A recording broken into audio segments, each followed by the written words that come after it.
No,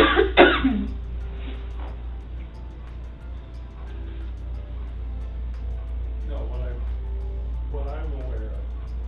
Oh.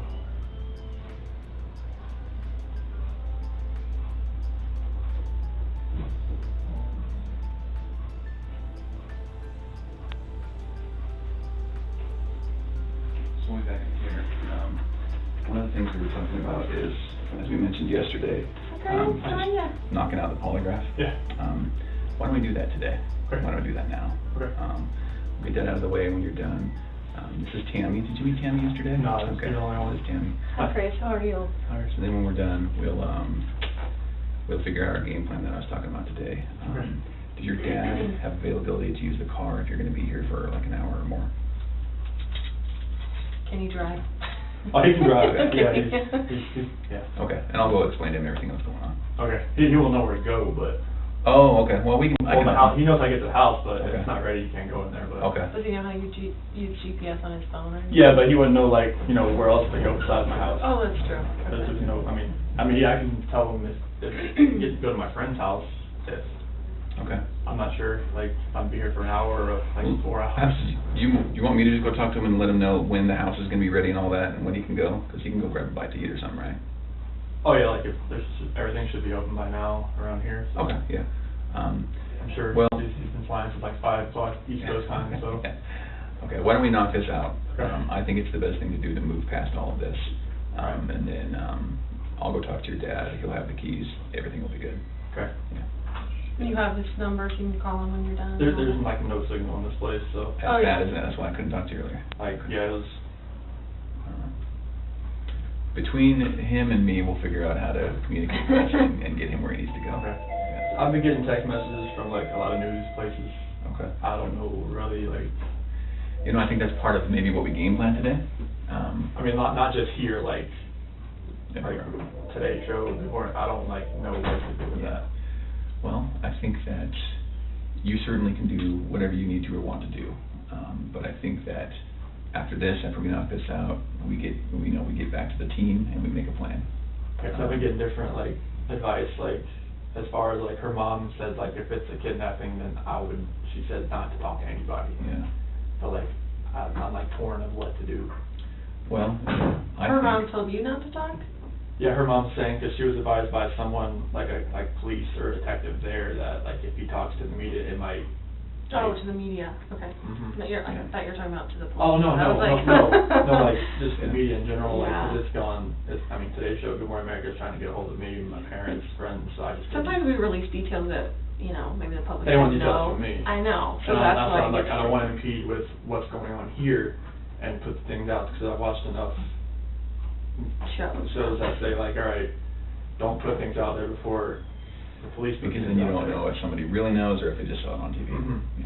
Well, let's do this. I think while you're doing this, it's going to be completely okay to ignore your phone and the media and everyone, right? Okay. So let's get this out of the way. I think it'll really clear your mind a little bit, right? All right. So why don't we put a halt on the phone, on texting people, on Good Morning America, all those stuff. I haven't responded to any of them. Let's Only focus my on friends. this. Yeah. Let's focus on this. Let's knock it out, and then let's talk. Okay. All right? All right. All right. And You guys Grammy, good? you'll come in, I'll go get you when we're done. Yeah, okay, cool. Yeah, okay. Yep. Okay. Thanks. So go ahead and have a seat right here, Chris.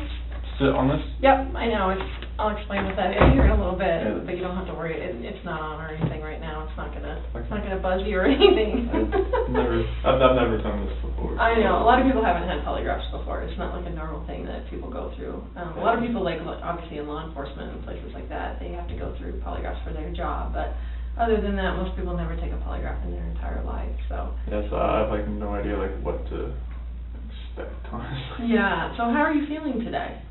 I'm sick to my stomach, honestly. Like, the first day I thought, okay, she was just somewhere. Sure. And after yesterday, all the activity at my house, I didn't know, it went to the other extreme. I've just been like sick to my stomach that either somebody has her or she's in trouble and the kids are not safe either. Right, right. Well, and I think that's totally awesome that you're here today. I mean, I commend you. We do this in all of our missing person cases, so don't think that we're just singling you out, like, oh my gosh, they want me to take a polygraph. anytime, you know, someone was the last person to see people, or, you know, it's a missing person case, we start from the inside and we work out. I mean, that's pretty much what we do. So I've done polygraphs on the Jessica Ridgway case. I don't know if you were here for that. The name sounds The familiar. little girl that went missing in Westminster, and Okay. that, yeah. And then just the one that we had in Thornton last year or the year before.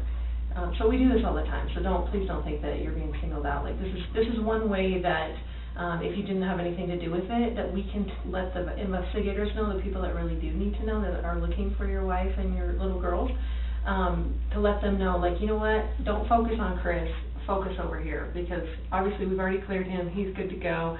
Now focus on the real person that did something to this, you know, Okay. to Shannan and the little girl. So, Okay. okay. So I am, my name is Tammy. If you can call me Tammy, I'm an agent with the Colorado Bureau of Investigation. So it's a CBI. It's kind of like the FBI, but for Colorado. Okay. So what our role is, just so you know, is anytime a law enforcement agency or a district attorney's office or the governor needs assistance with a case, they can call the CBI to come out and assist them. Okay. So obviously in this, you know, type of case, they're calling in all the resources that they can, which includes me, who works out of the Denver office, and I also do polygraphs. So they asked me if I would be willing to come here and chat with you and hopefully get you cleared up and on your way, because it sounds like that's what you're here for, and yeah, that's awesome, because that's mostly what people want to do is like, dude, you're looking at the wrong person. Like, I just want to show you I had nothing to do with this, and then you guys can get on your way and, you know, do your investigation somewhere else. So, because that helps us, because then we don't have to keep focusing on Chris. Does that make sense to you? Yeah. Okay. This polygraph today is going to be recorded. Okay. Obviously, it would be dumb if I didn't, because what if at the end I said you said whatever and you really didn't say it? Obviously, they could go back and look at the recording. There's a camera right there. There's also a backup digital recording that I'm doing. Okay. It fails me the second I try and trust it always fails me. So, so you said that your cell phone, is it off right now? And That would be great, because we can't have anything like buzzing, vibrating, ringing, that kind of stuff. So this will take at least a couple hours to do the polygraph, just because it's a real structured type of interview process. I have to go through a bunch of things with you. You're going to get the same polygraph that I gave someone last week. So it's very structured, and we go, you know, in order and that kind of stuff, and you're going to know the wording to all of the questions I'm going to ask you on the test before we even take the polygraph. So don't, a lot of people come in here and they think, oh, they're just going to, you know, attach all these components to me and then just start asking me random questions that I've never heard before, and of course I'm going to react to that. That's not at all how polygraph works. And that's what I thought it worked. yeah, you're actually going to probably know more about polygraphs than anyone before you leave here today, just because I explain everything to you and how everything works, okay? Obviously, you're probably nervous about taking today's test. Honestly, I would think something is wrong with you if you weren't nervous about coming in here to take a polygraph. Yeah. Even if people are like, I don't have anything to hide, it is nerve-wracking. And I have taken tons of polygraphs, obviously, in my training. I went to 10 weeks for training. I've been a polygrapher for about 5 years. I went to the best school in the country. So I want you to have confidence in the fact that if you had nothing to do with this disappearance, like, we're going to find that out today, okay? I have the best training that they offer in the United States. We use the most validated testing, the way I'm going to ask you the questions. So believe me, if you had nothing to do with this, I will be able to show them that today, okay? So that should give you some confidence that, you know, this is how, like, you're going to be cleared today if you had nothing to do with it, okay? There's actually only, you know, nervousness or anxiety cannot cause you to fail a polygraph. A lot of people think that too, that if they're really nervous that it could cause them to fail. If that were the case, no one would be allowed to take polygraphs, because every single person is nervous or anxious about taking the polygraph, okay? I thought that's how it worked. On nervousness? Yeah. No. There's actually only 2 ways you can fail a polygraph, okay? The first way would be if you fail to follow my instructions. I'm going to give you a lot of instructions today about how to sit still, how to answer questions, things like that. So if you fail to follow those instructions, you will not pass today's test, okay? The second way would be if you choose to lie to me today. Lie to me today, okay? Obviously, this is about 100% truth. Even if there's, you know, something that you didn't tell the investigators, you know, since Monday, I guess, is when you ended up, the police were involved. if there's something that you didn't tell them since Monday, like, that is totally fine. Like, I get it, you know, people aren't gonna remember every single detail every time they talk to someone. As long as you tell me what the truth is today, you will have no problem with passing, okay? I promise you that. And obviously, I mean, I hope that, you know, if you did have something to do with their disappearance, it would be really stupid for you to come in and take a polygraph today. Exactly. Right? Like, it would be really dumb. Like, you should not be here right now sitting in this chair if you had anything to do with Shannan and the little girl's disappearance. Okay? Okay. And it's Celeste and Bella, is that right? Yeah, I'll call her CC too. CC, okay. If that comes up. Okay, perfect. So, and I know very small amounts about the case. Okay. Just because I want to know less about the case, because I want you to be able to tell me about the case. I don't want to have some preconceived notions about the case, and that's why I don't want you to assume that I already know details because you told Detective so-and-so, you know, that kind of stuff. I want you to be able to tell me like you were telling someone for the very first time about what happened when we get into actually talking about what happened, okay? Obviously, Chris, you are not under arrest. I have no plans on arresting you. At any point today, if you decide you want to leave, the door is right there. It locks us in here. Oh, no, yeah, I saw that last night. So there's a key in there now, so you can, if you just turn the key, it lets you out, okay? And at any point today, even after all these components are attached to you, if you decide at that point, you know what, I don't want to take this polygraph, I don't want to be here, this is BS, whatever, that is completely fine. Just please allow me to unattach my components before you drag my $6,000 instrument on the floor and run out of here. And it's kind of a little maze back here, so I will show you the way out at any point if you decide, you know what, I don't want to take this polygraph, I don't want to be here, I don't want to do this. That is completely fine. The door does have to be shut for privacy just because noise does affect the polygraph. And I will read you your rights today, and that's just because the polygraph components are pretty restrictive. You know, they go around your chest and stuff, and you may feel at some point that you're not free to leave, but like I said before, at any point I will unattach all the components and show you the way out if you decide, even in the middle of the polygraph if you don't want to continue to take it, okay? So, does that make sense to you? Yes. Okay. So I'm going to give you kind of a roadmap of where we're going to go today, just so you know what to expect and that kind of stuff, okay? So we're going to first start by going over a rights and consent form, and that's that Miranda rights form. I'm sure you've heard of it. You know, you hear it on TV shows constantly. Most kids can recite their Miranda rights. We're going to go over that, and again, it's just so that you know you're free to leave and that you're not under arrest, okay? And then we're going to do a consent form, and that's just something that's required by my bosses to say that you're actually consenting to the CDI doing a polygraph on you, okay? After that, we do a biographical and a medical form, and that's basically to make sure that you're a suitable subject to take the actual polygraph. I want to make sure that you didn't smoke, you know, 10 bowls of weed, you know, the night before.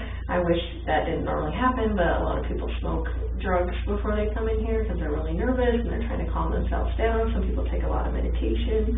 Some people hear voices. All of those things are things that I cannot conduct a polygraph on someone if they have those things going on. So I just need to make sure that none of that stuff is affecting you. You seem very lucid, you're talking to me, you're making sense, you know, you're not jittery, you're not moving around, that kind of stuff. So I don't think we're going to have any issues, but I want to vet all of that out and just kind of, you know, make sure that you had enough sleep and you're not, I mean, obviously no one's getting a lot of sleep. Probably since Monday, but just so we can talk about all of that, okay? Sure. And then after that, we're going to discuss the issue of why you're here. Okay, I want to know everything you know, and again, I don't want you to assume that I already know something. I want you to kind of start from the beginning and like telling someone, maybe, you know, a friend that you hadn't talked to since any of this has happened, and you're basically having to relay all of the details of exactly what happened with Shannan and the girls, okay? And then after that, we're actually going to take a bathroom break. I'm going to let you take a break, you can use the bathroom, get something to drink. That water there is for you if you need that at any point today. And then you're going to come back in here, I'm going to explain to you how and why the polygraph works. Again, you're probably going to know more about polygraph than you even care to know before you leave here. I'm going to explain how it works, and then we're going to go over the questions that are going to be on the test. And like I said before, you're going to know the words to every single question, so it's not that, and we're going to discuss that even before we even take the polygraph, like what those questions mean, and just so you are completely clear in your mind when Tammy asked me this question, this is exactly what she means, this is exactly what she's asking, and this is the answer that I have for that question. So we're gonna go over those. I let you practice answering them like 2 or 3 times, so, and then we'll go through them repeatedly if you need me to go over them 4 or 5 times, just, you know, before we actually take the test. I'm more than happy to do that too. I want you very comfortable with the questions and that you know what they mean and how you're gonna answer them, okay? After that, we're gonna go, we're actually gonna do a practice test. And again, that just lets me know that you're a suitable subject to take the actual polygraph. And then after that, we actually get into the actual testing. So that's why it takes a long time, is because there is a pretty big process that goes along with it. Work. Yeah. So did you, you're not working today, right? No. Do you have a date that you're going back to work? Not at the moment. No. How long have you worked for Anadarko? January 2015. So, About 3.5 years, almost. yeah. Do you like it there? Oh, yeah. Yeah, I worked for Covenant Testing Technologies before that. And what is that? That's a contract company for oil and gas. Oh, okay. And before that, I worked for Ford for 11 years as a technician. Oh my goodness. So does that translate into No, well, Darko stuff? it's mechanical. I mean, like, I like to fix things. And when I moved out here, I worked at Longmont Ford. Okay. And I moved up pretty fast there, but I hit that like kind of plateau that kind of just like I couldn't go, got stagnant. And I was having this carpal tunnel syndrome, both my hands, and I mean it was bad. Like I was doing this like all day, you know, like it was bad. Yeah. So you still have that? I don't even know. Can you get rid of carpal tunnel? Oh, like it was just the onset of it. Like it wasn't like full on I need to have surgery type thing, but like now it's so much better. Like it doesn't have the pain. Like there's a lot of mechanical things you do in oil and gas, but it's not as repetitive as the car industry is. So are you, excuse my language, are you a worker bee or are you like a boss guy? A little bit of both. Okay. So you're actually getting your hands dirty too? Oh yeah. Oh yeah. Yeah, like I'm a field coordinator right now for the area. I have 6 route operators and 2 rover operators. Okay. So that's what I'm kind of just over them right now, and we game plan, like we look on the computer on our well summary screen and kind of go from there to see what kind of problems we might have throughout the day. Sure. And just kind of like, all right, this is what we need to do. You go here, there. Okay. Got everybody's doing kind of the middle part of the day, and everybody needs help, and try to get everybody checked out by like 3:30 or something like that. Oh, that's nice. But don't you go to work for your... Yeah, we start for your like 6:30, somewhere around there, so... That's super early. Well, yeah, you have to get there early. You just never know what could happen, so... That's true. That is true. So do you have an ID on you, Chris, that I could see? So I have... The biographical form has some, like, driver's license numbers and that kind of stuff, so I'll just keep this just for a second till I do the other form. Are you named after anyone? No. No? My middle name, just my dad's middle name, but other than that, no. Okay.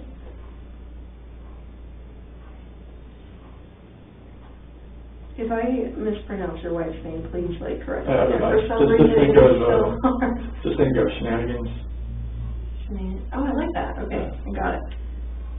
That's the way she tells people. Does her family call her Shannan? So the way they spelled it, it was like Shannan, like with an apostrophe, but she just calls it Shannan. To kind of, she was named after Shannan. Oh my gosh. Okay. Okay. So. Is it B-E-L-L-A? For Bella, yes. Okay. And Celeste is C-E-L-E-S-T-E. Perfect. All with the same last name. Yes. Right. Okay. So, Chris, this is that advisement and rights form. This just says that Agent Tammy Lee says, I'm an agent with the Colorado Bureau of Investigation, and I wish to talk to you about obviously the disappearance of Shannan, Bella, and Celeste Watts, okay? You have the right to remain silent. Anything you say can and will be used against you in a court of law. You have the right to talk to a lawyer and to have him present with you while you're being questioned. If you cannot afford to hire a lawyer, one will be appointed to represent you before any questioning if you wish. You can decide at any time to exercise these rights and not answer any questions or make any statements. Do you understand each of those rights? Were they read to you, Chris? So I'll just have you write, I guess, when we get to that. And then having those rights in mind, do you wish to talk to me now and obviously go through with the polygraph? Okay, perfect. So what I want you to do is go ahead and answer both of those as yeses, if you still agree with that, and then sign and date that signature line, if you would.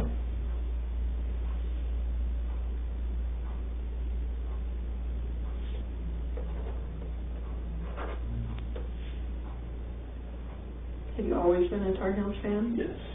15? It is young. My son is like a huge Tar Heels fan. I don't even know why he likes them, but maybe because the Nuggets suck. I don't know. Well, George Carl used to coach here too, and he was a Carolina guy. Oh, he was? Yeah. I didn't know that. Yeah.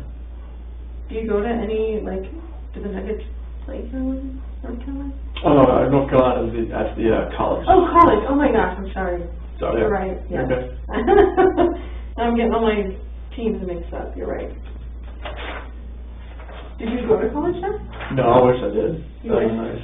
Yeah. Well, where did you go to college? I went to NASCAR Tech in North Carolina as well. NASCAR is the name of it?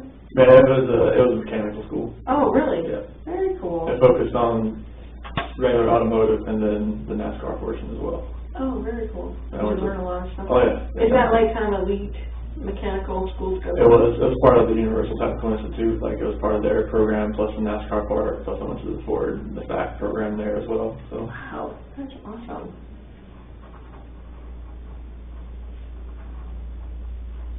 Do you have any other nicknames or anything that people call you? It's Chris. Just Chris. And some like just random ones at work. Just doesn't make any sense. So. Like what?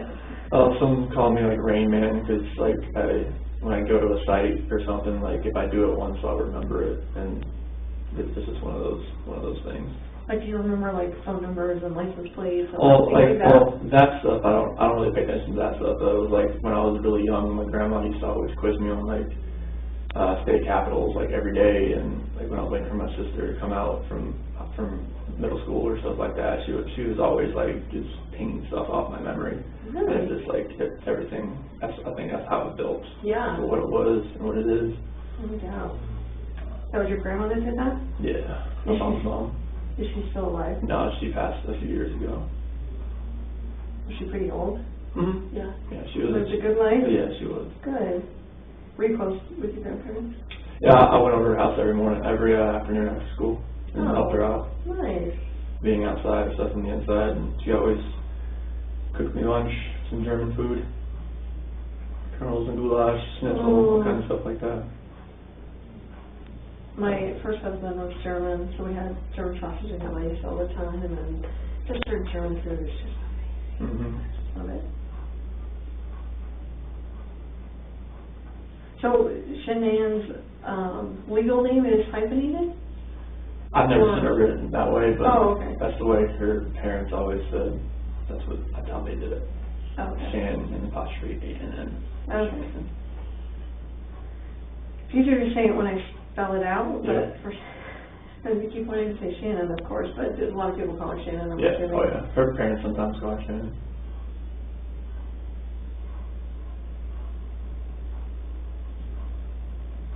Have you talked to her parents at all? Mm-hmm. Yeah, are they being pretty decent and good? Are they coming here?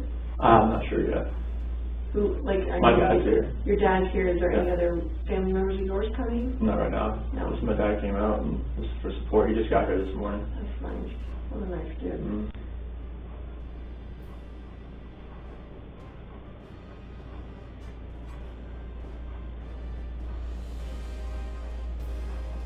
Okay, so this is that consent that my bosses require, and this just says Agent Tammy Lee has advised me that she's investigating the matter of, obviously, the disappearance again of Shannan, Bella, and Celeste. I hereby say that to the best of my knowledge, I'm in good physical and mental health. I also state that no force, duress, or undue influence has been used against me, and that I am consenting to this polygraph interview on my own free will. I understand that the results of this process will be released to, obviously, the Frederick Police Department, the District Attorney's Office, and the FBI. It would be very silly for you to sit in here and take a polygraph if I couldn't release your result of hopefully passing to the people that need to know. Does that make sense to you? And it says, I hereby give my voluntary consent to undergo a polygraph interview, and I understand that this process is subject to both audio and video recording and monitoring, which we had already talked about, okay? So if you agree with that consent, you can just sign and date it.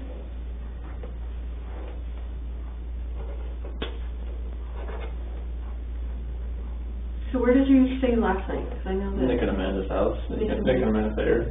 How do you know them? So Amanda used to be a director at Primrose School where Bella and Cece go, but then she transferred to another place, and Shannan was getting her on Thrive, and that's how they met. So Amanda's transferred to another Primrose? Yeah. Okay. So like, Shannan couldn't like talk to them about Thrive, the direct sales business, like while they're at, like they weren't allowed to like talk like, you know, outside, like if their child goes there, I don't know, something about the school rules or something like that. So when she left, she talked to her about Thrive and got her on Thrive, and then me and Nick started running together here and there, and that's how we met. So is she like a, what do they call them, a downline from Shannan? Yes. Okay, so she's like one of the sellers that. Yeah, like recruited or whatever? yeah. Okay. And I don't even understand Thrive, I'll be honest with you. Like, I'm even a chick, and I don't understand what all of that Thrive stuff is. It's vitamins and minerals, and it's all plant-based, non-GMO stuff. It's really healthy for you. Yeah. Do you do it? Yeah. Oh, you do? Mm-hmm. Okay. Yeah, I was 245 pounds when I started. No way. Yep. How long ago was that? 2016. Wow. I've been doing it for a while. Oh my gosh. So, I think the only thing I know about Thrive is like patches or something. Is that what that is? Well, it's 3 steps. You have like vitamins. You have 2 capsules you take when you wake up, 2 pills. Okay. And then you take a shake with water and put on a patch. You have a patch on right now? No. Oh, I want to see what a patch looks like. It's just like a little square piece that just kind of goes on your skin, and it's like, it absorbs, like it opens like up your pores a little bit, and the vitamins kind of absorb like through your skin, like time release throughout the day. Like, can you tell you feel better when you have the patch on? Mm-hmm. Really? Yeah. That's crazy. How much are patches? Just the patches themselves. Or are you supposed to do this in combination with all the other The stuff? 3 steps. Okay. That's what I call it, the 3 steps. But like, I feel like you could sell it. I feel like you know enough about it, you could sell it. She has me on the, as like, I signed up underneath her. Oh, okay. So like, you know, I'm part of her team. Oh, okay. But she kind of runs that part of it, because she knows like I'm not the type of seller. I'm not a seller. Yeah. I don't like. You're not a salesman. Yeah, like I would like say too much, she says, about the product. Instead of like, sometimes it's not so great because of this, or. Yeah, it's like I would just give out like too much information about the product instead of just having like them call her. Do you sell it to any of the people that you work with? There's one person that I work with that uses it. Who is that? Troy. Troy? Yeah, he I works. think I've heard that name, Troy McCoy or Yeah. something. That's Mm-hmm. a funny name. Yeah, we call him the real McCoy. The real McCoy. Everyone's like, his parents like actually named him Troy McCoy. That's super cute. So he works for you, is that right? Or He works with me. He's the field coordinator. Oh, okay. Yeah, he's got a lot more experience than I do. He worked in Kansas before he came here. Kind of shows you the ropes. Yeah, he showed me a lot about different things, and I picked up a few things that he didn't know, and just kind of like, we worked together pretty well. Nice. Is this the correct address for you? Yeah, it actually should be that.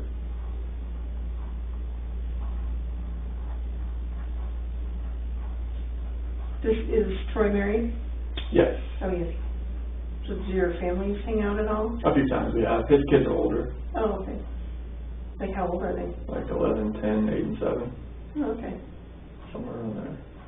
There's 4 kids? Two of them. Oh, okay. Like a blended family? Yeah. I think he met her when she had 2 kids already. Oh. Yeah. So what's your social security number, Chris? 241 Okay. 67 3387.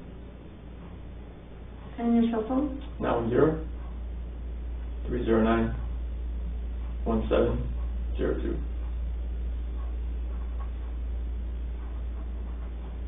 And how, what's your date of birth? 5/16/85. How old does that make you today? 33.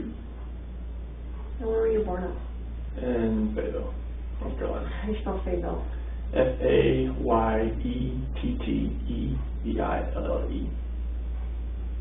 Do you speak Fayetteville? Mhm. Okay. And this says you're 225. Is that correct? 180. Okay. Was that a lie on here? What year? What year was that? That was 2014. No, I was probably 225 then. Oh, okay. Yeah, I gained some more weight. What do you think made you gain weight then? Celeste pregnancy. Oh, really? I gained more weight than she did. You're a sympathetic eater? When I went and got her Oreos, I ate a few on the way upstairs. I'm not gonna lie. That happened a lot. Now, can you do the Thrive stuff when you're pregnant? Is that safe for that? Yeah. Yeah, because it's all natural or whatever? Yeah. There's different variants of the patches that she can't use because like some of it's for weight loss. Oh, you don't want to lose weight while you're pregnant, right? Or it's more like for fat loss, and that's like, they recommend not using that type of patch. Okay. So as far as growing up goes, and I'm actually done with that, so you can put that away, thank you so much. Who all was in your family? Who did you live with? My mom and dad, Okay. my sister. And your sister? Yeah. So just 2 kids? Yes. Okay, and what's your sister's name? Jamie. Have you, is Jamie coming, or have you talked to Jamie? I've talked to Jamie and her husband. Yeah. Yeah. How old is Jamie? So she'll be 40 this year. Okay. She's 39 right now. Okay. So she's a little... Yeah, she's 7 years older than me. Yeah. So you were at home by yourself for a little while, huh? Yeah, we didn't really get close until I got like older because that was such a big age discrepancy. So you get along with her well now, Oh, yeah. and her husband and stuff. Yeah. Do they have kids? 2. 2 kids? Yep. How old are their kids? 10 and 7. 10 and 7. Do you get to see them very often? Or? I just saw them like when I was in North Carolina. Oh, you did? Yep. Nice. When were you in North Carolina? So it was the August 1st to the 7th. Nice. And how far did you get in school? So I graduated from high school and I got through the NASCAR Tech program. Nice. So you got a GED or an actual diploma? So it's like a certificate, I guess. It's not really a diploma because it doesn't have like English, math, science there. It's just strictly like mechanical. No, but through high school. Oh yeah, I got a diploma. You got a diploma? Oh yeah, Okay. definitely. And then you got a, I'm sorry, Like a certificate from NASCAR Tech that I completed their programs. Like, I guess it can't be a degree without, like English, math, and science and stuff like that. Did you always know that that's what you wanted to do, was the car stuff? It was, if I could go back, like, I'd probably just use that more of like a hobby. And maybe like dive more into the technology part of it, like, because we had like an Academy of Applied Technology when I was there. In the high school I was in, maybe go into more of the computer programming part of it. So are you like a pretty techie guy? No, I don't say techie, but I understand like numbers and math a lot. Like that's like with working on these wells, like there's a lot of programming, a lot of setting up these wells to make them run, and like using the numbers, the pressures to optimize the wells is something. You already lost me, like I do I that job. That's why I helped Troy, like he knows more like the stuff that was like 10 years ago type of thing. And I know more about, I've kind of like grasped the more of the stuff that's happening right now. Sure. And that's how like we kind of like work together. He's like, if he has to work on a pumping unit, like, all right, I'll help. You got this. If I get working on like a normal well and setting up like setting it up, he's just like, here you go. Like I will just watch. But does that translate into like my husband is a techie guy in our family, so like he sets up all our routers, like when I get a new phone, he sets up my phone for me just because he has that brain that I don't have as far as being a techie person. So are you kind of that person in your family? Yeah, I do that. I can do that kind of stuff. I can't like do code or anything like right. that. But You're not writing computer code? No, I can't. 0-1-0-1. That's all that kind of stuff. Right. Okay. Awesome. So, in your job now, like, what is your title? So I'm a field coordinator. Field coordinator. Okay. And you've done that for 3.5 years or whatever. So I was an operator. Just like, well, it's the same. Like you're an operator. You're operating the oil and gas locations. This was just, I was an operator, and then I was an operator but / rover. Like I would go around helping people. And now I went up to field coordinator. It's like now I just kind of like tell people like this is where we need to go, and like we need help, let's go there. So when did you actually get promoted to that? When one of our other field coordinators, he went to a different group, the HG Ops group, and our other field coordinator had to go down to Texas to help. So me and Troy got elevated up. So that's what happened. Okay. We were just kind of backfilling. We didn't know like if it was permanent or not, and it turned out to be permanent. So. Wow, that's awesome. So tell me about like kind of give me a synopsis of your childhood, like what your parents did for a living, you know. My dad was a parts manager for Ford dealership.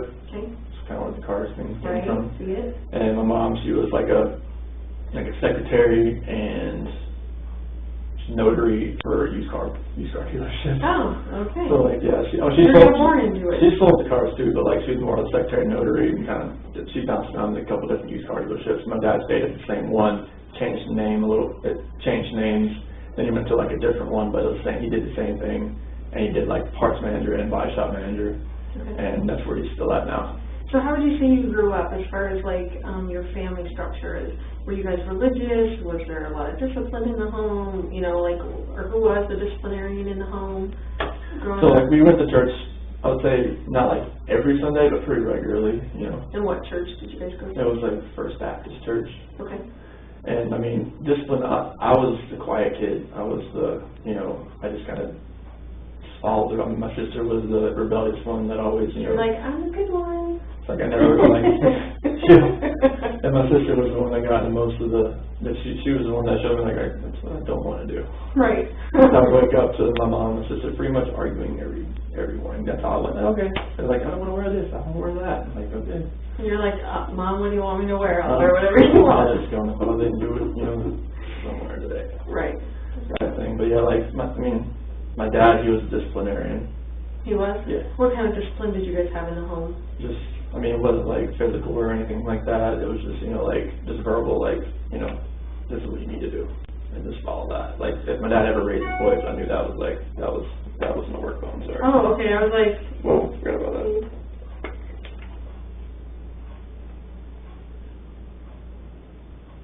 I'm doing kind of now. I'm not in the middle of the test.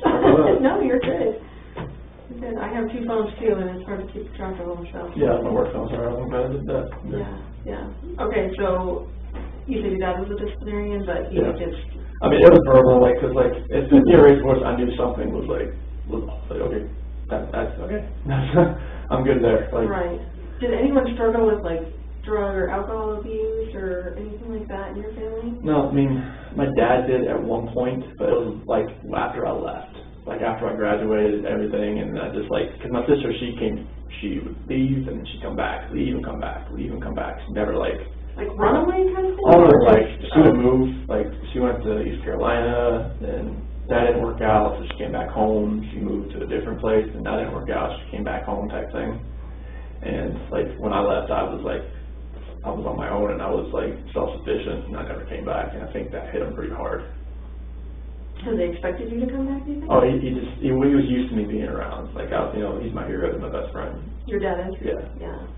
Yeah. So like that's where I think that kind of hurt him a little bit, because like once I left, I didn't move back.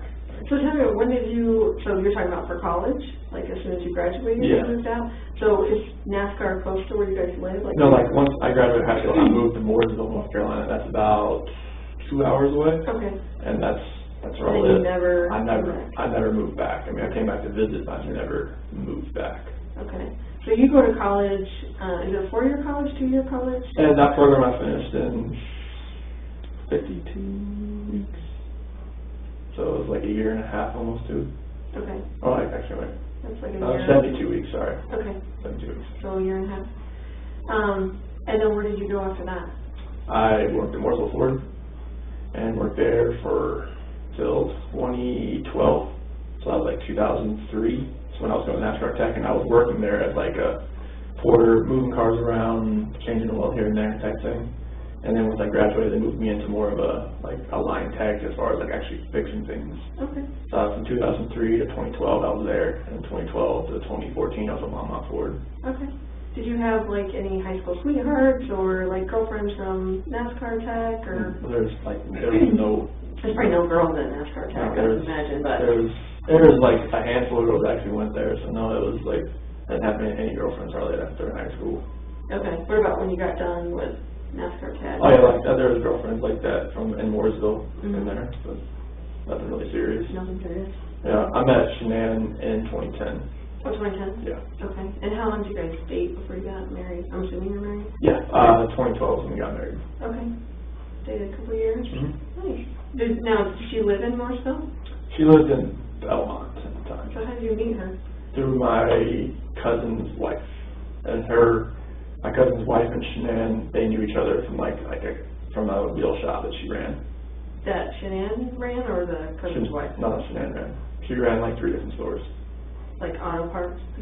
Wheels, tires, audio, custom stuff. Oh my gosh, you're just all in that. All in that. It's all like crazy. Okay, so we're gonna, I'm just gonna ask you some of the medical questions just to make, again, sure that you're a suitable subject. And you said you've never taken a polygraph. Nope.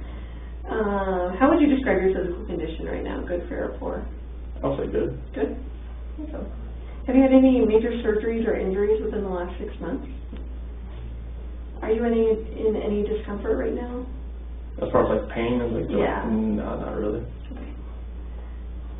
You know, maybe mental anguish or whatever, but Just as like, far yeah, as like physical or fixing my your stomach kind of thing. Yeah. Obviously you're not pregnant. Nope. Have you eaten in the last 24 hours? I had a pizza last night and protein shake this morning, so that's it. Okay. What time did you have the pizza? So right when I left here, so it was like 11. Okay. And what time did you have the protein shake? Probably about 7:30. Okay. Was that with all your 3-step process? Mm-hmm. Okay.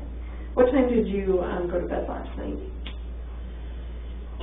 Probably about 12:30. Okay. And what time did you get up? Probably about 5 and just kind of looked at my phone. Okay. And you stayed at the other, Amanda and Nick Nick? ran his house. Yep. Okay. And how would you rate your sleep, good, fair, or poor? Is there anything that came forward fair?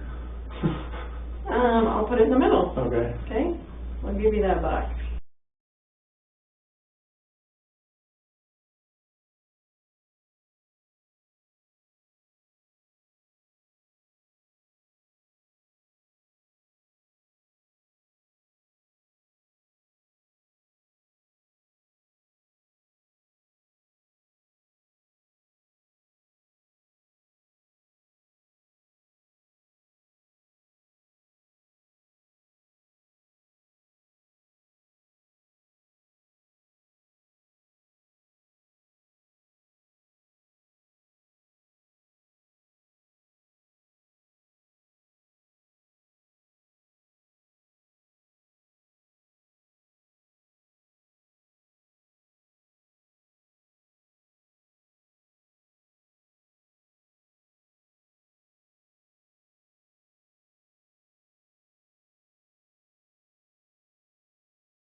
Have you had any alcohol within the last 24 hours?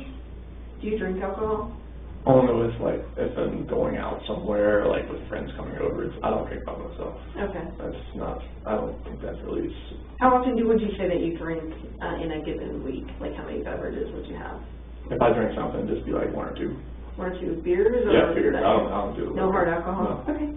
Any legal or illegal drugs consumed within the last 24 to 48 hours? No. That includes even cough medicine, you know, anything like that? No. So you just had vitamins, is that right? Mm-hmm. Okay.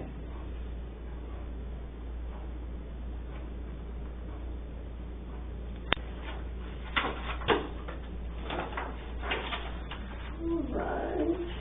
So now Chris, we're going to discuss the reason why you're here, okay?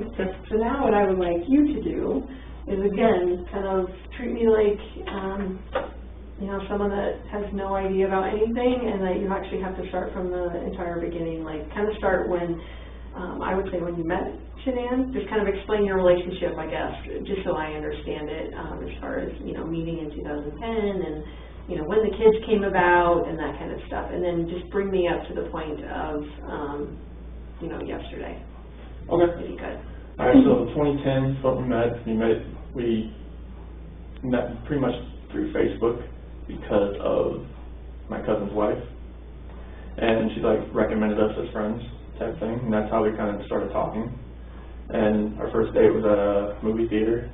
Didn't really impress her much because it was actually a nice theater. I didn't really know what I was walking into as far as like I walked in and there was like a doorman and he was all dressed in a suit and I was in camo shorts and DC shoes, and I was like, okay, hopefully I'm very underdressed for this. But like I walk in, I see her and she's all dressed really nice, and like she told me like after the fact, like, man, I hope that's not him. kind of deal, like, because like we know what each other looked like, but like I wasn't really dressed for what we were doing then. But on the second date, I actually made a mistake again wearing the same thing because I kind of forgot what I wore. I went to a K-Rock concert, and like I think that's kind of where I won her over, because like we actually got to like the actual concert, and like I forgot my ID, so I couldn't actually get in. So I actually ran back like 2 miles to the car and got it and came back. And I was just like, I was just like soaking wet. I was just like, it was like middle of July, August, and like South Carolina, and humidity and everything like that. It's on Army base. So I ran back, got it, and everything like that. And then I think it was our next date, we actually went to Myrtle Beach, and like she had lupus. Well, her lupus was really like acting up in North Carolina. So like she had like these flare-ups, joint pains, all that kind of thing. And we were driving back, like she laid on me pretty much the entire way back, and I think that's when like she realized, like, this guy's actually pretty nice, because like he didn't tell me like, all right, get off my lap or type thing. Like I just let her just rest on me the entire way back, and it was like 2.5 hour ride from Myrtle Beach to Charlotte, the Belmont area. But yeah, everything flourished from there. Like in 2011, I proposed to her over in Ocean Isle Beach. Like that was around our anniversary, and I did a ride there on the beach at night, and I could tell, she was extremely tired, and I was like, I just want to do this, I want to do it like today. And she knew so why are you being so like persistent to get me like out here right now? I was like, oh, let's go out to the beach. It's a nice night. Proposed to her on the beach, said yes, and everybody was ecstatic and everything. And she's very organized. She's like OCD about like organization, putting things like you saw like the pantry, everything was just like named in a container all the way down. Like it's very easy for, if you just came into our house, you would know what stuff was. You would know like where everything was. It would be easy. So like everything was just, she was planning the wedding, everything was great. And then 2012, she were here, but she was planning the wedding from here. But everybody was back in North Carolina. Mm-hmm. So it was guess you call it destination wedding if you want, because they fly back for that. But we got married in, it's like the DoubleTree Hilton hotel that was there. It was like in the court, it was in November, and it was underneath one of those big tents and everything. It was beautiful. And it was amazing. And we went to Myrtle Beach for the honeymoon. And then 2013, in December 17th, that's when Bella was born. Like we've been trying for a while, and nothing was happening as far as getting pregnant or whatnot. And she said, so since we're not getting pregnant, since it's not happening, like I'm gonna buy a supercharger for your car. I'm like, okay. And then it turned out that weekend we conceived Bella. Oh no. The week she bought me a supercharger for my car. So it was. Did you take that back? I'd already put it on. And it was actually like a special order, like part that was sitting in a dealership. Okay. Stuff like that. So like it was ironic that it happened that, like bought a supercharger for my car, and then that weekend conceived Bella. And then Bella was just a gift. She didn't think she could get pregnant because of the lupus and everything like that. Like the doctor said, it could happen, it might not, but it happened, and it was a blessing in disguise right there. It's like, oh my goodness, this happened, So did she have normal pregnancies? Was Bella's normal? Bella's was she had shoulder dystocia when she was born. So was it like her shoulder was? She was turned. Oh, just turned. Yeah, where like we had it like push her out. But she had a vaginal birth? Oh yeah, all that. That was. Cord wasn't around her neck? Nope. Or anything like that? No. Okay. Nothing like that. So Bella was born December 17, 2013, and she was a gift. So we just go along with Bella, and then and Cece was born July 17, 2015, and we had this whole little thing staged up with Bella in the crib and a little eviction notice. Like she was there, and it worked out pretty well because she was just standing there crying, like I don't want this type of thing, I saw one of those that went like viral on Facebook, so that's weird. It would be yours. Yeah, she was just sitting there crying with a little eviction notice, and she recorded it. It was an amazing day just to see that. And then Celeste, she was I was there, like, she had a midwife for this one, so, like, they actually had me, like, you can stand here and, like, you know, catch her, and, like, but Celeste came out, like, so fast that, like, I barely had a chance to go like this, and they moved me out of the way, because she just, like, came out. So it was, Celeste, I was a lot better with Celeste, because with Bella, I didn't really know, like, a lot, like, what I should do, what I could do, how to calm, stuff like that, like, you know, burp, swaddle, everything like that, like, I didn't know. Yeah, so yeah, I had, like, no idea, I just pretty much watched, like, all right, how do you do this? And then with Celeste, it was more of, like, that's why Bella kind of, like, she's a mommy's girl. Then when Cece was born, did you care if it's Cece or Celeste? No, okay. Over. All right, when Cece was born, it was more like, all right, I know how to change a diaper, I know how to do all this, like I can do this, I can help, like, a lot more. That's why Cece is more of a daddy's girl now. Like, whenever she gets in trouble, it's just like, she said, Daddy, Daddy. And Shannan gets mad because, like, all right, don't cuddle her. For when she gets in trouble, like, she's in trouble, leave her alone. Like, she just bit Bella, you know, she just, like, hit Bella, like, don't coddle her. That's where I'm from, coddle her. So it's, like, having them both around is just, like, absolutely amazing. They're like two peas in a pod. Like, Celeste is more of the rambunctious, just, like, all out. She either goes or she's sleeping type thing. So she's always getting in trouble, always, like, trying to find something to climb, jump off of, like. Is that like you, or is that like Shannan? Bella's more like me. She's more of the calm, just, like, she's cautious type thing.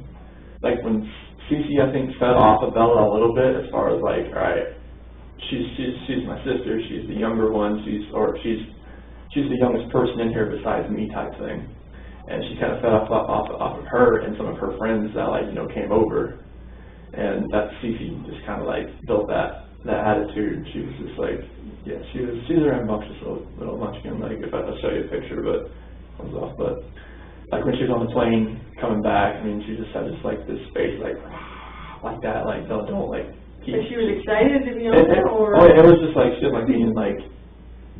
You can imagine a little kid in a plane in a seat. Like, she feels like she loves to move around. She doesn't like, you know, sitting in the same spot. Type thing. And then when Shannan told me about the third child, it was just like, all right, let's see what we got now. Let's see if we can, boy or girl. I mean, we're trying for a boy, so now we're just like. Is it a boy? We haven't told anybody yet. Yeah, it is. Oh, it is. Yeah.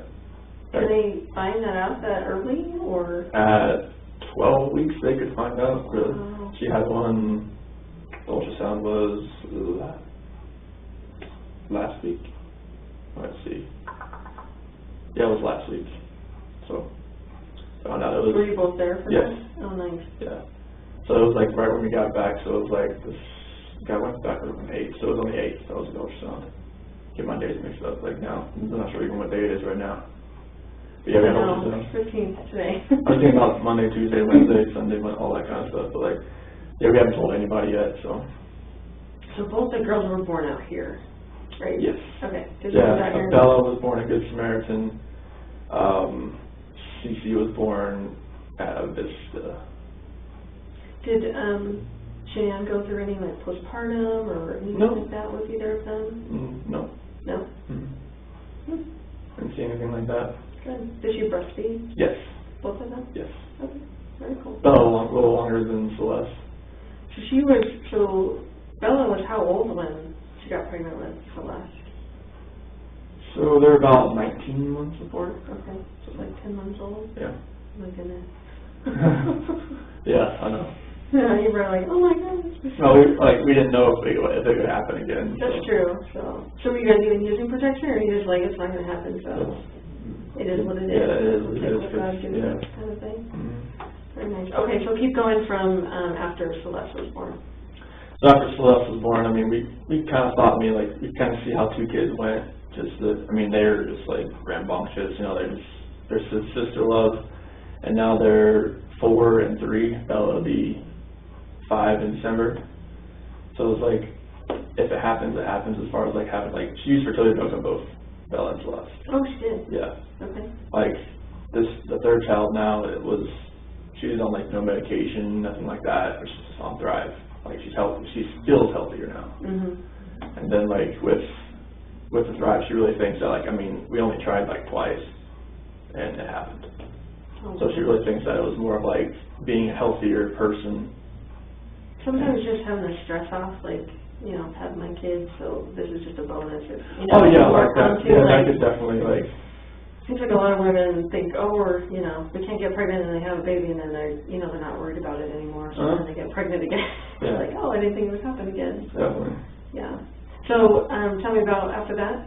So, It was just like, yeah, after, we didn't think it would actually happen, so like, we really think that being on, like, being a healthier, like, lifestyle, being healthier, really helped this, like, I mean, only really trying twice, and boom, and like, it happened, so it's just been. and when did she find out she was pregnant?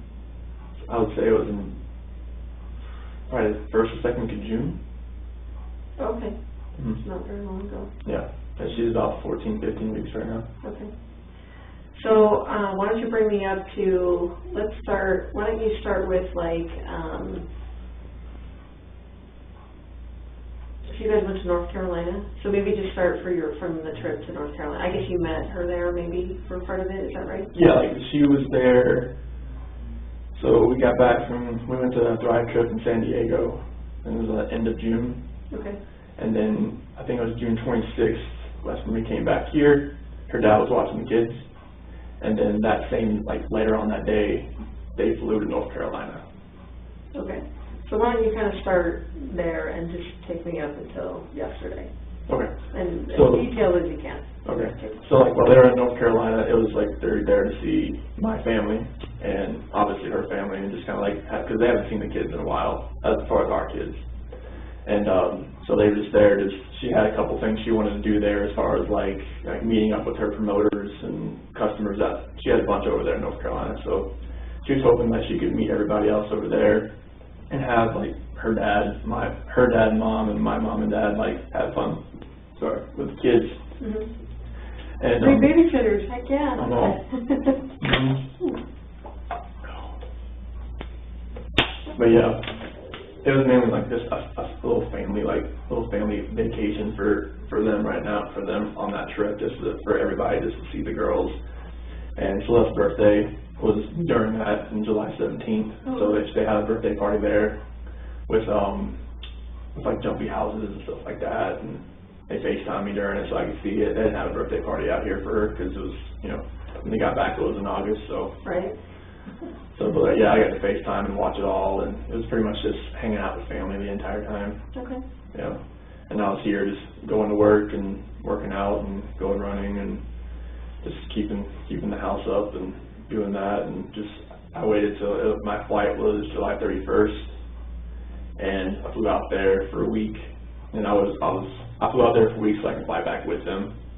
So we went, so July 31st, I got there, stayed at her mom and dad's house. The next day we drove to the beach, stayed there for about 4 or 5 days. It was in North Myrtle Beach. And first time the kids had seen the beach. So they were ecstatic, obviously seeing waves, being in the sand. They love sand. Unfortunately, they love sand. Because it's just like you get it back, you just got to shower them off. Because CC was so like into the beach that, I mean, her bathing suit was just full of seashells. It was like, okay, let's get all this off of you and rinse you off, please. Right.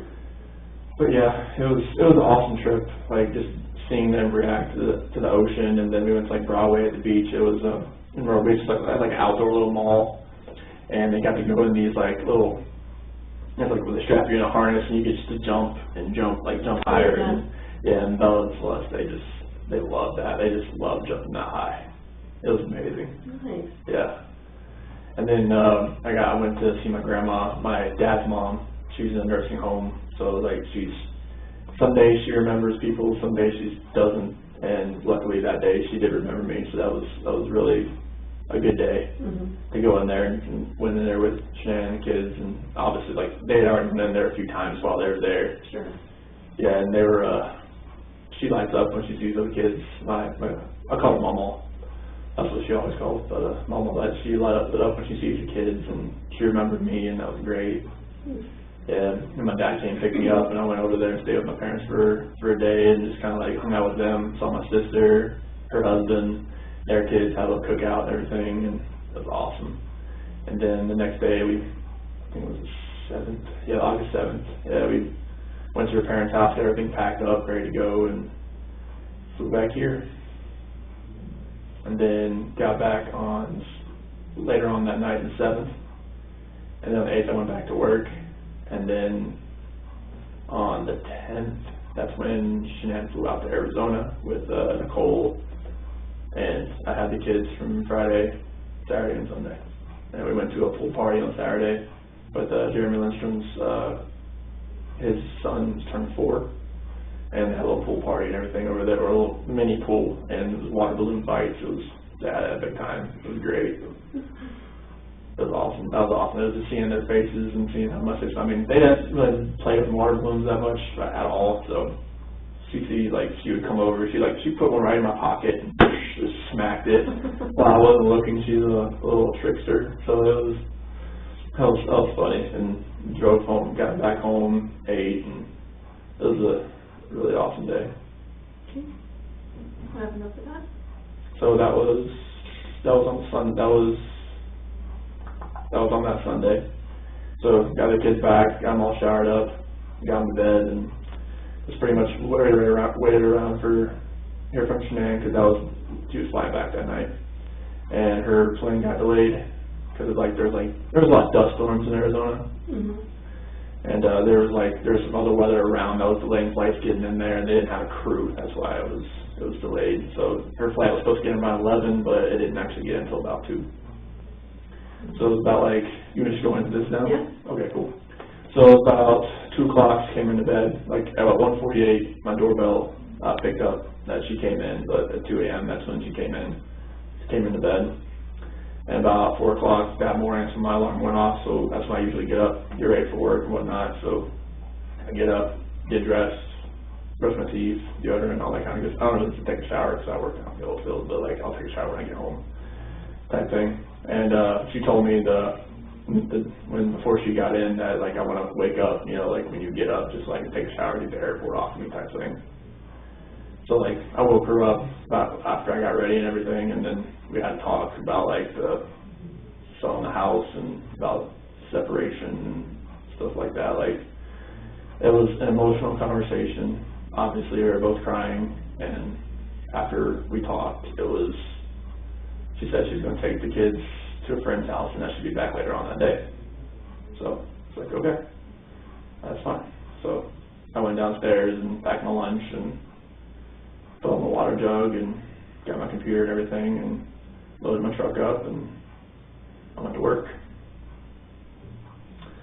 And then once I got to work, started working, and about 7:40 or so, I texted her hey, I hadn't heard from her. I was okay, I didn't know where she was going. I didn't know what friend's house she was taking them to, or what friends she was going to with the kids. So I was hey, text me, let me know where you went, where you took the kids. And I didn't hear from her. It's normal for her not to respond to me, because when she has her direct sales people, she'll get back to them first, because that's what she does. So for her not to respond back to me, that's happened plenty of times before. So continue working, and I noticed it's about noon, she hasn't got back to me hey, call me. I've called her once before that too. And then about 12:10, that's when I got a doorbell alarm on my phone saying someone was at the front door, and that was Nicole.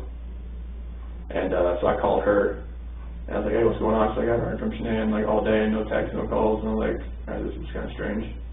So Nicole's at the front door, and she's okay, her car's here, I can see her shoes, because we have this little rectangular long window next to the door, and she could see her shoes right there and whatnot. She's all right, something's going on. So she called me, she was all right, I can't get a hold of her, something's going on. And that's when I came home. That's when I left to come home.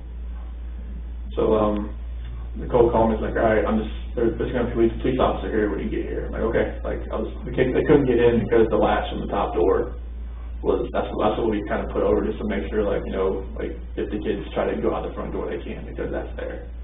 But the keypad on the outside on the garage door doesn't work.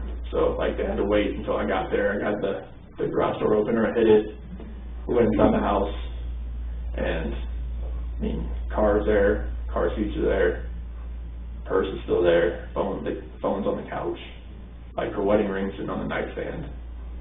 And it's like there's like no sign of Bella, Celeste, or anywhere. And it's like the police officer, I forget what the police officer's name was, but he was there, and he was just, once we found the phone, powered it up, and all the text messages like came through as far as like, everybody was reaching out to her and everything, like, hey, what's going on, like, are you okay, everything good? And there was just like, there was nothing there, like, it was just like, it was a ghost town. And everything that was there just didn't make sense as far as like, why, like, what happened. So we started like reaching out to a bunch of people, like any of your friends that, like, anybody that had reached out already, that, you know, like had a car seat or like had a kid in general, and nobody had heard from her. Nobody had a clue. Like her mom hadn't reached out to her, my parents, I mean, nothing was there. And the officer, Baumhofer, detective, I'm not sure if you know the people that are involved. Yeah, I can't remember how to say it. Oh yeah, I think Detective Baumhofer, he came, and they're all like, you know, taking questions from me, Nicole, her son Nick, that was there, and then went over to, they talked to my neighbor, because he has a camera facing, like, he picks up a few different angles and whatnot, and watched his video surveillance, didn't see anything as far as her leaving at all. So they're just like, all right, like where, like how this happened, like there's no like video of her like leaving the front at all. So we didn't know, we were just at a loss for words, like, all right, where is she? Like, she would mislead everything here. Like, even the kid's medicine was still there. And I was just like, all right, she needs that. So the only thing that was gone was really the kids' blankets. Like, everything they slept with, like, you know, Celeste has like this big New York Yankees blanket and a little dinosaur and like a little dog that makes noises and a turtle and something. It's a whole package. And Bella has two blankets, but one was still at the house, the other one was gone. And she has a dinosaur and like a little swan blanket. Her other little, we talked to the neighbor, and we looked at anybody else that maybe had a camera somewhere, but nothing was going on. They had other community services like go into the houses, like knock, hey, have you like, do you see anything? Like, you have a camera? Do you see anything like that? And we had nothing at all. And it was just like, all right, so at this point I'm hoping, all right, she's at a friend's house, she's safe, and she's just like decompressing, or like she's safe. But like that night, like as I'm like calling like hospitals and hotels, and it's like there's nothing, like there's nothing there, like nobody's had her check in, there's nothing at all. And then that was just traumatic because like I had every light in the house on, just in case, like, you know, like, yeah, I went laid in bed, but I didn't sleep. I was just sitting there, just like, I had friends that came over. Nick and Amanda came over for a little while, and they showed support. My friends Dave and Jeremy came over, they showed support. Shannan's friend Lauren came over, she showed support. Another friend, Melissa, came by that I didn't know that she showed support. Everybody's just like, I don't know like why this happened or how this happened, but like, I hope that she's okay, type thing. Mm-hmm. And just like, I was just hoping that I would get that knock on the door, or a phone call, or a text. I mean, her phone, they have her phone, like hopefully maybe it's a number I don't know. Hopefully it's like, you know, like a burner phone, or some kind of like phone she bought, and she could just text me and call me like, hey, I'm okay. Something. Or just get a knock on the door, and then the kids just run in. And I was just like it didn't happen. And when I was going through like that night, just trying to process everything, like I miss like the kids like sitting at the dinner table and like having to tell them to eat their dinner, and like I miss them throwing their chicken nuggets at me. Like when I went to their rooms, just kind of like, you know, make their beds, and it's like I wasn't gonna turn the rain machines on, you know, like I wasn't like, you know, gonna read them a book. I wasn't gonna kiss them goodnight. I wasn't gonna like, you know, do that. I wasn't gonna play in the playroom. I wasn't giving them like their nightly snack, like their nighttime snack. I wasn't, you know, giving them their medicine. I wasn't, you know, getting them dressed for bed. All that, like, it just hit me. It's like, I'm not turning the monitor on to watch them because they're not here. It's like, where are they? And that night was just like, I didn't even want to stay in the house that night, but I knew I had to, just in case, like, maybe they came home, maybe they would come in that front door, garage door, or something would happen. But nothing happened that night. So I just laid in bed and took phone calls and texts from all our friends I couldn't sleep either, and just asking for prayers, just asking prayers in general, just like, these kids and her are gonna come home, they're gonna come home safe. And the next day, well, detective, he called me about 2 a.m. just saying like, hey, we're gonna do like the missing persons report, and I'll get that all going. But yeah, it's like the next day, like when everything like started happening as far as the news crews like pulling in, and then all the K-9 units and the drones flying over my house, it was just like, it all set in like, this is not, she's not, they think something happened. Because all this right here, this means that, okay, my worst fear, that's where this is going right now. Because I thought she was just at somebody's house and she was safe. But now, it's going the other direction. With all this going on, with the dogs coming in, with the news media, everything just kind of happening, it's like, all right, this has gone to a totally different direction. And it's like, I was when all my friends like were coming over to give me some support, I knew that like, all right, like I was happy all my friends just came over to just support. I didn't want to be alone at that point in time. Like this is the time you don't want to be alone at all. And my friends are supporting me all through this, and I just want to find them. I want them to come home safe, like wherever they are. I hope they are safe, and I really hope they can just come home. The FBI agent Graham, he's been really helpful. I mean, he didn't tell me what leads they have for today, but I'm hoping that it leads to them coming home. Because just being in that house and not being able to tuck them in, it's heart-wrenching, it's earth-shattering right now, because those are my kids. Those are like you made those kids, you know, like, do you have kids or anything? Okay, so like, 3 of them. So like, just not being able to like, you know, kiss them goodnight and saying I love you, daddy, or I miss you, daddy, or something like that. You know, because they were without me for 5 weeks, and I got to FaceTime them every night, and it was just not being able to do anything, like knowing that they were just here and not knowing where they are now. It's a nightmare right now. So, thank you for explaining all that to me. Obviously, I have more questions, so I may kind of piece it out, just going back, just so I understand everything. And you kept saying that you thought she was at a friend's house. Do you still think she's at a friend's house? At this point, I don't. Because all this, like, everything that's happened now. So what does that make you think of? It just makes me feel like either she vanished, like she has the kids and she's somewhere where, like, maybe hopefully a hotel, but I don't think she's at a friend's house now, unless it's somebody I just don't know.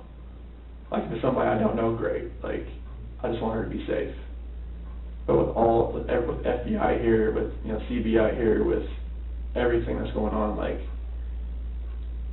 it makes me feel like, all right, maybe somebody has her that's not keeping her safe, or something terrible has happened, and that's the nightmare. And what would that terrible thing be? That somebody hurt them. That's running through your mind sometimes? I don't want that to run through my mind, but it's running through my mind that somebody has hurt them, and that they are not safe. I really want them to be safe. I want them to come home. Right. We want them to come home too. So let's let's kind of break it down back to when Shannan went to Arizona. Mm-hmm. So what was she in Arizona for? Thrive local. Oh, okay. I saw that I'd been down there with some of the upline leaders. Okay. Mm-hmm. So she, mostly women, like, you know, other people that work for her, you know, downline. Or downline people or upline people and all that. Okay, and they just, you know, fill their cup, I guess, for lack of a better term. So they get there and they, you know, cheer them on and like, you can do more and whatever. And I guess, do they teach them about new products? Yeah, there's a lot of training that goes involved with it, like how to talk to people and stuff like that, how to bring in more people type thing. Like, did Shannan make a lot of money doing this? Yeah, she makes about as much money as I do. Really? Yeah. And how much is that? Because I don't know how much you make. About 65, 70. Okay. She makes that much just selling Yeah. Thrive? Wow. How many people does she have underneath her? Like, people that have signed up underneath her, probably about 200. But like active people that promote it, it's probably about 50 or so. But like she has, her team does about $80,000 a month in sales. Goodness. Yeah. That's crazy. Sorry about that. Okay, so she's at this conference, and obviously, even before that, like, you know, you said that you kind of talked about, you know, separating or whatever when she got into bed or after you woke up. Yeah. When did that start? So that in the 5 weeks that we were, like, when she was in North Carolina and I was back here. And when did she leave for North Carolina? What was that date? June 26th. So the end of June? Yeah. Okay. And she leaves in June, and that's when, what? Yeah, like, being, like, when we were talking and everything and texting and calling each other, like, we could feel, like, there was, like, that disconnect there. And, like, over that period of time, like, our conversations were shorter, text messages were a little bit less, you know, like more, like, emotional type thing, you know, more less lovey-dovey type things. So explain, like, even before June, was there any other issues as far as your relationship goes? Or, I mean, everyone goes through ups and downs in marriage, but... like over a year ago, you know, it's more of like, you know, I could see that maybe it wasn't like as hot and heavy as like, you know, as it was when we first met, you know, that spark and everything like that. But like you say, ups and downs, marriages, like, you know, they have their lulls and they have their highs. And like, I was hoping that we could just it would just work itself out, like. That's it's hard with babies and, you know. Yeah, when the kids are involved, it's a little bit harder, a lot harder. And just as far as like your time away from your spouse and, you know, just trying to make time for them and, you know, give them emotional attention and that kind of stuff. I know that kind of can get strained. Did you feel that once you started having kids, or, you know, did you feel that even before? Yeah, we didn't like go on dates really a whole lot after we had kids, because we just, you know, kids monopolize a lot of your time, like, they take up a lot. So it's like, you want to focus, like, right on your kids all the time. And that's what we did, and we didn't really focus on ourselves much. And I think that's where, like, I'm not going to blame the kids for a disconnection or anything, but, like, yeah, we focused, like, on the kids, like, all the time. But, like, and then, like, as our relationship got longer and longer, it was more of, like, I could feel that disconnect that was there. Like, we really talk, like, we didn't have those deep conversations anymore, like, you know, anything like that. But like that's when it kind of all started, and I was hoping that, you know, maybe it just worked itself out. And being like, those 5 weeks when she was in North Carolina and I was here, like, I could feel it more. Like, tell me about that. What do you mean by that? So like, you could feel like the disconnect more, like, in the conversations we were having, and like, they were just short, and like, it felt like, you know, like when we were texting each other, nothing was the same as far as that goes. Like, calling each other, nothing was the same. And when I got there, that's when you can kind of all, like, when we were talking, it was just, nothing was... Yeah, tell me about that. Like, what did it seem like when you got out there finally? Yeah, like, when I got out there, it was just like, you could feel like, you know, you get to the airport, you know, just wrap the kids, like, around, they come running through the alarm and everything. They were running through a place they couldn't even run into. And gave them a big old hug and everything, and then, like, gave Shannan a hug and everything, and just, like, you can just feel it start from there. Like, everything just felt, like, different. Like, did you guys kiss or anything? We kissed right then, but, like, after that, it was just, like, every night, it was more of, like, we talked, but it was like mainly it was through text. Like When you were there? Yeah, because it was more like whenever we would talk about like how we were feeling, it was more of like we were just text back and forth type of thing. Because like that's how we could get our feelings more across. Because her mom, everybody was still there. Like we weren't really alone because her parents were there. So tell me about like when did that first text, you know, like what was that first text like as far as like one of you, you know, deciding to talk to the other one about maybe separating or, you know, not feeling great about your relationship or whatever. Like who was that first person that sent that text and what did that text look like? It was probably on her phone, but it was, so when I got there, it was July 31st, went to the beach August 1st, and her dad was there for a few days, and her mom came down. So we were never really like alone together. So that's why some of our conversations were through text as far as that goes.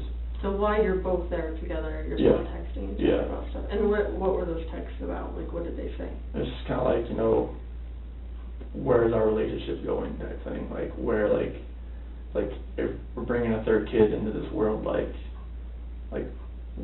what's our relationship gonna look like? Like is it gonna be, are we gonna work this out, or is this gonna lead to a separation? Is this gonna lead to where like we stay together and be civil with the kids, or are we gonna be our separate ways and stuff like that? And what was her reaction to all of that? It was, I mean, it was emotional, it was a lot of crying, it was just like, I'm not sure like how to word that, but it was more of a, what are we gonna do? Like, how are we gonna make this work? So your wife wanted to make it work. Like we both wanted to see like, alright, is this going to make it work? Is this gonna work? Like, are we still at that point in our relationship where we're gonna make this work? So like when she went to Arizona, she confided in a bunch of her friends as far as like what was going on, as far as like where our relationship was. And how do you know that? Once this disappearance happened, like they knew, like I didn't know if they knew or not. They reached out to you and told you that they knew, or? Well, I told them like, you know, we were, you know, gonna go through like with a separation and everything. Like, oh, we knew you guys were having some issues there and everything. I'm like, oh, okay, I didn't know. Did they tell you what Shannan had said? No. They just said they saw her like and her emotional state, it wasn't the same as far as like they could tell something was like, it was different about her. So in North Carolina, is that the first time you guys have ever talked about maybe not being together and maybe, you know, figuring out life separately? Yeah. Okay. And was that more, would you say you bringing it up to her or her Me bringing it up to her. Okay. Okay. Did she ask you why, like, why now, you know, or how did that kind of stuff? So Yeah. what did you say back to her? Yeah, it was more just like I didn't feel that connection anymore. Like fell out of love kind of thing, or it how was. would you describe it? Yeah, it was more of like I don't feel the same way that I used to. Like I don't think we have that connection anymore where like I can just like be myself and just like be everything that I need to be for you right now. And that's how I explained it to her. And she said what? She didn't like know really what to say. It was just like I don't know, I didn't see it, but it's like I want to work on it and I want to see where this can go. Like if we can fix it, like either through a book or like counseling or. So after your conversation with her, it was your. This is in North Carolina. Right, yeah. Belief that you guys would try and work on it together, just to see if it would kind of work, or. Or just kind of like see where this like we'll take this week like because it was an emotional week just because of everything we were saying and like what we were thinking like and all that, especially bringing another kid into the world. It's like we want that environment to be as like healthy as possible. Sure. Did you guys? I'm sorry, it's pretty in here. I'm gonna pump this up a little bit. Did you guys sleep in the same bed while you were there? In North Carolina, yeah. Yeah, like there was a couple. I slept in the kids' room one time, and I slept on the couch another time. Is it just because of the tension? Yeah, there's tension in there. That's good. And then when we got here, when we got back. But when you're there, like, did you guys have sex at all, or? No. No? Okay. Were you guys affectionate after the kiss at the airport? Not really. Okay. That's where we could feel like it wasn't really there at that point in time. Okay, and up until the point where she left, was it, affectionate and? No. I mean, what was your sex life like? The last time we had sex was in May, like when the kid was born, or kid was conceived. So, that would have been in May? It would have been because she found out second week of June, so it would have been May. Okay. And was there a celebration or something that, did you guys go out? Did you have a date? No, she got me a few shirts that had said Dad, Code of Fishing F3 type thing. She had a couple shirts made, all of one of them was a back rub type thing. But as far as when you had sex in May, what was there something special about that? We had talked about having going through pros and cons of having another child, but we didn't have a celebration of having sex. So you guys so you were talking about maybe having another kid? Yeah. And then you were actually trying that night to have another kid? Yeah, I think after we waited until she was when she was ovulating type thing. Was she keeping track of that? She always has that on her phone. It's like OCD, right? Like a cycle tracker type thing, and it tells you. Okay. So did you find that sex was more like a job, or did you really enjoy it with your wife as far as? I never felt like it was a task. Okay. Or anything like even that. we're gonna do it now because I need to get pregnant, whatever. No, it wasn't whenever you're trying to have a kid, you have to plan that part as far as that goes. Sure. Because you can't just have sex every day or twice a day to get pregnant. You have to once and then kind of wait 2 days or something, whatever the formula is. She said, you have to wait 2 days and then try again. Okay. But that's what that was. Okay. So before that time in May, how often would you say that you guys were having sex? Maybe once or twice a week. Okay. So why do you think it significantly stopped right after she conceived in May? It's kind of hard to tell because we went through little spurts where maybe it wasn't once or twice a week. There was times we went a month or two without having sex. And sometimes I would try and that would either she was tired or something was going on, she was just aggravated with something, and she was like, no, not tonight, type thing. I was usually the one to initiate it. Mm-hmm. But I'd say most times it was I was shot down, but that's married life, honestly. You just kept trying? Yeah, you try, you never stop trying, because if you felt like it was a job or a task, you wouldn't try. Mm-hmm. But I enjoyed having sex with her, so Okay. It was. As far as North Carolina goes, when you guys kind of broached the subject of maybe separating or whatever, did she accuse you of because I think it would be a normal wife's reaction to be who is it? Who's the chick or whatever. Yeah, that kind of came up, and I was just that would never happen. The kind of guy I am. I was at one of my friend's house, Jeremy, and he said you're the type of guy that I could send you with my wife for a week and know nothing was going to happen, type thing.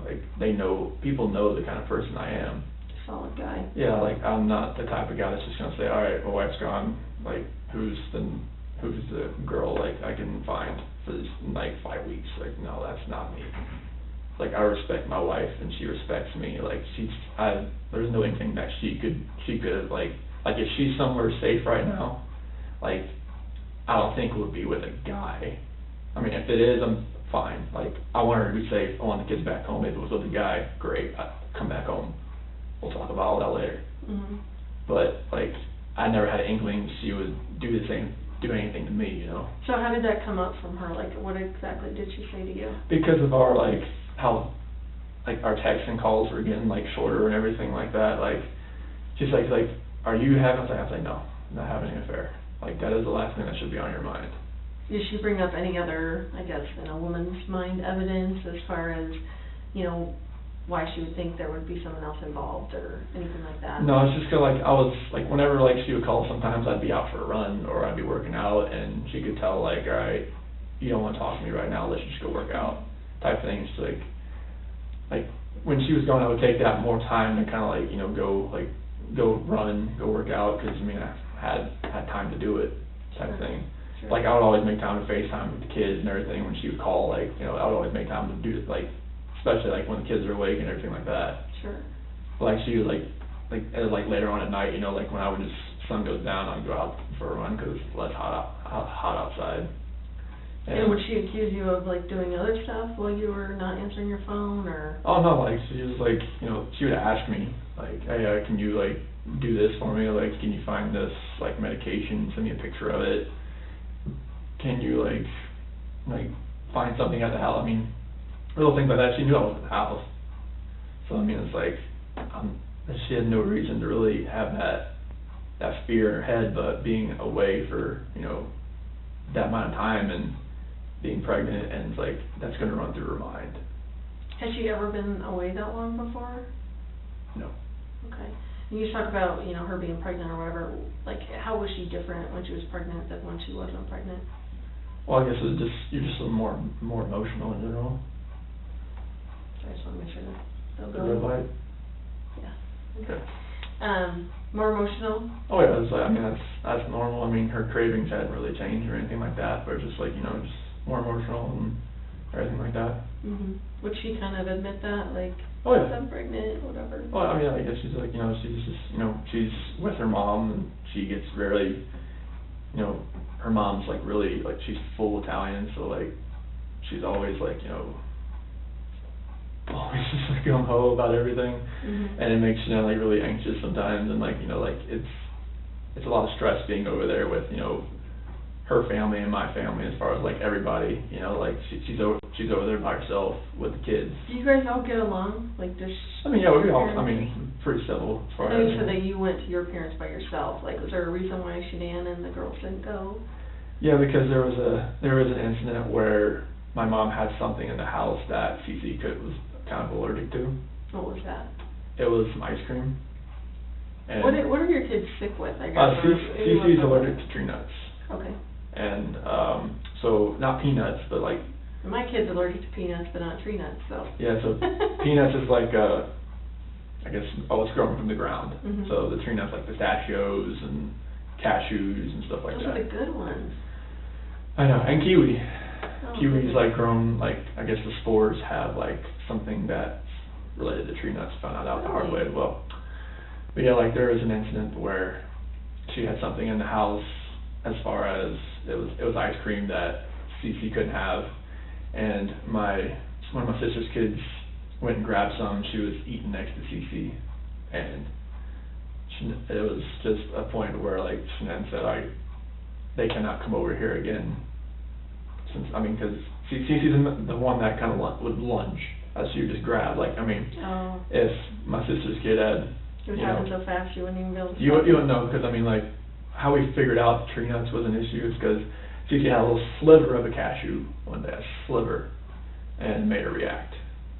And her reaction has gotten worse over her last panel was a month, 2 months ago or something like that. And her reaction was a little bit when they prick her back and everything. So like that kind of drove Shannan to where like, all right, they can't come over ever again if you're going to have this in this house, and that's why that happened. When was that? Was that during this trip, or was that from before? It was during that 5-week span. Okay. Yeah, and they hadn't seen the kids in like 2 weeks when I got there. And Shannan was like, they can't come over. They can't go over there right now. What did you think about that? I was hurt.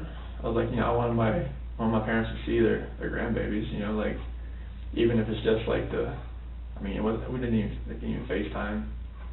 So like when I went over there, like I wanted to bring the kids, but like I respected her decision. Like, okay, like if you want the kids over there right now, it's fine. I just need to see my parents. Like, since I'm here, like I'm here for a week, you know, I want to at least like go over there, give them a hug, and see my sister, her husband, their kid as well, and just kind of just say, hey, hello, cook out, and just hung out.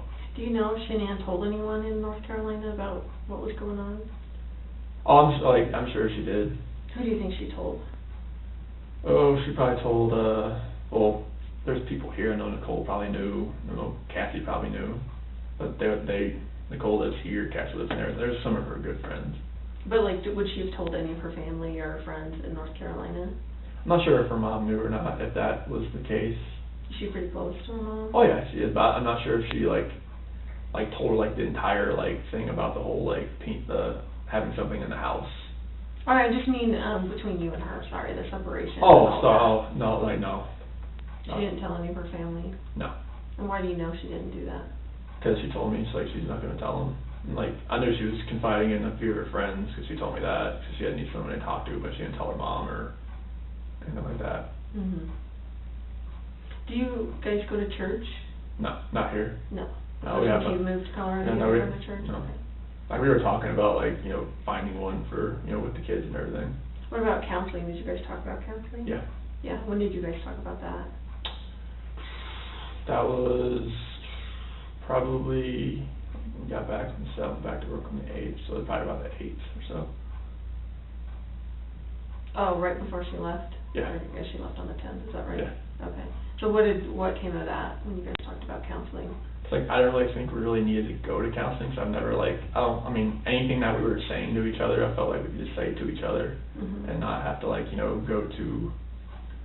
go to somewhere, sit on somebody's couch and talk to them about it. But, like, she said, like, a couple of her friends that were married have been to counseling, like, once or twice or 3 times, and they're still going, type of thing. Mhm.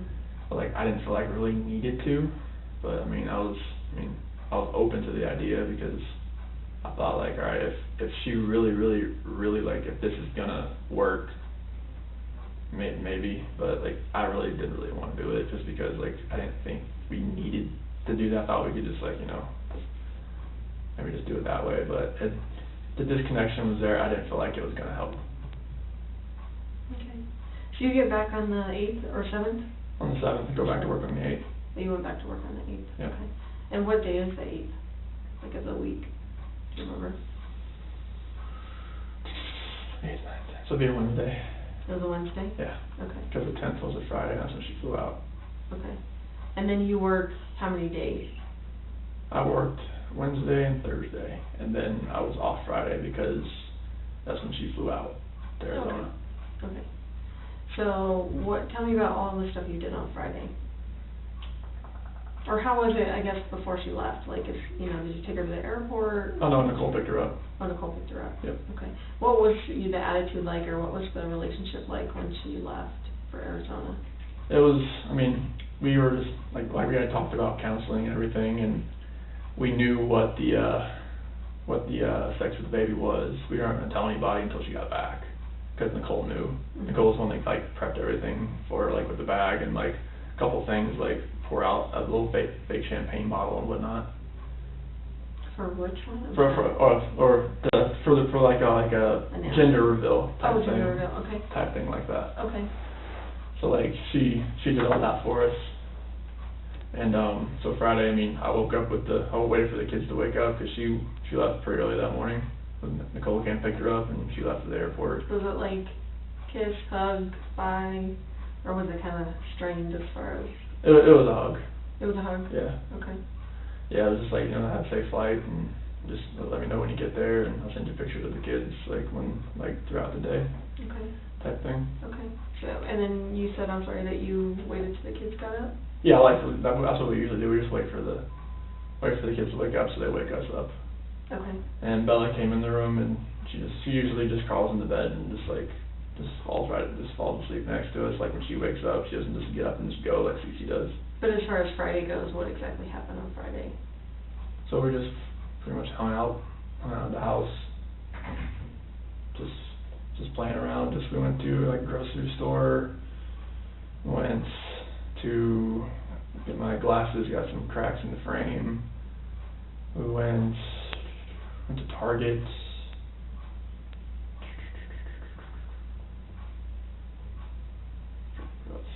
We went to King Soopers to pick up the click list over there. I've never done that. That was fun. When did you do that? Is that your first time doing it? Or do you guys do Oh, no, she does it for me all the time. Oh, she does. Mm-hmm. Very cool. Yeah, we just like, we had made a little day of it and everything, and So, and I'm sorry, do your kids go to preschool or daycare? Or Primrose. is that a preschool or a daycare? It's a little bit of both depending on your age. Okay. Because like they have up to 6 months. Okay, so what are your kids considered? In It, the preschool or in the? Early, Celeste is like early preschool 1? Early preschool 1. And Celeste, or Bella is pre-K 1.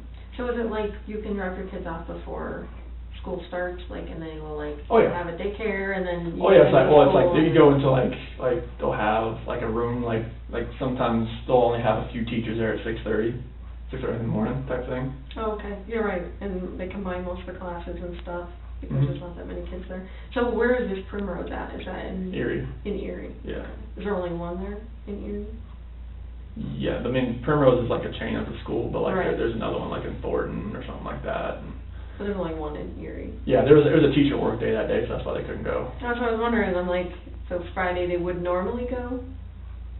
Mhm. Okay, They would normally go. That's why like I took that day off because like you didn't have any daycare or? because she was leaving so early and whatnot. But yeah, we just played around that day and just I mean we took a couple different places and. And do the kids go 5 days a week there? Or how often do they go to? Oh, they 5 days a week. 5 days a week. And what is the normal time that they go from like 8 to 10? Depending on when they kind of wake up and get ready, usually by 7:30, like 4.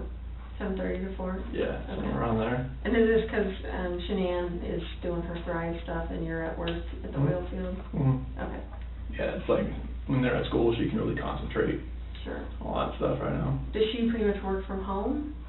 Oh yeah, Or- she can work from anywhere. But does she normally work like from a computer at home, or is she? She just works from her phone. I mean, she uses a phone. computer, but she uses her phone mostly. Isn't that amazing? Yeah, I mean, you can do anything from those things. That's crazy. Okay, so you hang out, you guys are running errands, Target, grocery store, that kind of stuff. What time do you think you get home on Friday? Probably about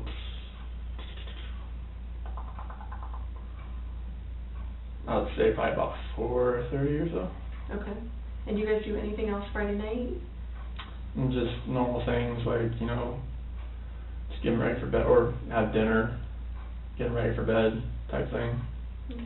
Did you talk to Shannan that night? Yeah, Friday night? yeah, I'm pretty sure I did. Would you have FaceTimed her with the girls or? Oh no, when she's away and stuff like that, like we don't FaceTime the girls. They really react to that. Oh, because they'd be upset. They'd be She's gone. upset, yeah, like Bella was asking a lot about her. Okay. So did she talk to them? Like as far as on a phone call or? No, there was no contact between her and the kids while she was gone. And That's normal, Okay. like if she like last time there was a Thrive event that was like she went to Canada and like it was like we do not talk to the girls, like they would literally like have like a cry fest like. You're like, I can't handle that, so. Well, I mean she knows like Yeah. and, like it would really make her cry too. Mhm. Okay. So it was just one of those deals. Right. So what time do you think they go to bed on Friday night? Probably about 7:30, 8 o'clock. Okay. And what did you do Friday night? I went downstairs and worked out and just kind of chilled out at the house and So your weight is in your basement? yes. Okay. So you went and worked out, and then how do you chill out? Like, what do you normally do? Sports Center and just like if there's a cool movie on to watch or something like that. And Did you have anyone over on Friday, or Mhm. anyone stop by, or Mhm. anything like that? No. Okay. And then what happened Saturday morning? Saturday morning, kind of the same thing. Like Bella came in bed again. Like when she wakes up, she comes into bed and just kind of lays next to me, and then just kind of waiting for CC to wake up, type thing. And then I was gonna go to Costco that day, but Shannon said she'd just do it when she got back. And go back on Monday, get some chicken or vegetables and stuff like that. But I got most everything from that click list, the King Soopers. They were just like hung out at the house and played outside, and before it got too hot outside, and just played in the playroom and did some things around the house because it gets so hot out there. Like we couldn't go to the park because they were doing like some drainage thing. They had everything dug up, and whenever it does rain, it just like puddles up really high, and it was just one of those deals. Because you're in a newer neighborhood, is that right? Our house was built in 2013, Oh, okay. but there was already houses there. I think those houses have been there for a little while. Oh, okay. Mm-hmm. Okay. So you guys come in, or you're hanging around the house, playing around the house. So what happens around dinner time? So Jeremy Lindstrom, one of his daughters, McKenna, watched the girls that night. I went to a Rockies game. Okay. Yeah. Who did you go to the Rockies game with? I was people from work. And who did you go with from work? It was Cody and. You have a lot of names too, just because I don't know who these people are. Oh yeah, it was like Cody Bourgeois and. Yes, because it was a raffle that we had from work. Oh, okay. So it was a work function, but it was with Cody Bourgeois and Sam LaRue. Those two guys? Yeah. Okay. So just Yeah. 3 of you guys went? Yeah, and then I came home about 11. Did they win? Yeah, it was a walk-off. We went home running in the bottom of the ninth. Nice. So this is Saturday night, right? Saturday night. So what time did you actually leave to go to the Rockies game? It was like 5 o'clock. 5 o'clock. Did the game start at 7 or 6:10. 6:10? Yeah, I Did you got stop done. and eat dinner Yeah, the lazy dog. at the Lazy Dog? Yeah. Who did you eat dinner with? About the same people. Oh, okay. Yeah, so got down there, the Rockies game, came back about 11 or so, stopped by at the gas station next to the house, got some money from McKenna, gave it to her. What gas station is that? The one right by our house, Do you know what kind it is or? Conoco. Gonco? I think it's next to a Pinocchio's restaurant. Okay. So Is got the ATM inside? Yes. Obviously? yeah, Okay. yeah. So we got that. Talked to Shannan on the way home. From the Rockies game? Yeah, How did you get there and back? with the Lexus. Oh, with Alexis. So did you pick up anyone on the way? Did you give rides Mhm. to anyone? No. You just met them down there? Yeah. Where were your seats? Do you remember? It was on like the third baseline.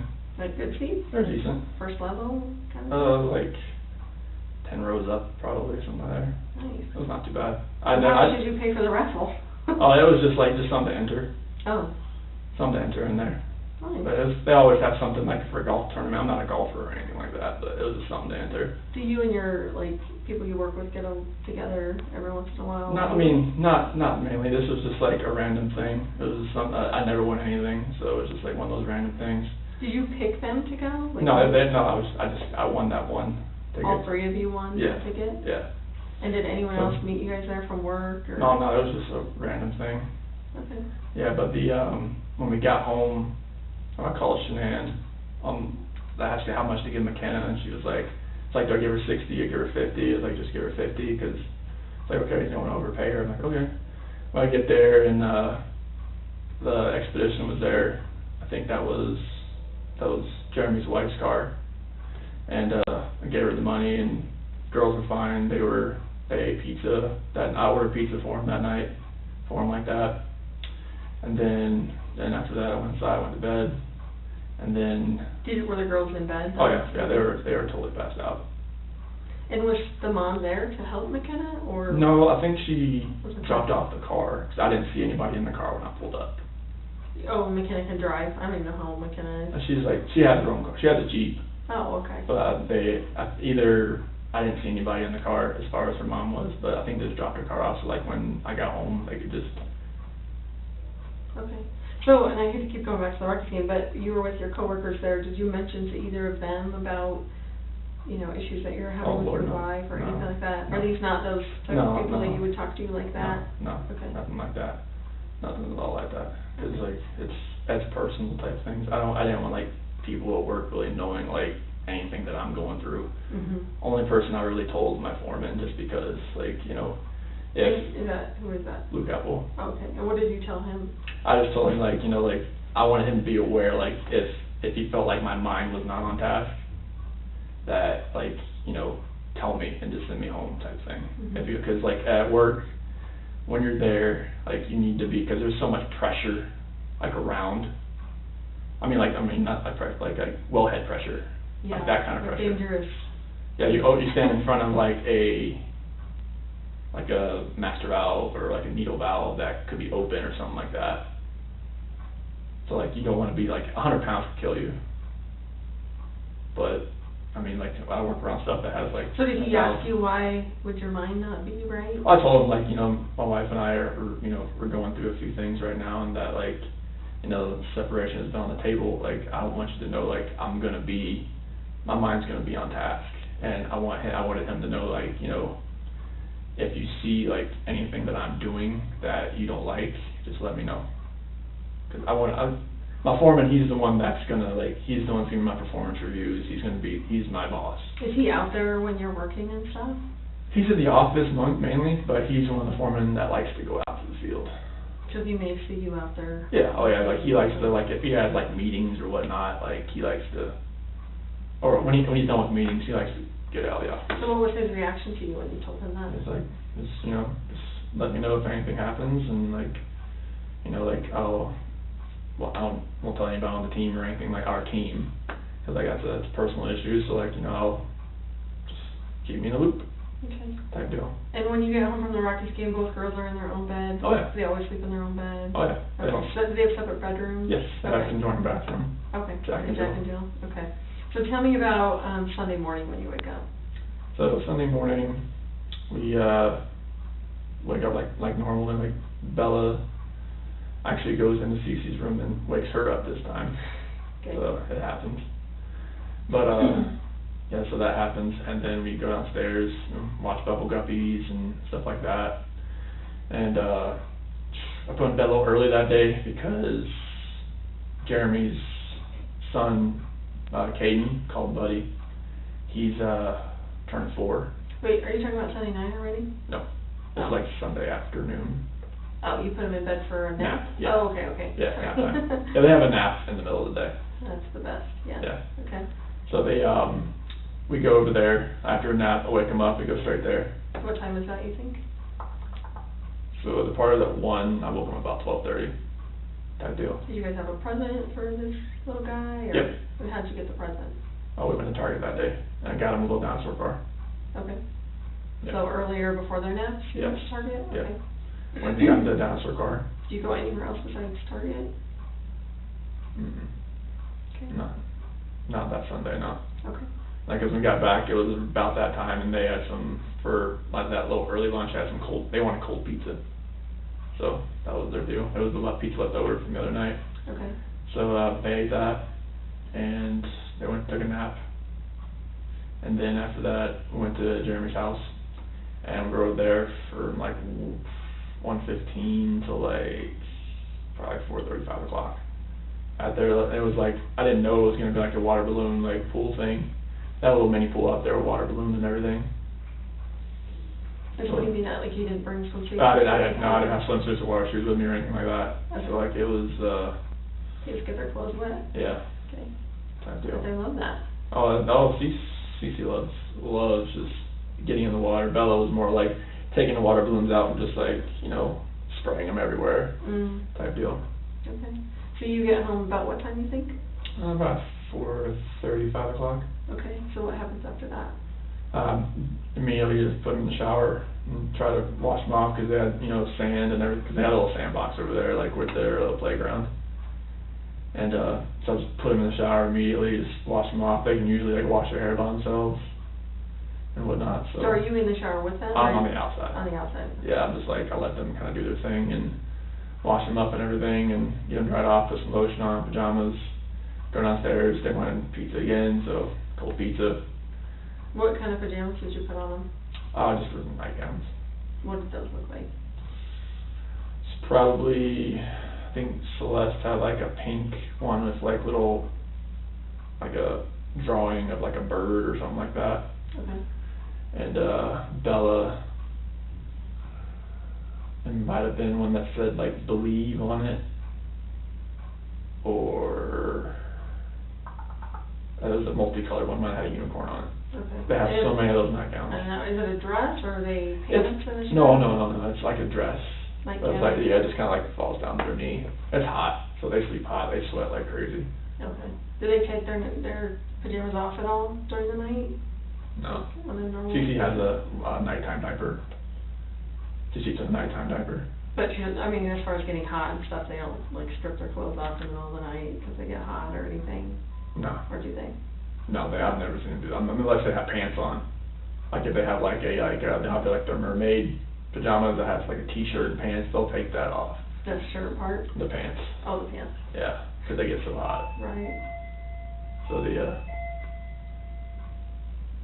I've never heard that yet, that noise. Great stuff out behind you. Is that what was beeping? No, I was just like, Oh. maybe it was like that getting hit or something like that. No, I wasn't touching it. No, like in another room, I noticed in another Oh. room, they always have that. Yeah. They all have that. Okay, so you get them in their pajamas, Feed them dinner and Yeah. FaceTime, Shannan's parents. so not Shannan, just her parents? Yeah, her parents. Okay, perfect. Yeah, so they FaceTime them for a little while, and after that, they sit on their couch, they have a Minnie Mouse, Cece has a Minnie Mouse couch, and Bella has a Sophia, the first couch, and they chill there and give them a little snack, and Celeste has some vanilla wafers, Bella has some chips, and then they each wanted the switch after they were done, so, sorry.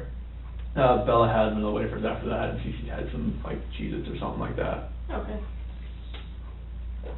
And then, after that, just brushed their teeth and got them ready for bed, and they both used the potty, and like they normally do, and put them in bed. Okay. Do they normally go to bed right away, or? Well, they do lay in bed, like, they don't get out, like, once the rain machines are on and lights are out, like, Bella came out twice that time, just because she knew, like, Shannan was coming home. Like, I told her, like, alright, she'll be home Monday, Mhm. type thing, because, like, Shannan's not gonna just go in there and wake her up at, like, in the middle of the night, type Mhm. thing. So, like, I told her she'd be here Monday, and she knew, When like, you wake up. yeah, she knew, like, alright, time yet? Like, she comes out, like, she home yet? Like, no, baby, just, when you wake up, okay, when you wake up, so, okay. About two times she came out asking about that, but Celeste she hasn't done that yet. So as far as, you said you talked to Shannan at least one time to ask about how much to pay McKenna. Yeah. Did you talk to Shannan any other time? Oh yeah, like during the day Sunday. Okay, and how was that? It was just fun, just talking about the kids and, like, you know, texting back and forth. I don't have much signal over at Jeremy's house, there's like a dead zone on Erie Parkway over there somewhere. Did you send her pictures of the kids Yeah. at the party and Mhm. stuff like that? Yeah. Okay. And what Yeah. did was she happy about that? Was she I was like, yeah, I upset, or? miss them, type thing, you know. Mhm. Yeah, but like, I sent her pictures while she was gone. What about like phone calls? Did you guys have any phone calls? Yeah, we had a few. I couldn't call her over there because it was bad signal area. I'd rather get the text messages out.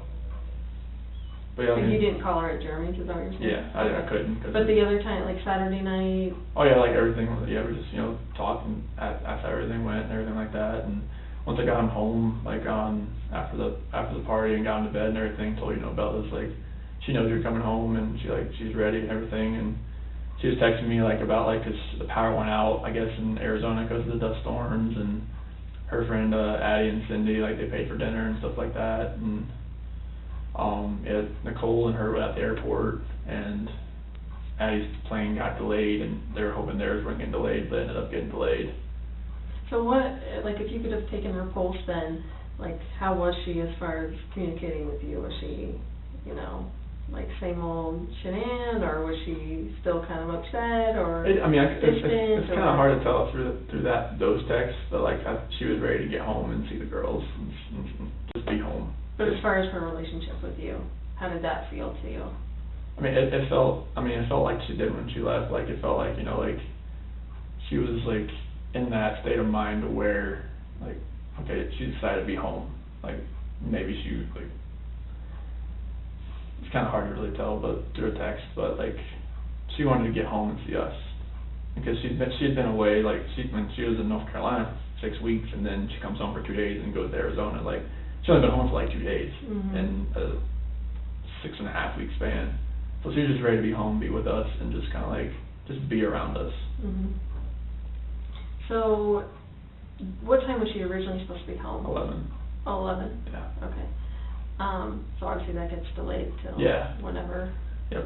She 1 got or- home. She didn't get home till like 2. She didn't leave there till like 11. I think they're an hour behind Okay. in Phoenix Okay. at this time of year, because they Did don't. she text you when she landed, or, I mean, did you know? No, when she was texted me landing? that it was delayed, and I think she texted me when she took off, but she didn't text me when she landed. Okay. I just felt her, like, get into bed. Okay, and you said that was around 2, you think? 2 Now, o'clock. you know there was a doorbell thing, is that what you said? Yeah. At 148? Mhm. Describe the doorbell thing. So it's got, like, whenever, like, a proximity, like, she walks up. Like a motion thing? Yeah. Okay. And now, is that tied to, like, a home security system, or is it Ours. just a single doorbell thing? The doorbell, like, records it on to the, our control panel. So it's all tied together? Yeah. Like garage alarms? Yeah, car everything, alarms, yeah, window, yep. whatever? Well, there's no windows, but just like, Okay. there's a living room, like, motion thing and a basement motion. And, like, we have, open and shut, sensors on the basement door and the sliding door, and obviously the front door and both garage doors. So is it anytime they're open, or just if they're Anytime open they're for an open. Both. extended period of time? So, like, if the door is left open, after a certain amount of time, it'll say, the front door at 2825 Saratoga Trail has been left open. So did it alert you that she was outside using the keypad to get in when she got home, or? No, it picked her up walking up to the door. And did it alert you that? When I saw it the next morning when I Okay, woke so it up. wasn't enough that it woke you up? Oh, as an no, alarm? no, it's very, like, a faint, like, ding, type thing. And what's the living room one? What's that for? It's just a motion detector, like, if, like, you set alarm 2 away, like, you know nobody's gonna be in the house, that's, you know, stuff like that. It'll pick that up and set alarm off. Is it on when you're home, though? No, like, if you set it 2 away while you're home, you're just gonna check the alarm. Okay. So you don't have any of those, like, active, I guess, when you're at Well, it's always active, but it's not set to, you can set it away and stay or disarmed, but it's still gonna pick it up. Oh, okay. Like, if you look on my phone, like, you go to the Vivint app, it'll show you, like, living room motion system detected. So, and I guess, so, just for my own knowledge, did you actually look at that, obviously, when she went missing, and the girls? Did you look at your living room alarms and that, I mean, to see if there was stuff going on in the It living doesn't, room? like, once, because we had so many, like doorbell trips, because it was messing up so much as far as, like, little things setting it off, I can only go to the history so far. So you don't pay for the cloud storage for that? No. Okay. Is that an option? They had never given it to me. Okay. But, like, So how far did it go back? I'm not sure how many, like, different, like, events that it can store. Like, it'll have notifications, you can scroll, but it eventually just ends. Not sure how long they'll actually keep it. So when this all happened, did you look on there and it, like... The only thing that I saw that was really strange was that, when I left, it said, the garage door stayed open. And no, so if that was on there at 5, whatever, in the morning, right? Wouldn't the other stuff still be there too that happened after? Like if there was motion in the living room or the basement or whatever? It should have been the only thing, there was like a basement door left open and garage door left open. Oh, when was the basement door left open? It was about the same time. 5:27? Yeah, it was like within a minute. And then what was the other one, did you say? That garage door left open. Was the basement door open when you went back? Not that I remember. Like when I got there, everything was shut. Garage door was shut, basement door was shut. What, like, you go out to the basement, like, The is it basement a walkout? No. Oh, It's a garden level. okay. So there's like the windows, I mean, you can see the backyard. It's not like one of the ones that's like a normal one where it's like a deep dive, like where you have to look up to see like the level of the grass. So what's the basement door then, I guess Oh, so the basement door is, so like when you walk in you walk into the house through the garage, and then as you're walking to the living room, you take a right, and then that's the basement door that leads down into the basement. Oh, so that door has an alarm? It has a sensor that tells you when it's open, because you can, since it's a garden level basement, the windows, you can walk into the backyard and you can open a window. You don't have to dip down, you just open a window and you can walk in, type thing. So there's an alarm on the There's interior door yeah. because Because like you could, in case an intruder came in yeah, through through the window, basement? yeah, like stuff like that. Okay. And that one went off too?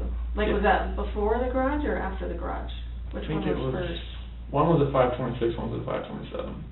I think the 527 one was the garage, and the 526 was basement left open. Do you get those a lot, or do you guys even hang out in the basement usually, or? I'm usually down there just to like work out, but I didn't work out that morning, so like it definitely wasn't open when I left. Okay. Sorry. That's okay. Very off track. You're fine. So, the Ring doorbell goes to your phone. Like, how do you log into that system? It's just an app. It's just an app. What is the app called? Business. And does she have that app as well? Yep. Okay. Should be on the phone. Is it your login? Is it her login? You guys Hers. it's her login? Yep. So is it her email and password? What is her email? Shannan@gmail.com. Okay. Do you know what her password is for that? It should be like 428-4915, capital S, lowercase w. Say that one more time. 428-4915, capital S, lowercase w. Okay. Is that what she uses for other stuff, or? Yes. Okay. Yeah, it's Kind her. of common. Yeah, it's her. Her Yeah. go-to password? Yeah, it's a phone number. Okay. Okay. Oh, that makes sense. So, It's a phone number, not hers, but it's a phone number. right. Okay. So, I know, like, I have a Ring doorbell, and, like, our flag will shut it off sometimes, you know? Yeah, that's why kick I on. took my flag down, because like it kept like, after we had like the camera reset, because it wasn't working for a little bit, it was picking up, I thought it was the flag, but like, it wasn't. It was like picking up just like the tree moving around Yeah. and bush, like a branch or something or. The shadow or something, like, yeah, I feel like Yeah. ours does that too, so. Is that the system that was installed in the home when you moved in, or is that something that you guys We did. installed? When did you guys install that? I would guess 2 years ago, 2 years ago? I think. So are you completely asleep when she gets home? Yes. Do you hear her, like? I feel her, I felt her like get in. But as far as, like, did you, was she putting away her luggage, you know, like? No. Like me, I'm crazy about, I need to unpack, like, the second I get home, no matter It was if it's, like, it was 2 in the morning. really late, but like I don't know. You don't think she was unpacking No. suitcases No. or whatever? You think she just, like, No, her went up suitcase the is still stairs home. and? Her suitcase is still there. Okay, Yeah. okay. So she's one that would wait till the next morning when she woke up and Yeah. unpack her suitcase and Yeah. everything? Okay, and do There her are some- laundry. You said the next thing you know is her getting into bed with you, is that right? I felt her get in bed. Okay. We didn't say anything because I just kind of felt it. Okay. Do you know if she was on her phone or, like, how any of that works? I don't think she was on her phone, like, 'cause, I mean, it was really late. So what is her, like, routine for when she comes to bed, like, before she gets into bed? I know it's kind of weird because she was coming from the airport, but, like, on a normal night, like, does she brush her teeth, take her makeup off, Yeah, like, it's- give me that routine. Yeah, so normally it's like, alright, she'll brush her teeth, she'll get some makeup remover, like a rag, and she'll do all that. She'll take her the balance, which is like something to help, like, stomach, you know, help everything. It's like I won't say like a laxative, but it's something like that. Mhm. But yeah, she'll go through, she'll do that, and then that's pretty much it. And then she'll lay in bed and she'll text people, call people, like if she needs to, as far as like anybody, promoter, customer, anybody needs her. Does she charge her phone next to the bed? Does she? Usually. Okay. What about, I heard she had an Apple Watch, is that right? Yeah. Does she charge her Apple Watch every night? Charger's sitting right there next to it. I mean, but does she do it every night, or does she Yeah. wait till it's Mhm. almost dead? She usually does it every night. Every night? So Yeah. she doesn't sleep with her Apple Watch on? No. Does she sleep with anything else on? Usually a t-shirt and underwear, that's about it. T-shirt and underwear? Yeah. Okay. What about that night? Do you remember, or that morning, I should say? I think it was a t-shirt. I think it was a t-shirt and underwear. I mean, that's because it gets so hot in the house. We've had issues where the the AC for the top level has been like cutting out, so it just felt hotter upstairs usually. Okay. So like, I mean, I just sleep in boxers, and like I know that, you know, we're both like furnaces, so like when we're in bed, so. Okay. So a t-shirt, underwear, like, do you know that, or are you just I'm just guessing? guessing. Okay. Did you see her, like, outside of the covers? I just saw her like, you know, like here up, 'cause that's when like I felt her crawl in the bed. Was there hugging or kissing or anything else that went on when she got into bed? No, I just feel her get into bed. Where's your, like, how do you sleep? I sleep like facing the wall. And what side of the bed do you sleep on? So I'm on, like, if this is the bed, I'm on the right side, she's on the left side, so I'm usually like this. I'm usually on my back or side. I'm not a stomach sleeper or anything. Okay, so your back is to her, basically. That's when I kind of feel her, because that bed is, it's never a pretty bed, but like it sucks, and I could feel her get into bed. Okay. And then, as far as like jewelry, does she take off jewelry? I don't even know if she wears jewelry. The only thing she wears is her wedding ring. Does she wear that to bed? The only thing, only time she ever takes it off is to color her hair. To color her hair. So she keeps it. Now, had she stopped wearing it at all because of, you know, you guys going through your hard time or anything like she wore it to Arizona and all of that? Okay. Okay. So, because I think, was her ring left in the house? Yes, on the nightstand. Was that unusual? Very. Like you found that to be odd? Yeah, if she colored her hair, it'd be in the bathroom. And then she put it right back on. Did you see any evidence that she colored her hair, like to... No, because she just colored her hair the week before. Okay. Because I think her mom and her, they're going to do it because her mom's a hairdresser. Okay. So she does it with her mom, or...? Well, she was going to do it because her mom's a hairdresser there, but I think she just colored it on her own.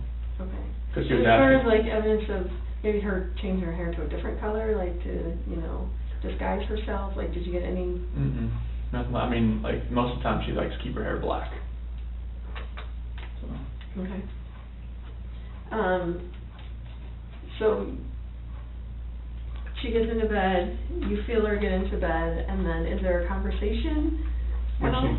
When she gets into bed, no. Like, I'll wait till I get up. Okay, and then you get up at 4, get do ready. your stuff. Yep. And then what happens after that? That's when she had told me the night before, like, hey, you know, when I get home, I wanna get up so I can get this airport off and take a shower, you know. Tell me what that means. Well, get the airport off of me, you know, like, type of thing. Like, she didn't want to just, you know, get in that late and hop in the shower and stuff like that. She just wanted to go to sleep. So, like, she wanted to get up, like, when I got up so she could take a shower. She wanted to get up in 2 hours? Well, no. She thought that, like, she'd be home at 11, but that wasn't the case. Oh, so did she tell you that when she was supposed to be home at 11? Yeah. But did you think still, like, maybe she still wants to get up and... No, I felt, if I assume, like, I know I'm just, you know, it's not You'd be in trouble? I would be in trouble. So like, why did you wake me up? I was supposed to take a shower. I've done that many times, and I learned that you have to just do what she says. Okay. So when it comes to that, because I don't want to make her mad, so. Okay. So, she ends up, you wake her up. How do you wake her up? I just, like, you know, like, I noticed, like, not to, like, you know, go like that, you know, just kind of, like, rub her shoulder, just kind of, like, really lightly, because she'll give me the alligator eye, like, one eye open, one eye shut type thing, and, like, look at me like, what the hell are you doing type thing. But, like, you just kind of, like, rub her head just a little bit, just kind of wake her up, like, slowly, not where it's, like, jolting her or anything like that, and that's how I woke her up. So are you outside the bed when you're doing that? I slid back into bed. So you're in bed doing that? Yeah, okay. On top of the covers. Like, on top? Yeah. Okay. So I'm in my work clothes and everything like that. Okay, and what did she say? She's like, I asked her, like, hey, you wanna wake up, take a shower? And she's like, yeah, I'll do it. Like that, and then I told her, like, can we talk a little bit? And she was like, yeah, let's talk. Like, was she groggy at all, or was she? No, she was pretty. Pretty with it? Yeah, pretty with it, and surprisingly, but, like, yeah, she was pretty with it. Okay, and how did you start that conversation? I told her, you know, like, we need to sell this house, like, we need to downsize, we need to get something to where we're not, it's not strapped so much. Because, I mean, the house, we're paying, like, can I go down how much we're paying a month for the house? Yeah. It's like $2,700 a month. And that's a lot, and, I mean, with the kids' school, like, it was a lot, so it was like, all right, if we can, like, sell the house, like, she had already contacted the realtor, like, the week before through an email, so, like, the realtor already kind of knew about, like, that we were interested in selling the house. So, like, we And how long have you lived in that house? 2013. Okay, so. In May 2013. Okay. So, like, yeah, I went through that, and actually, like, I was, maybe just get something smaller, like, Brighton, North Glen, I mean, somewhere that's cheaper. I mean, I know nothing's cheap right now, which is something, but like, I told her, you know, like, and told her about what I was feeling. Like, I didn't want to text her, I didn't want to call her about like a separation, like really, like, I wanted to be face to face with her talking about that. And So tell me how that conversation went. it was just about like, I just don't feel the connection anymore, and that like, how we were together, like, it just wasn't working anymore, and that like the love that we had in the beginning, I don't feel that anymore, and that, I mean, she said, you know, like, it was more of just crying and emotional, and it was. Was she mad at all? I mean, crying like she was, crying like I was. I mean, yeah, I mean, she was upset, but I mean, it comes with that kind of conversation. Like, I didn't. Did she accuse you of anything? I mean, being a woman, I mean, she's like, is there somebody else? I'm like, no, there's nobody else. I mean, this is me talking to you about this. Isn't it like somebody came into my life and took me from you? This is, you know, me talking to you. This is just me. Mm-hmm.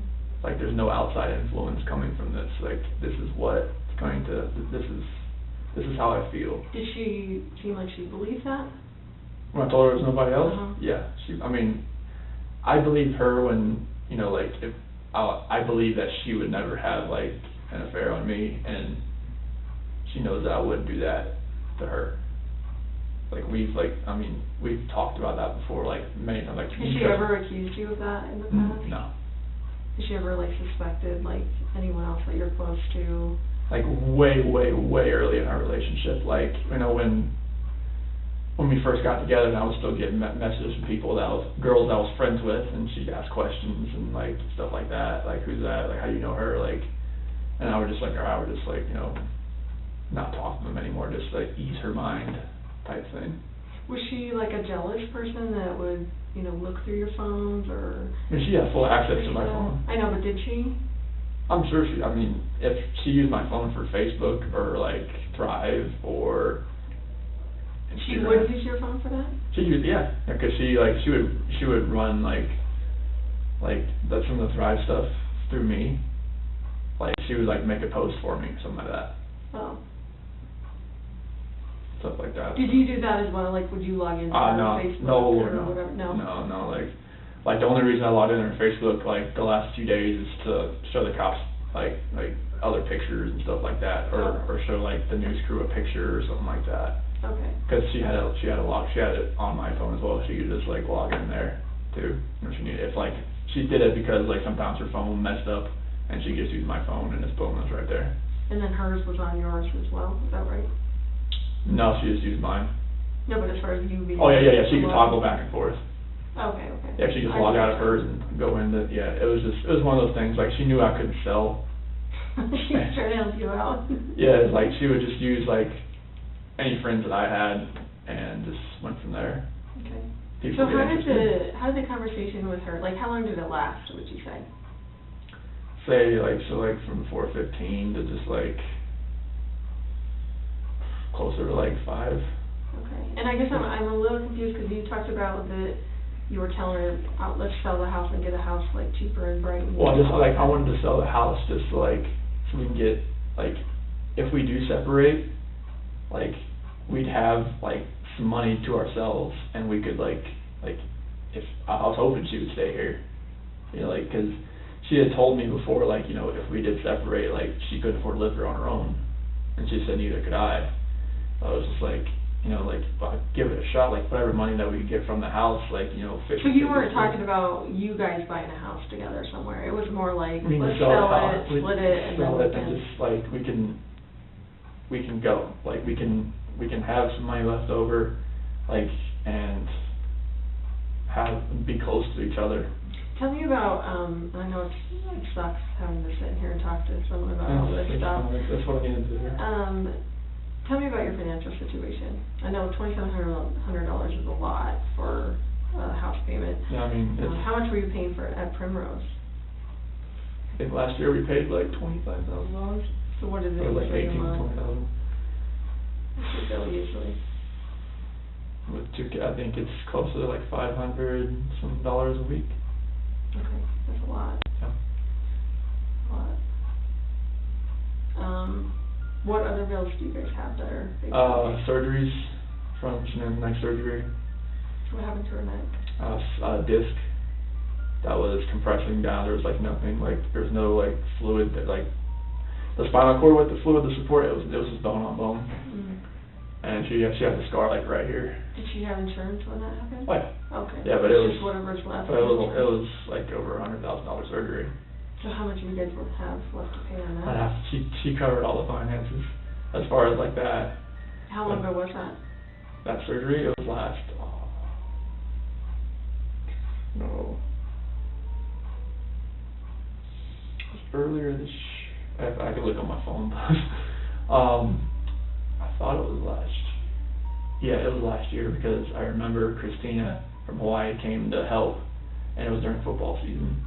Okay. So I think it was last August, September, October, somewhere around there. Okay. So fairly recently. Yeah. Okay. So what other big bills do you guys have? CCs, like endoscopies for EOE, because she had acid reflux. Okay. And allergy testing, and CC had a clogged tear duct. And I had that too. That was not fun. yeah, tubes in their ears, and their adenoids removed. Oh goodness. So there was that. Yeah, there was that. What medication are they on? Are they on some medication? They have inhalers for like they were going through like, it was like, they said it was like child asthma, but they couldn't call it asthma because they're so young. So they would have like a little inhaler, the albuterol inhaler there. And CC had Singulair, which was for allergy, like, Okay. and Bella, and CC had Omeprazole too for the acid reflux. Okay. And that's the stuff that you give them at night, pretty much? Omeprazole, I just kind of give CC that when, just throughout the day, like 30 minutes before she eats, if I gotta remember, like, somewhere in there. And Singulair, I give it to her at night. Okay. Okay. So what other big bills do you have? I think that was mainly what we paid, and some credit card bills. How much do you think you owe on credit cards total? I think it's like a random guess. I'm gonna guess about 8,000 to 10,000. Okay. I have like. You don't do the finances? No, because I mean, yeah, because she knew like from when she met me, like the one stupid thing that I did was that I sold my 4-wheeler for less than I owed on it, and she was like, that's the stupidest thing I ever heard. You're never touching the finances. I'm like, okay, I can deal with that. Right. What about like car payments and stuff? Car was paid for by Lavelle. What's that? The car was paid for by Thrive. Lavelle is the company, and Thrive is the product. Oh. So if your team sells over $12,000 a month, they give you a car bonus. Oh. Yeah. So they pay the bill, the car bill? Yeah, they give you $800 a month. And can you drive the car? Like, is it a family car? Yeah. Very nice. Yep. Wow. Strike thing is kind of crazy. Okay, so what about any other bills or any other? In between the surgeries and the kids' little operations and credit cards and the house, just like utilities, stuff like that. And we did file for bankruptcy like 2 years ago, just because of everything that was like on our plate. And how much was discharged in that bankruptcy? Oof, I am not sure. Like just bare ballpark. Did it include, cars and all sorts of stuff? No, cars wasn't part of it because she was with Lavelle at that point in time. I think it was mainly like a lot of like maybe furniture that we owed on, just everything that. I mean, it's hard to put even a ballpark number, honestly, because it wasn't medical. Like medical bankruptcy is different than just normal bankruptcy, I think. So like none of that was touched. And the house, it was still, that wasn't part of it either. You didn't touch that, yeah. No. So it was just like anything else that was like outstanding or pending. But I couldn't even put a ballpark on it. I really don't know. Okay. I'm sorry about that. Oh, that's okay. That's okay. So how would you classify your financial situation? I mean, with everything that we have going on, I mean, like when the kids like go back when they're going back to school, it'd probably be like pretty much like check to check if you know, because most like she had taken out a loan on my 401k as well to catch up with the house payments. Okay. How much did she take out? 10,000. Okay, when was that? So I'm gonna say 5 months ago. Okay. I'm just ballparking that. Okay. Because we were like almost 3 months behind. Okay. Was it close to being repossessed, or were you guys No, like about that? we had a letter from Chase. That's who the lender's from. How did she feel about the situation you guys were in? I mean, she was stressed out about it. I mean, that's why we took the 401k loan out. That was the max we could do, and just put it all towards the house and get caught up. Mhm. So are you current right now? I just got paid August. Okay. When was that due on the 1st? It's due by the 16th. About 16th. Tomorrow. Yeah. Okay. And who do you guys get health insurance through your job? Yeah, United Healthcare. Okay. How much do you pay for that each month? I think it's like $350 something. Oh, every two weeks. 350? I think it's I'm trying to think now. Is it 700 a month? It's I have to look at my last pay stub, but maybe it's like 500 something a month. So I'm trying to think like I'm looking at all the deductions that we have coming out for like me plus spouse and child type thing. Mhm. So they don't classify it as like, you know, like if you have another child it goes up. It's just like, you know, you plus spouse plus child. For family, yeah. Yeah. Okay. But I think it's every 2 weeks. I paid bi-weekly, so I'd have to look at my last check, but I think it's about maybe it's like 5 something a month. Okay. So that's health insurance. What about life insurance? Do you guys have any life insurance? Yes. Yeah, I got one for Shannan through work, and then one for both kids through work. I think Bella and Celeste is like a 20,000 one. I think that was the max you could do. 20,000 a piece? Yeah, I think that's what the And max you can do. Cover funeral costs? Yeah, and then like I think Shannan's is like 50 or 100. Something like that's the max you could do. Okay. Do you guys have any like other place life insurance with any other? I think Shannan has like her own, and I have my own type thing. Okay. How much do you have on you? Oh, no clue. Why wouldn't you know what you have? Did she get it? She did it. She does okay. all that, like, cause like I think the person who introduced us, my cousin's wife, she did like insurance. I think she did it through her. Oh, and what's her name again? Her name's Nicole, cause they're not together anymore. Nicole Kennedy. Nicole Kennedy? Yeah. Oh, they're not married anymore? No. Are you guys still close with her, or like would you talk to her? No, I don't think Shannan and her had fallen out. They did have a Yeah. falling out? There's something about like her old boss and like some like money thing as far as like him and some like it was something I didn't know about. Are you starting to say embezzling? Yeah. Okay, like the boss was embezzling, or did they accuse Shannan? I think it was the other way around, but I had like no like really details about it, and it was just like one was saying one thing, one was saying the other. And I was like, And I just want to make sure I'm not getting this mixed up in Yeah. my head. The boss maybe accused Shannan of embezzling money? Yeah. And how long ago would that have been? Well, that was like right before I met her. Like 2010? Yeah. Okay. And where was she working? Was she working at that? Like her boss was the one that owned all the wheel shops. And I think Nicole gave her, she did insurance at that point in time. And Okay. So whatever happened with that? Like the boss accusing your wife of? they're still good friends. The boss and your wife? Yeah. Okay. Yeah, he's like putting everything out on Facebook, like to everybody. He has contacts all around the world. Mhm. So they're still like, yeah, she's trying to get him on Thrive and all that kind of stuff. I think he actually uses it, but not right, but he uses it. Okay. And then you said Nicole and Shannan had now falling out because of that. Nicole Kennedy. There's like there's so many Nicoles. There's Nicole's, there's Nick's. I don't want to get all this like mixed up. So yeah, Nicole Kennedy. Yeah. Okay, but you don't talk to Nicole Kennedy either? I haven't talked to her in years. She didn't reach out to you after all this No. happened or anything like that? No. So do you have any idea, like, what policy Shannan would have gotten on you? Like, how big it would have been, or? You probably know what you're worth.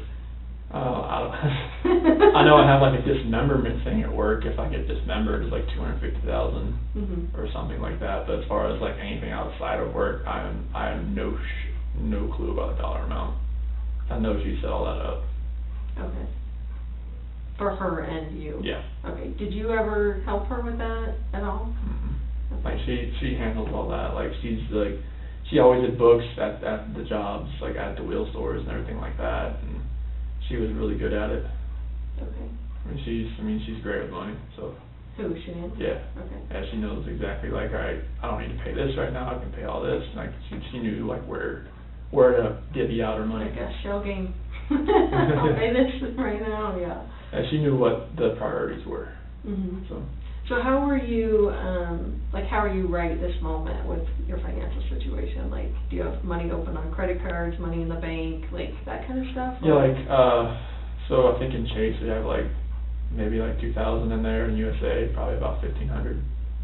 Are those checking accounts or those just Checking. Checking. Yeah. Okay.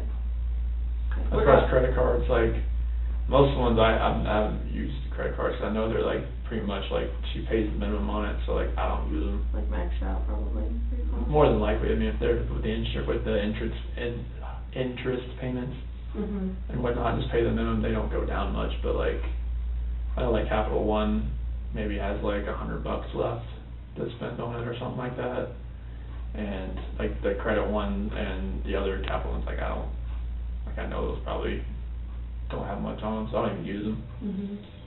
So when you're talking to Shannan, obviously in the bed about, your financial situation and that you think you should separate and that kind of stuff, like, does she ever like act out against you, like, being pissed off, like slap you? No, hit because you, or- it's talking about financial situation in general. No, like that morning when you guys Oh. were talking in bed and she's Oh, no. crying and upset, like, does she act out? Oh at no, all there's against you? we've never like raised a hand to each other, struck each other. Like we don't even really yell at each other.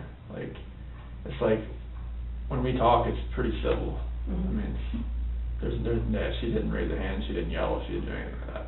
Okay. And you? No, use her or anything like definitely that? not. Okay, so when is, how long did you guys end up talking in the bed? So it was almost about 5. Okay, so about 45 minutes? Yeah, it was like give or take, yeah. Okay, and then she tells you, I'm taking the kids to a friend's house, but I'll be back later. Yeah. And she didn't tell you what friend that was, or did she? That's why I was very vague, and that's why I texted her later that day, like, hey, like, if you could tell me where you went and where the kids are, like, where you took the kids, like, yeah, I'd like to know. Okay, and then, you do what after you get out of bed?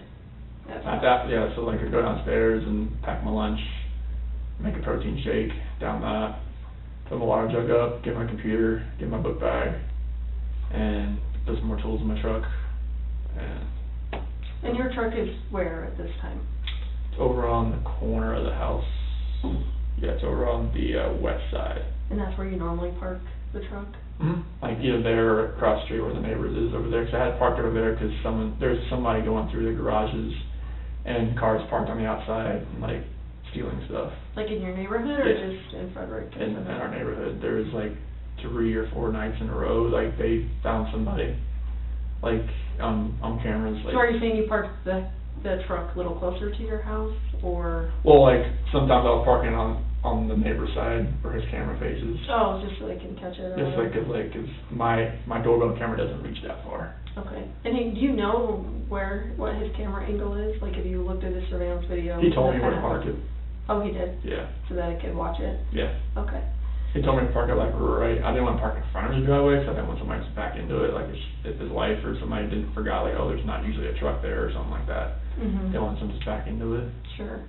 So tell me that morning exactly what you did with your truck and. Yeah, so I got in my truck, pulled forward, backed up to my garage so I can get everything in because like since it was over the weekend, like I had everything already inside. Like I wanted to just have my big clear container, I had my O-rings and like my headphone or my earbuds and everything like that. And I had to get a couple like combination wrenches, opening wrenches from my toolbox. I knew like I was gonna rebuild a stuffing box that day, or helping Troy do that, and Cody and Melissa and Chad were gonna be out there too. So I had to get some opening wrenches and stuff like that out of my own toolbox, because that works better than the ones, like, because they're longer, more torque on them. So Okay. got all that, threw it in my truck. And are you talking about you threw stuff in the back of your truck, or No, in in the passenger And compartment? for passenger, I got 2 big clear containers in there where I keep things organized. So I if I have somebody riding with me, like if I have like a ride along or something, like, because I do trainees every once in a while, Mhm. so that they can have their stuff in there too, so I can just slide stuff over, move it, and just like they can just jump in too. Okay. Okay. So, you load all that stuff up, and then, like, how long do you think that takes you to do that? Probably 10 minutes. Okay. So And like then- 5:15 to like 5:25 or so. Okay. And are you actually backed into the garage, or just in the driveway? Back then, I was like not really back into the garage because her car was sitting in the garage. So how far in the garage do you think you were? Quarter of the way. A quarter of the way? Well, because not a quarter, I mean like an eighth of the way. Okay. Is it a big truck? I didn't see. It's F-250. Okay. That's, Big truck. yeah, it won't fit in the garage because it's too long, so. Okay. So you load all that stuff up, and then what do you do from there? Get in the truck and pull forward, close it, or hit the button for the garage door to close and drive off. So how often do you actually take your tools out and put them in the garage or in the house or wherever you put them? I'll take that container out. I usually do it like once, like on the Fridays, like I got everything done, and like get it in there, get it in the So house. is that normal that you would take it out on Friday, and then that Monday when you go to work, you would back your truck in and load your stuff in? I mean, Yeah, that's pretty normal for me. that's a normal Yeah. routine that Yeah. you do? Okay. Just because you don't want to leave it out there for the weekend, No, over the weekend. yeah, like, 'cause that's, especially if somebody's like riding or like going around trying to steal stuff out of like trucks or things in the, But during the week, you at least Oh, yeah, park it in front yeah. of the camera or something? or yeah, like I'm usually pretty upright, or I'll like back it in on one side where like if somebody had to go up to my truck, maybe my doorbell camera will get it. Okay, okay, Just something like that, just something trying to be like proactive about it. sure. So, you end up pulling out, do you put the garage door down? when you- Yeah, like I hit it. I hit the opener. Give me an idea of the route that you take to work, because I don't know this area and how you get to work and stuff like that. I think it's kind of work out in the middle of nowhere, so. Yeah, like. What's the route you took? So like, that morning? we'll have like 52, I'll have like 52. And then go out to like, well, I went out to. So start from like your driveway, like what street you're on, unless you get right out to 50. Oh, it's on the like, Saratoga Trail, and then Wyndham Hill Parkway. And just tell me right or left that you're going. Okay, so Saratoga Trail, take a right, Wyndham Hill Parkway, roundabout, take a right on County Road 7, take a left, County Road 52, take 52, and this morning I went out to location, so go down 52, east, out to I-76, out to, I don't know that road, but out to Rogan, and out to a ranch, Surrey Ranch. I don't know, it's like 380, kind of like 386 or something like that. Do you have like a GPS that Yep. gets you there? Yep. Okay. Oh, no, well, I knew the way out there. Oh. My whole area, like, I know where everything is. Do you have a truck GPS, like Yep. a Yep. Garmin or whatever in your No, truck? no, or like, anything? it's just one that, like, tracks your speeding and, like, hard braking and stuff like that. Oh, like your employer has a Yeah. GPS on your truck? Oh, okay. Seatbelt usage and stuff like that. But as far as like one. Oh, no, like, Yeah. on my phone, well, on my work phone, there's like a well navigator type thing. Like if I was going to a spot, like out of my area type thing, like I could use it for that, but usually I can just like type it in my computer on the directory, and I can look up county road, like intersections, and I can get there that way. But all the ones I have in our area, like from County Road 22, south, that's our area, all the way like to the airport. Okay. So like, I've been to pretty much every single one of them. So like, if somebody says I'm at the Thomason 2116, like, okay, I know where that's at. Or someone tells me I'm at the Ritchie gas unit number 1, I know where that's at. Someone tells me I'm at the Mars 28C, I know where that's at.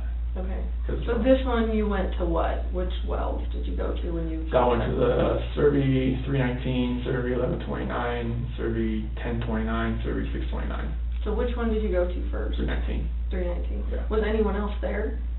They showed up afterwards. Like Troy showed up, Melissa, Chad showed up, and Cody was at the 1029. And I know Troy's last name. McCoy. Melissa. Parrish. And then Chad McNeil. And who was the Cody Roberts, he was out on the ranch as well, but he wasn't at that one yet. Okay. So you get out there about what time, you think? Probably about 6:45 or so. Okay. And you get out there, you're by yourself out there? At that point in time, because Cody Roberts, he had reported that he had a leaking line out there on the back pressure line, I know this might make sense, but the back pressure line going up to the tank, and there was a spot on the ground, like a wet spot, like oil was leaking. Okay. So he said like it just kind of happened on Friday, and Troy told me about it. I told my dad, we'll So check did you it out. go right there with him to try and help him fix that, or? Well, Friday I wasn't at work. No, I mean, but Monday morning, because wasn't Like he was gonna meet me out there, Oh. but he decided to go to that 1029 first to check on that pumping unit, get it trying to stroke up, trying to see if it'll like get some pump action downhole. Okay, so you're at 6:45 at The 319, and where what time do your other people show up? Probably about, I'm gonna say about 7:15, 7:30, somewhere around there. And I'm trying to pressure test the line to see if I can find a leak. Did they And- see you, is this, Yeah. your truck's out there, and Yeah. you're out there? Yeah. And, Yeah, okay, you everybody. having conversations? Yeah, oh yeah, everybody's out there, like, we're pressure testing the line, we're digging that line down a little bit so you can see something spraying out, and like, So why are they not there when you're there? they went to the office first. Most of the time, like, either they go to the office first or you go to the field first, one of the two. Okay. Like, we have a couple guys that start out in the field, some people start out in the office. I just knew he had a leak there over the weekend, I was just like, alright, let's see what this is. I don't want this, like, getting, like, somewhere where it's gonna get so big that it's gonna be like, alright, we got, like, a health safety environmental issue on our hands, that's Sure. like there. Okay. And as far as you leaving at 5:30 and getting to your place at, 6:45, is that normal, like you would normally leave That's at just, 5:30? yeah, I usually do between 5:30 and 6 o'clock, somewhere around there. Okay.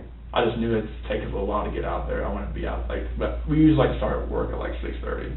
Okay. So like, if I'm going to the office, I'll leave like 5:50 or so. Did you pick up anyone on the way or Oh, stop no, like- anyway, oh. like at the convenience store, gas station, any stops No, on the way out there? no. Okay. So you go straight out there, all of a sudden the coworkers start showing up around Yep. 7:15, 7:30. Yep. And then how long are you at that well? Probably till, because we were at that 1029 like for most of the day. I know at the 1029 we were probably there at 11, because we were there, or probably maybe about 10 o'clock we were there. But at that one location, probably about an hour. Trying to get, because we had to dig out that line right where it was leaking, right where like, because when the pipe comes out of the ground, it was leaking like maybe like a foot underneath it. And what had happened, like either like something like ate through it or corroded the pipe. And when we were pressure testing the line up to a certain PSI, we finally got up to a certain PSI, and it just started just like bubbling oil out of the ground. Mm. And it was, I don't know anything about that, but that sounds bad. I can show you a picture, but it's on the phone. That doesn't sound like that's how it's supposed to work, so. Yeah. Okay. So 11 o'clock, you're at 10:29. Yeah, I hit the other two locations I told you about in between, because at 10:29 we were there for the rest of the day, until I left. So 3:19 till when, do you think? Probably till about 8.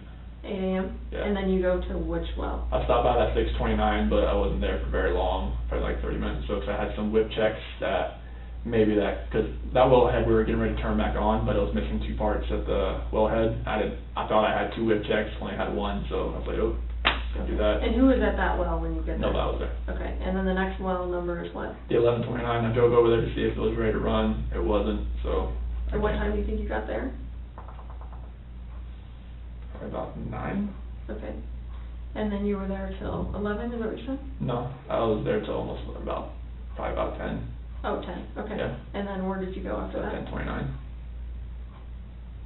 Oh, you were there from 9 These are all to 10. well numbers. I'm sorry. I'm sorry. No, I know this is all like, it's good.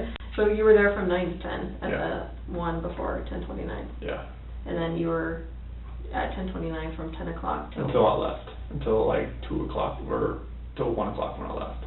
So 1 o'clock, okay. Yeah, because we were there for a while. We had to replace stuffing box rubbers and take everything apart because the rods were getting so hot.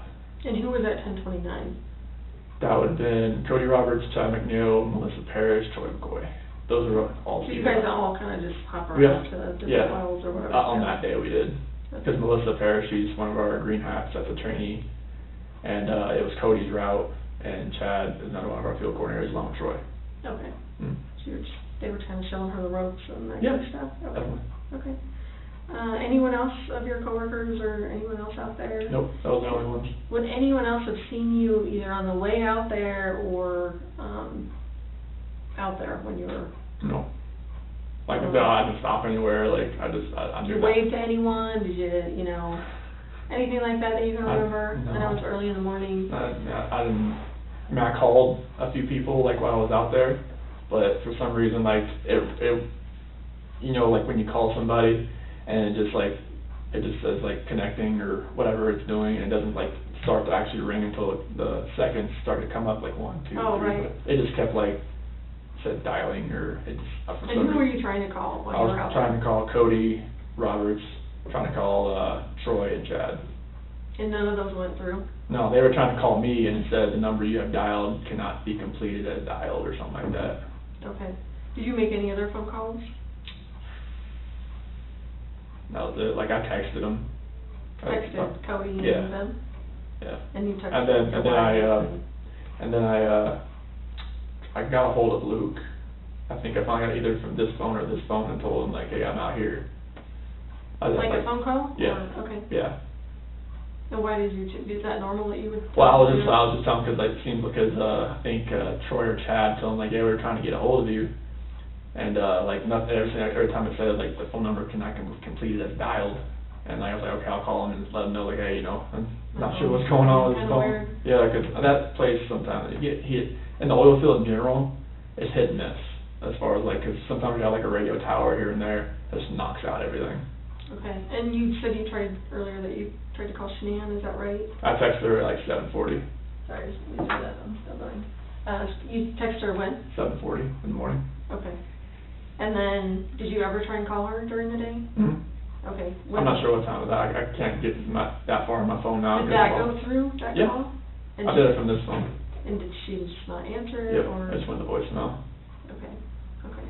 And then, did you call anyone else? Mm-mm. Did you call the police department? Did you call, Nicole? I can't No. remember if you. Oh, like, from, like, right after I couldn't get a hold of her? Yeah. So, like, at 12 o'clock, I texted her, or I called her again, and at 12, I texted her again, like, hey, call me.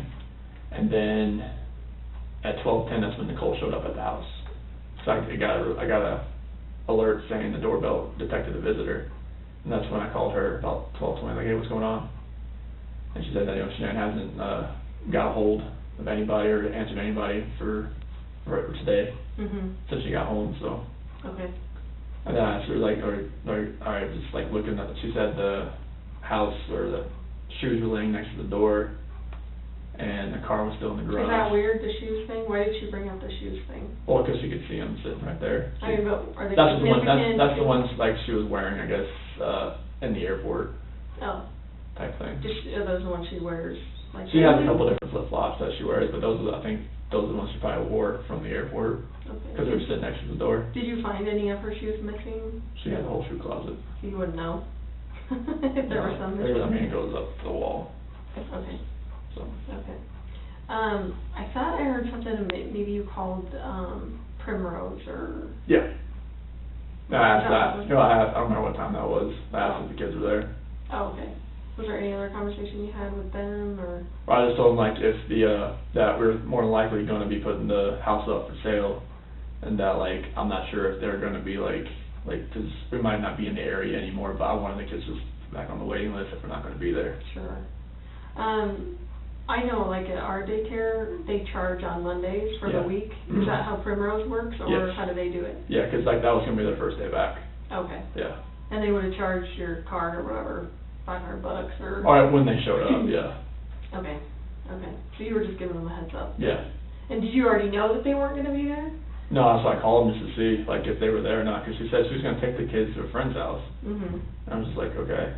That's why I called, like, maybe she ended up taking them there, Oh, okay. but, no. Okay. Any other phone calls to anyone else? Other than Nicole, like, when she showed up at the house. That was pretty much it. Yep. Okay. And then you can't get a hold of her, Nicole's there, and then that starts that whole process where Mhm. you end up driving home. Is that Mhm. right? Did you call anyone on the way home, or call anyone on the way home? I called Luke, let him know, like, hey, I'm going home and can't find Shannan, or the kids don't know where they are. And he's like, okay, that's not anything. Okay. He seems like a pretty cool boss. Yeah, He's pretty he is. understandable. Yeah. Understanding, I should say. Okay, so you're driving home, you're calling Luke, did you call anyone else, text anyone else? Mm-mm. What route did you take to get home? The same one, like I-76 west, and then 52 west, and then took that home. Okay. That's pretty much 76 to 52, that's runs right How in. big is this area, this ranch or whatever that you guys are working on? Huge. Like, give me like is it miles by, like? I mean, we're not the only operator out there. There's like Verdad, there's Lost Creek, there's... But your area that you're responsible for, where the wells are on, like? So that one, as far as square mileage, like maybe 10 to 20 square miles, like as far as width goes. Like if because like, yeah, I mean it's huge. And that would be just your responsibility? That's our area. That's Cody's route. Okay. Because we have 6 route operators, and they all have individual routes. So what else is on this land besides Cattle. cattle? Lots and lots of cattle and sheep. Okay. And lots of like little irrigation like spots where they eat, and trees and sunflowers and lots and lots So of like when you're sunflowers. driving out to the wells, is there actually a road that you guys made, or is it? It's full. Sometimes it's a road. When the cows and everything get on it, it gets really soft and really like shake your truck type thing. Mhm. Okay. As far as your truck goes, obviously it's a work truck, I'm Yep. assuming. Are you allowed to have other people in your truck? Like as far as civilians, like your wife, your kids, anything like that? They played in my truck a few times because no, it's Daddy's truck, you know, like they played in there a few times and whatnot. What about Shannan? Has she ever ridden in your truck before? Not to work, but she's been in it before. Okay. Just like just seeing what all I had in there and everything like that, what I take to work and stuff like that. Yeah, she's been in there before. Okay. But it's Yeah, not but like a regular thing? oh, like we're not really allowed to like take civilians like places in it, but other UNARCO employees or like when I have a trainee and stuff like that, like they ride with me. Okay, and that's totally fine. Yeah, definitely. So you get home, and obviously you said you open the garage door and go through the house. Tell me all the things that seemed odd about the way the house was. So, it's odd. it was, well, the car being there with the car seats, that was odd. The purse, wallet, still being there. Phone's a big thing for me, and that's still there. She seemed like she was pretty attached to her phone. Well, everybody knows she is. She's very attached to it. Okay. And kids' medicine. Those are the odd things. What about her med? Does she have medicine that she would take? Only one she takes regularly is Imitrex, and that was not there. Like the medicine she had in her purse was for nausea, not Imitrex. Oh, what is Imitrex for? Migraines. And that was gone? That was not in her purse. Like the one that they said was in her purse, they thought was Imitrex, no, it was like for nausea. Once I read it. Okay. As far as, do you think it could have been in her luggage that she left there, or? Not sure. It would have been in her purse. Okay. Did you go through her luggage? Like No. looking for clues, or? I didn't go through her luggage yet. Okay. But like her Imitrex stuff suspects to have that like, you know, within hand's grasp. And you said the kids' beds were like pulled back, or how were the kids' beds? They weren't made. They weren't made? No. Okay. Is that normal? Pretty normal. For the Okay. morning, yeah. Okay. Especially because the kid, they just like throw everything and just like get out of bed. And what was your bed? What did it look like? The sheets were off of it. Okay, tell me about that. Like most of the time when she gets out of, like when she gets home from like a flight or something, she gets into bed like from the airport, she's gonna wash the sheets the next day. So that's what I thought when I got home. If she had woke up and... Yeah, if she was, yeah. Stripping the bed or Yeah, whatever? yeah. Okay. Are those sheets on the bed now, or No, I don't think so. are they still in the piles or whatever, like where she put them? I think, cause I put, like, I washed everything and I put, different sheets on there. So where are the sheets? Oh, you washed those sheets, did you put them away in the closet or something? In the closet? It should either be like right on the pile on the ground or something like that, right there. In the bedroom? Yeah. Okay. So you washed the sheets that were on the bed, or you left them there and just put on new sheets? So I put on, like, I washed those sheets. I washed sheets that were on there, and they should still be in the room. Oh, clean, like, Yeah. In a pile or Yeah. whatever? Okay. Yeah, but I put, like, ones that were in the closet in there. Ones that were already clean, like, I wanted to just make the bed anyways. Okay, so the bed's made now? Oh, yeah, definitely. Okay. So when you slept on the bed Monday night, it had new sheets from you changing it, or? So Monday, yeah, like, when I slept there Monday night, yeah, there was new sheets on there.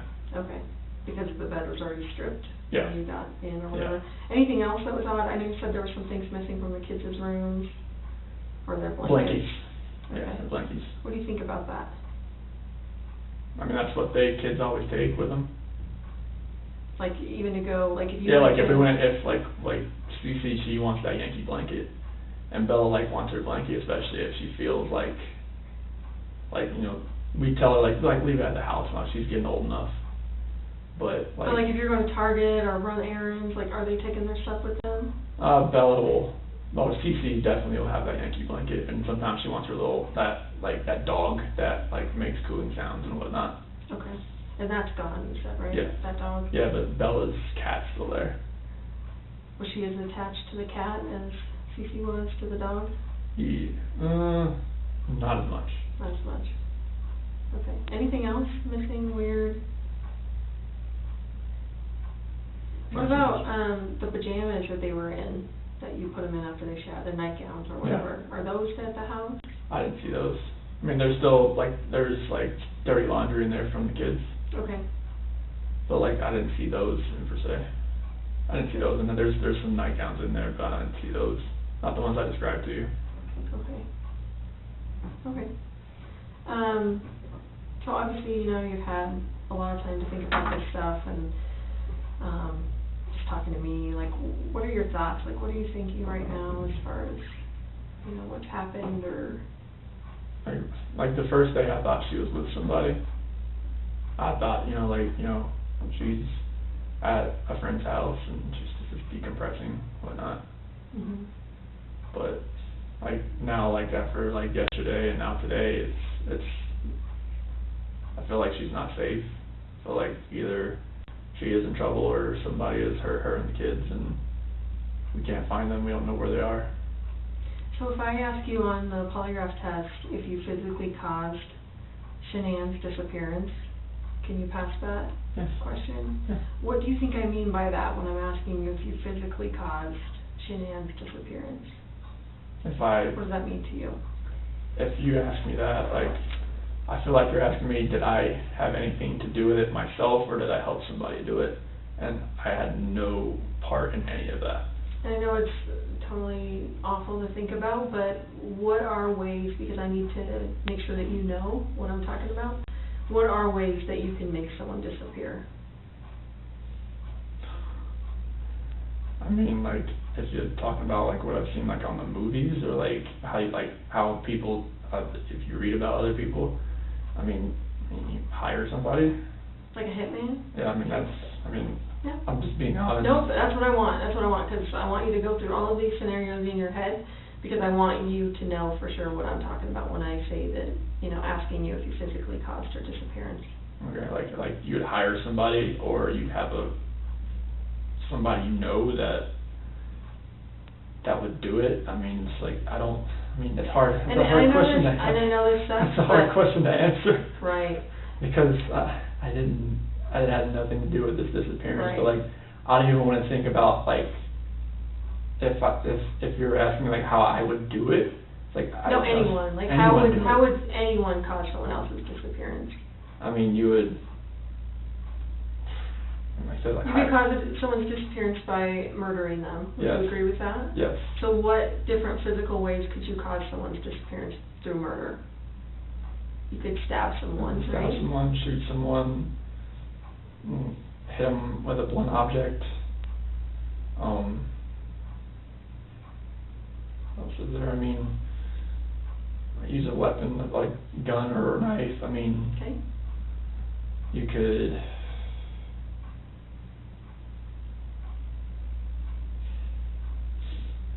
You could smother someone. Smother someone. You could strangle someone. Hang someone. I mean, yeah, you can. All that kind of things. I mean, it's hard to even think about that kind of stuff right now. Mhm.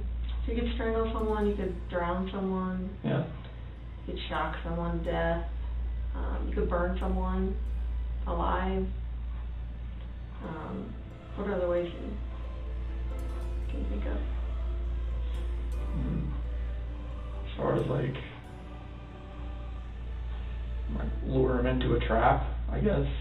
What do you mean? What? Like, you know, like have somebody waiting like around the corner and like, you know, Sure. a accident that happens, hit by a car, I mean, something like that. Sure. Like, I don't want to say the same thing there, but,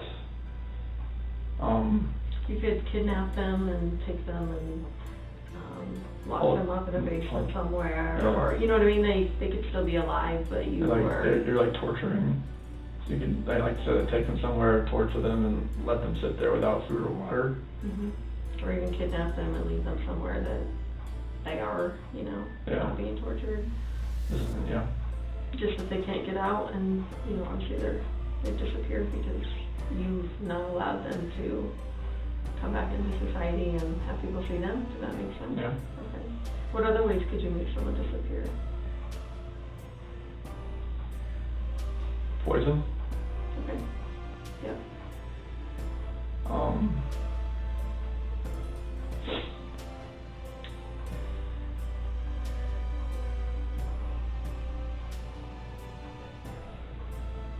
Sorry, this is.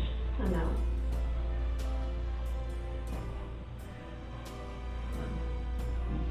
Like, I'm actually saying how you've already said that.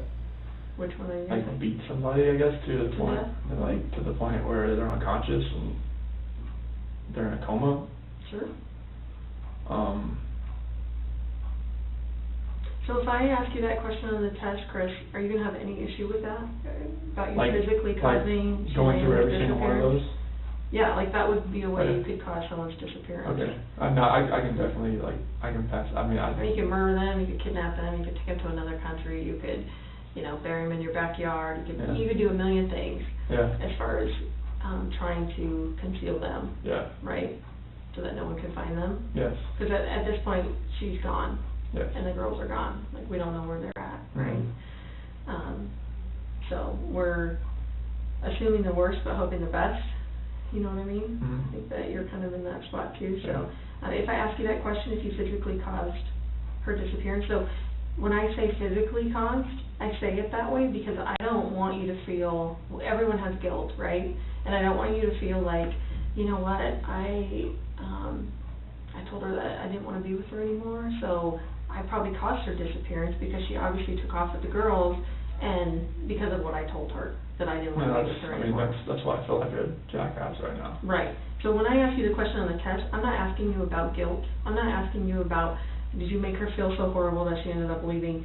I'm saying that you were the one that physically caused her to disappear. Okay. Either by murder, kidnapping, you know, all of those other things that Okay. we went through, okay? You want me to list? You want me to list all those like? No. Okay. You're just gonna say no to that question. Okay. Right. When I ask you if you physically caused Shannan's disappearance, Okay. your answer should be what? No. Right. So do you have any issues with that at all, and No. or have any question about what I would mean when I was No, would be that's asking total. that Like, I question? just like going through all those that that's Right. a lot to really think about. Right. But Like that's- trying to figure out like, that was. It's a lot, but it's very simple. Yeah. Because if you didn't have anything to do physically Yeah. with her disappearance, maybe you pissed her off to the point that she ended up taking off with the kids, or maybe she became suicidal and, you know, offed herself somewhere that we just haven't found her yet. you Like know, I feel like emotionally responsible, but I didn't physically Right. hurt her Exactly. or the kids. Right. And that's what I wanna ask you about. Okay. Okay, just physically causing her disappearance. Okay, and the You kids, were the right? one directly. Okay. I'm gonna ask you about Shannan. Okay. I think we can all assume that, wherever Shannan is, the little girls are. Yes. So, I'm just gonna ask you about Shannan. It's just loop the kids with it though, right? What's that? That's looping the kids with it though too, like everything's just kinda like, cause like when the FBI was asking me yesterday, he asked about the kids, but like, Right. he was looping Shannan in with it too. Sure. Okay. So I wanna know about Shannan. Okay. I'm gonna ask you this test about Shannan. Okay. Okay? Like I said, obviously, as investigators, we can kind of assume that, they're all together Okay. somewhere. But I'm gonna ask you on the test about Shannan. Okay. Specifically, Okay. okay? The next question I was gonna ask you was, are you lying about the last time you saw her? No. And describe the last time that you saw her. Last time I saw her, she was in bed after I talked to her. Okay, alive, I was laying in bed, like, she just physically laid in bed. okay. Was she crying still? Was she saying anything? Was she? She had just told me she was gonna go to a friend's house with the kids and she'd be back later. And that Okay. was the last time I saw her. So describe what she looked like. Was she like on her back, on her side? On her side, On her side? on her right side. Could you see her face? Yes. Okay, and what does her face look like? She had mascara that kinda running down a little bit. Okay, and that is, She didn't take her makeup off before she went to bed that night, okay. obviously, because So to your knowledge, that is that's the last time I the saw her. last time you would have seen her? Yes. And the last time I saw the kids was in the monitor as it was like. So obviously, if someone, you know, we have to talk about worst case scenarios. You know, if for some reason you murdered her, that would not have been the last time you saw her. Do you I agree know. with that? I agree with that. Okay. Because obviously she's not in the house, and if she got murdered in the house, she obviously got out of the house somehow. Yep. You know what I mean? So at some point, the person, if they did hurt her or murder her, they would have saw her again. Yep. If she was laying in the bed crying or, you know, with her Yep. mascara running down or whatever. Do you agree with that? I agree with that. Okay. The last question I want to ask you is if you know where Shannan is now. I do not. Okay. Obviously, you know, you've talked to the police, you've helped with the missing person investigation. So this would be more like, you know, maybe Shannan did call you, you know, a couple nights ago, and like, dude, just don't tell him, like, I just can't handle this right now, like, I just need to get away, like, just, you know, keep it on the down low, whatever. Maybe she told you that. Maybe if you were a person that murdered her, you obviously dumped her body somewhere or had someone else help you dump her body, you would know where that site was or where that place was. Does that make sense? Yes. Now, if the last time you saw her was when she was laying in bed, when she was alive and kind of having makeup run down her face, obviously that wouldn't be, you wouldn't know where she is, right? Because obviously right now we can't find her. No. Does that make sense to Mhm. you? Do all those questions make sense to you? Yes. So what would you answer to all of those questions? Like, I had nothing to do with what's going on right now. I did not physically harm her. Okay. I did, last time I saw her was in bed, laying on her side with some mascara on her face after we had a conversation.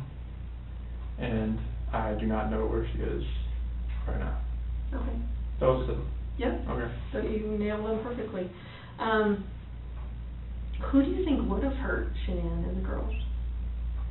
Like, who do you think would have done something to them? Honestly, it's like we've exhausted like every option that we have of people that know. Like, even if it's kind of crazy, like, what is your one go-to, like, thought about what could have happened?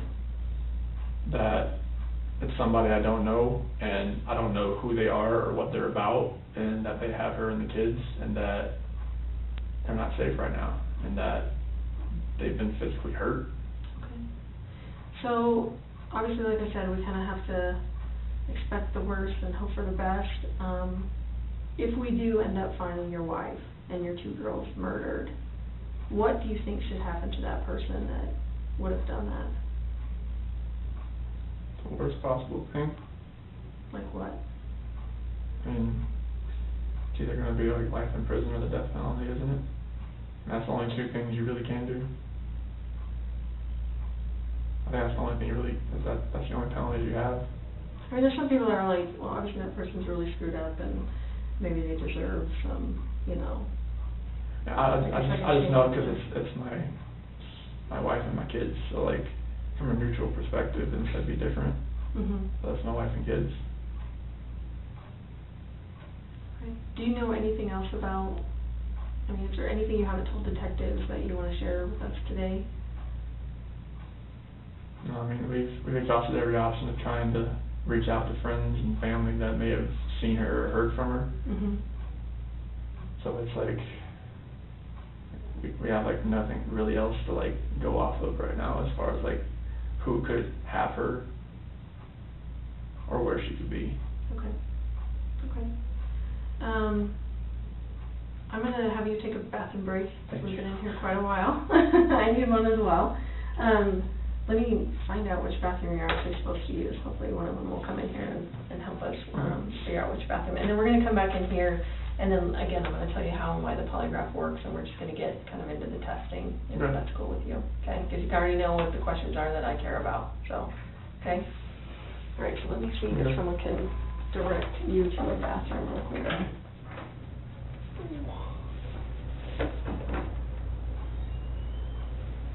Why don't, hey Chris? Yes. Why don't you, I'll just take you out to the lobby, and then I'll just have you sit right there real quick, and then I'll come grab you. So you have this here? Oh, you can take it with you, whatever. Throw it in your pockets. Wow. What do we do? You know.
How's it going?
Gatorade? I'm good, thank you. Are you sure? Yeah. I figured maybe you want some Water. Oh, maybe. Maybe? Okay. Do you want a Mountain Dew? Oh, no, no Mountain Dew. You stay away from that I haven't stuff? had a soda in like years. Well, don't start now, right? You have any bad habits? I used to, like Oreos and soda were my go-to. During the pregnancy? Yep. What kind of soda did you like? Mountain Dew. Mountain Dew? See?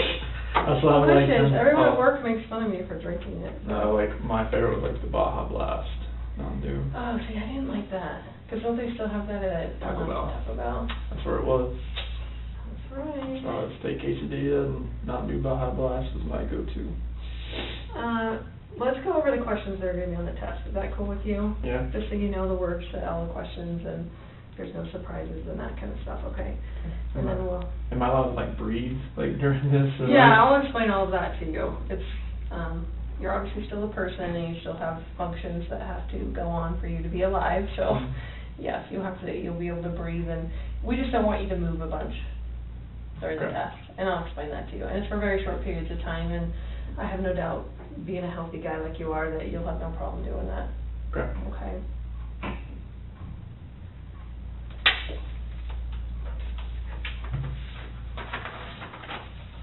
I've had like 15-year-old boys up to like 85-year-old men that are able to sit still just during the polygraph, so. Okay. I have no doubt someone like you is more than able to sit still. Okay. Okay, so we're going to go over the questions that are going to be on the test. Like I said, I'm going to tell you every single question. There's not a question I'm just going to add, you know, for the thrill of it or anything like that. You're going to know all the words. So the first question that's going to be on the test is going to be regarding Shannan's disappearance. Do you intend to answer all of the questions truthfully? Yes. Okay. And you're only going to get to answer yes or no to these questions, okay? Oh, okay. So it's easy because, you know, there should be no question in your mind whether you need to answer yes or no to the questions, okay? So the first relevant question that I'm going to ask that we had already gone over is going to be, did you physically cause Shannan's disappearance? No. Are you lying about the last time you saw Shannan? No. And I'm saying her name right? Yep. Right, okay. And then do you know where Shannan is now? No. Okay, so those are the three that we'd already discussed before, right? So physically causing someone's disappearance is either, you know, obviously harming them to the point where they, you know, are either dead or can no longer function out, you know, or maybe you left them for dead, you know, in some field somewhere or something like that. So maybe they weren't actually deceased, but, you know, that you would have been the direct cause of their disappearance, okay? So that makes sense to you? Okay. And then obviously, lying about the last thing you saw her, that would be because maybe you helped someone or you did it yourself or something like that, and then you helped dispose of them or put them somewhere or lock them up somewhere or whatever, okay? Okay. And then knowing where she is now, and again, that would be either some kind of direct knowledge, like you either saw it, you did it, you know where you put them, or someone told you where they are, something like that, or if Shannan called you and said, this is where I'm at, but you haven't told the police that kind of stuff, okay? Does that make sense? That makes sense. Okay. So you're going to be taking what's called a directed lie polygraph. So what that means is there are going to be questions on the test where I want you to lie. Because I want to see what your body looks like when you tell a lie on the test. Okay. I know it seems kind of weird, but you're going to know which questions these are, and they're going to be easy to answer. So it's gonna be like, they're all gonna start with before 2018. So this first one is before 2018. Did you ever lose your temper with someone you cared about? We've all lost our temper with someone we've cared about in our life. So I want you to think about, you don't have to tell me what it is, but I want you to actually have that moment in your mind when you actually lost your temper with someone you cared about. Okay. Whether it was with Shannan, whether it was with your parents, whether it was with your children, I mean, it could be with anyone, but it was Do you a want me time. to say no to that one? Yes, so you're gonna actually lie to that question, since we Okay. all have lost our temper with someone we've cared about Okay. in the before. So I'm gonna say before 2018, did you ever lose your temper with someone you cared about? And you're gonna say, No. because you're telling a Lie. awesome. The next one of those, because there's only 3 of those, the next one's gonna be before 2018. Remember, it's all gonna start with that, before 2018. If you ever hear that on the test, that is your clue to go, crap, this is a question I have to lie to on the test, okay? Okay. So this one's gonna be before 2018. Did you ever say anything out of anger to a loved one? It's gonna be, Well, we've all said something Yeah, out of anger okay. to a loved one, but So it's I gonna be want you no. to take a minute and actually think of a time when you've actually said something out of anger to a loved one. Do you have Okay. something in your head? yeah. Okay. And I want you to actually think of that when you answer this question on the test, okay? So again, before 2018, did you ever say anything out of anger to a loved one? You're gonna say, No. because you're telling a Lie. awesome. The last one is before 2018, have you ever wanted to hurt someone to get even with them? Not that you actually hurt them, but that maybe they pissed you off so bad, you know, that you were like, oh, I can punch that guy in the face right now, or, you know, whatever. Not that you actually ended up even hurting anyone, but that you ever thought about hurting someone to get even with them. So I want you to take a moment and think about a time, and just make sure that you do have something in your head.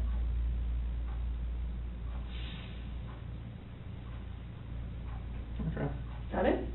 So when I ask you this question on the test, before 2018, have you ever wanted to hurt someone to get even with them? You're gonna say, No. because you're telling a Lie. awesome. The next questions are what we call known truth questions. They're gonna be really easy to answer, so it's gonna be, is your first name Christopher? Yes. Good. Were you born in 1985? Yes. Are you now in the state of Colorado? Yes. Are you now sitting down? Yes. Are the lights on in this room? Yes. Do you understand that I will only ask you the questions we have discussed? That's the last Yes. question. Okay. So we just went through every single question on the test. Okay. So the only questions that you'll hear come out of my mouth. Okay? So let me go through those one more time, and you just say yes or no how you would answer them on the test, okay? Okay. Regarding Shannan's disappearance, do you intend to answer all of the questions truthfully? Yes. Did you physically cause Shannan's disappearance? No. Are you lying about the last time you saw Shannan? No. Do you know where Shannan is now? No. Before 2018, did you ever lose your temper with someone you cared about? No. Before 2018, did you ever say anything out of anger to a loved one? No. Before 2018, have you ever wanted to hurt someone to get even with them? No. Is your first name Christopher? Yes. Were you born in 1985? Yes. Are you now in the state of Colorado? Yes. Are you now sitting down? Yes. Are the lights on in this room? Yes. Do you understand that I will only ask you the questions that we have discussed? Yes. Okay, that's it. Any of those questions give you any heartburn or make you go, well? Just my heart's kind of still like is this whole like. Right. And this is not a process that where you shouldn't be nervous, so Yeah. that is to be expected. That's Yeah. totally fine. And like I told you before, that's not going to cause you to fail the test or anything like that, because Okay. no one would take the test if that's what it went off of, okay? Okay. This is what I feel right now. So it's like I don't know Did you do any research on Polygraph? or No, anything like, that? Okay. no, I don't. All I know is when I see it on TV, all I see is this right here, and then like that, and like that. It's like you just judge it off your heart rate, or what is the deal? Yeah, and I'll explain all those components that I'm gonna put on you. So no, I came in here, my heart's going a million miles a minute, and it hasn't stopped. Yeah, so, and you'll notice too, that, the second I put all the components on you, that's when it really feels like, oh shit, it just got real. Like, that's just, everyone has that oh shit moment, right, when everything gets attached, because Yeah. then you're like, oh crap. So, I promise I will get you through this, okay? Okay. Give me just one sec.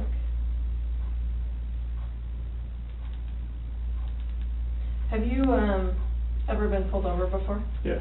Okay, good. Had a Mustang. Oh, I bet you were pulled over a lot. For a handful. Okay, so I kind of explained polygraph in a way that makes the most sense to me, so I just assume it makes the most sense to other people, okay? So just bear with me. I like to ask people about a time that they got pulled over, you know, and how they felt when they realized they were getting pulled over by the police. You know, that moment when you're cresting a hill, you see a cop on the side of the road, or you know, you go around a corner, there's a cop there, or all of a sudden you see red and blue flashing lights in the rearview mirror. And I usually ask people, I'm like, just describe how you felt when you realized you were getting pulled over by the police. And it's kind of right now. It feel, you know, most people have the heart beating out of the chest, they kind of start hyperventilating, some people get mad, some people get sad. Well, all the things that are happening inside your body when you realize you're getting pulled over by the police are actually being regulated by your autonomic nervous system. Okay. Excuse me. It kind of sounds like automatic, because that's basically what it is. Whenever your brain senses that you're in a stressful or threatening situation, it automatically kicks in these physiological changes inside your body because it thinks it needs to help keep you alive, okay? Have you heard of fight, flight, or freeze before? So, excuse me, Chris, you're walking in the woods, you hear a bear growl, you're either going to fight the bear, you're going to freeze, or you're going to run away. Okay? Yeah. It's kind of your brain going, you're in overload right now, you can't really process what's happening. So I'm going to give you 3 options to help keep you alive, okay? So a lot of people are like, well, what the hell does that have to do with telling a lie? Well, I'm sure you would agree from a very young age, your father taught you, you know, that it's wrong to lie, cheat, or steal. Would you agree with that? Yes. And that there's consequences when you lie, cheat, or steal. Would you agree with that? Yes. So if I ask you a question, Chris, and I say, did you do whatever, and the word no comes out of your mouth, your brain will automatically sense that as a stressful or threatening situation because it knows there's consequences with that lie you just told. The severity of it really doesn't matter to your brain. I mean, you could get grounded Friday night, or you could spend the rest of your life in prison. Your brain really can't really differentiate between the severity of the consequence. It just knows, holy cow, you told a lie, there's consequences with those lies, and it starts those same physiological changes inside your body. Okay, the same things that were happening when you heard the bear growl in the woods, and the same things that were happening when you realized you were getting pulled over by the police. Okay. Okay. So the awesome thing about the polygraph is I get to measure what's going on inside your body when you're answering questions on the test, okay? And I do that by attaching these components to you, okay? And I'll explain those here in just a minute. And I've already told you on the test, like, you're going to have questions on the test where I know you're telling a truth, like, is your name first name Christopher? And I have questions on the test where I know you're telling a lie about hurting, ever saying anything to hurt a loved one, or, you know, those types of questions. So I get to see what your body looks like on the inside when I know you're telling a truth, and I know you're telling a lie, and then I get to compare that to the relevant questions about the, if you physically caused Shannan's disappearance, are you lying about the last thing you saw her, and if you know where she is now. And I get to compare those to those questions. Does that make sense to you? Yeah, I felt like I don't know if this was, the heartbeat thing, that's the only thing that I thought it was measured off of. No, and just so you know, like, a lot of people are like, well, my heart's beating out of my chest. You are your own baseline. Like, I'm not comparing you against the guy I did last week, or, you know, someone I did 10 months ago. So if your heartbeat is up here, that's just where you're at. Like, that's your baseline for me today, okay? And then when you react, you're just going to react up here. Someone who's a little more calm, or, you know, maybe they, you know, their heart's obviously not beating as fast, their baseline's maybe going to be down here, but they're going to have that same reaction. Does that make sense? So you're both going to have the same reaction, you're just going to have different baselines, okay? So I'm going to explain to you the components as I'm putting them on, because I think it makes the most sense, but I do need to kind of move your chair a little bit, and I'm going to actually have you, can we set these down on the floor like next to you? Is that cool? I'm going to move your water just a little bit, just because I'm going to put your arm up here in just a minute. Okay. And you can have a seat back Okay. there. So the first thing that we're going to put on, Chris, is, these are called pneumograph tubes. Okay. The blue one's going to go kind of down by your belly. The Okay. silver one goes up a little higher underneath your armpits, okay? These are going to measure involuntary movements in your chest cavity during the test, okay? So what I need you to do is put your hands together like you're diving in a swimming pool. Put your wrist on top of your head. On top of your head. Sorry. That's okay. And then just lean forward slightly so your back's off the back of the chair. Perfect. And let's try not to laugh you in the face. And if at any time like this feels too tight or whatever, just let me know, okay? Okay. And I can adjust it for you. Pretty skinny though, so I want to make sure it's not going to fall down too far. And put your hands up, I'm going to do the silver one.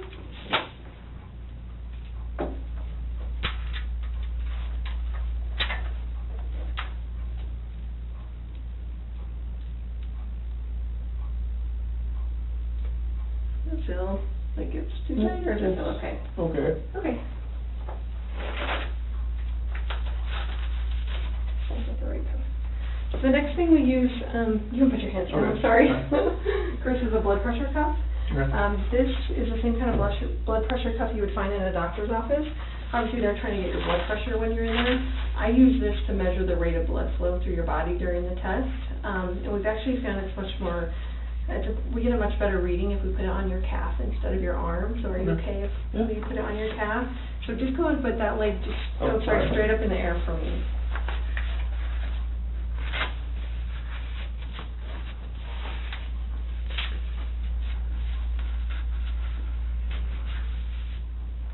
Go ahead and put it down. The only thing about doing it on the calf is we just have to make sure we don't step on it and it doesn't rub against the back, which I think you'll be fine. And just make sure we don't step on the cord, okay? And then the last thing we use, these are called electrodermal activity plates. In layman's terms, they're just going to measure your sweat gland activity during the test, okay? Okay. So that's why I need your arm. Maybe, let's just scoot you back just a tad, so. Good one, okay. Just go ahead and spread your fingers out for me. You can put them up just a little bit. There you go.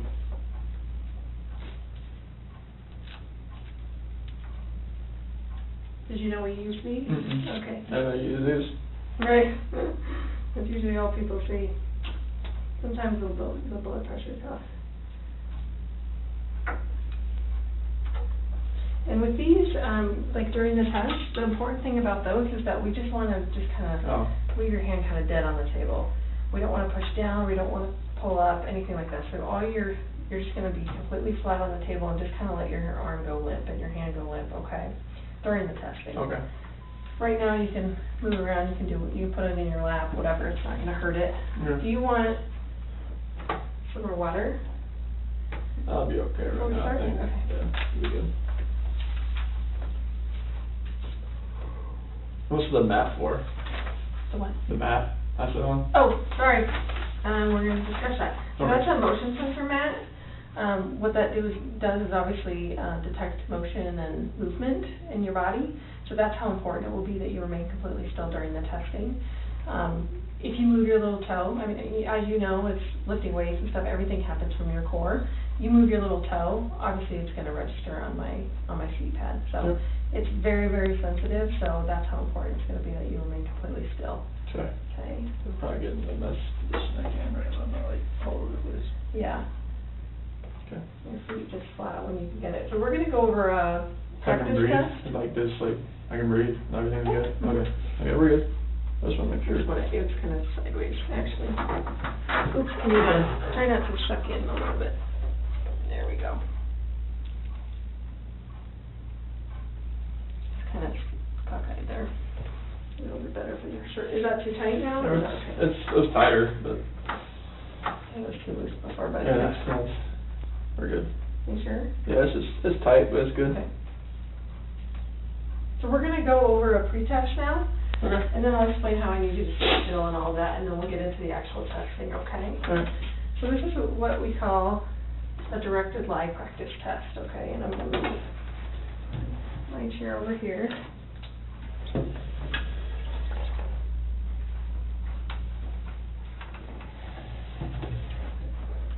So obviously a directed lie practice test kind of gives you an indication that I probably want you to lie on the practice test, right? I don't want you to lie yet. I will tell you at that point that I want you to lie, okay? Okay. How many numbers do you see on this piece of paper? 4. Which one's missing? 3. I want you to write the number 3 on the line where it's missing, okay? Okay. And you can use your right or your left hand. Are you right-handed or Yeah. left-handed? Right-handed. Okay. I'll just. That's pretty good. I got Okay. a lifetime. So this is the directed live practice test, so what that means is I'm gonna ask you if you wrote every single number on this piece of paper, okay? Okay. I want you to be truthful to all the numbers, but I want you to lie to when I ask you if you wrote the number 3. Because Okay. you really did write the number 3, but I want you to say no, that you did not. I want you to lie to me, okay? Okay. So let's practice that. Regarding that number you wrote on the piece of paper, did you write the number 1? No. Did you write the number 2? No. Good. Did you write the number 3? Yes. No, I didn't. No. You're lying to that one. Okay, I didn't write. That's okay. All right, did you write the number 4? No. Did you write the number 5? No. Okay, so let's do that, try that one more time, okay? Regarding the number on the piece of paper, did you write the number 1? No. Did you write the number 2? No. Did you write the number 3? No. Good. Did you write the number 4? No. Did you write the number 5? No. Good. So in essence, you're saying no to every single number that I asked you about if you wrote, but obviously you're lying when you say you didn't write the number Okay. 3 because we just both watched you write the number 3, okay? Okay. Does that make sense to you? Yep. Okay, so during the testing, I'm going to leave this right here. You need to look in the area of this clipboard. You can't look side to side, up, down, wherever Chris wants to look. You don't have to fixate on the number 3, but you're going to be looking basically in this general area right here, okay? Okay. You do have to remain completely still. There's no coughing, belching, sneezing, sniffling, anything like that during the test, okay? Just breathe it. What's that? Just breathing. Just, yes. I need you to breathe, so it keeps you alive, yes. So, you need to remain, a lot of people are like, well, I didn't know how to be still like a statue. You pretty much have to be still like a statue. Like I said, it's for very short periods of time. Okay. I will, if for some reason I have to give you an instruction during the test, like maybe you're moving your little finger and you don't even notice it because it's kind of like a little thing that you're doing and you don't really realize you're doing it, just fix whatever I've asked you to fix and do not go, oh my gosh, I'm sorry, do not apologize, do not move, do not do anything. I'll know already that you feel horrible about what you just did. I just don't need you to acknowledge it, okay? I just need you to actually fix whatever I asked you to fix. Like, see, you just picked up your finger over there. If I say don't move your finger, I don't need you to go, I'm so sorry, and you know, that kind of stuff. Involuntary, sorry. Exactly. So, and that's totally fine. I'm just saying, if I point something out like that, just stop doing whatever I'm asking you to do, okay? Does that make sense to you? Mm-hmm. During the test, you cannot look at me. I will be staring at you just to make sure all the components are staying where they're supposed to. I know it feels super creepy to have someone staring at you when you can't stare back. No, that's fine. But that's just kind of the name of the game today. Okay. Okay. Do you have any questions? No, like, I'll try not to sneeze or burp or anything like that. Yeah. Or laugh or anything like this right here, so. Can you put your whole hand on the table? Is that okay for Yeah. you? Does that cause you any? No, I just trouble? want to make sure they can get in that way. Yeah, no, you're good. If you could just stick your whole hand on there just so I could see it, that'd be perfect. There is no talking during the test. The only talking you used to do is to say yes or no. Sometimes people have a problem. Can you look at me right now? Oh, sorry, I'm just No, practicing. you're I'm practicing. you're like in the zone. I'm practicing, so. That's okay. So when I ask you a question and a lot of people have, an automatic reaction to go yes, no. They move their head. Yeah. So just be conscious about the fact that your whole body, including your head, needs to be completely still. The only movement that's actually going to happen from your body is your mouth to open to say yes or no. But your head should stay still. So if I tell you, if I have to give you an instruction like stop nodding your head or something like that, just stop and just open your mouth and say the word instead of moving your head, okay? Does that make sense? And like I said, I know most people don't do that on purpose and they're not realizing that they're doing it until I point it out to them. So if I do that, just see if you can fix that for me, okay? Okay. There is no air in your cuff right now. I will over-inflate your cuff when we start. It will feel like your leg's going to fall off for just a brief second. Okay. And then I let almost all the air out, and I pump it up about halfway. And that just gets all the air bubbles out for me and gives me a nice clean reading on the chart, okay? Mm-hmm. Do you have any questions? That's it. Okay, so make sure that, also that I ask the question in its entirety before you answer. Okay. Especially with the numbers, people already know what number's coming next, so sometimes I'll say, did you write the number? No. And they cut me off. There has to be a delineation between the time I end the question and the time you answer, so just make sure that you're not doing that for me, okay? Okay. So give me 1 second, I have to make a file name here.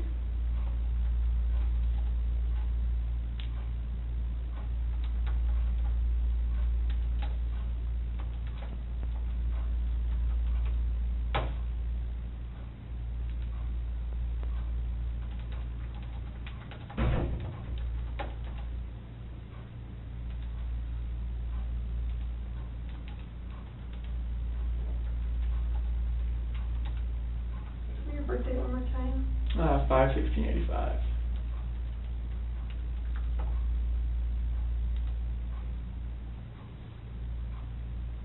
So I will tell you when the test is going to begin, and then I will tell you when the test is going to end. Don't move in between that time, and then I will tell you at the end when it's okay for you to move around and relax, okay? Okay. So just stay completely like you are until I tell you that it's okay, okay? Okay. Don't bother you? No, I'm just trying to keep, I'm like stressing my fingers out. Yeah, don't, just like seriously, just kind of like your hand is on your lap, just lay your hand right there. Okay. They'd allow just it needs to be at least flat though, right? I mean, it just like lay on the table. Alright. So, would they not normally be touching? Well, it's just like, I don't know, it's fine.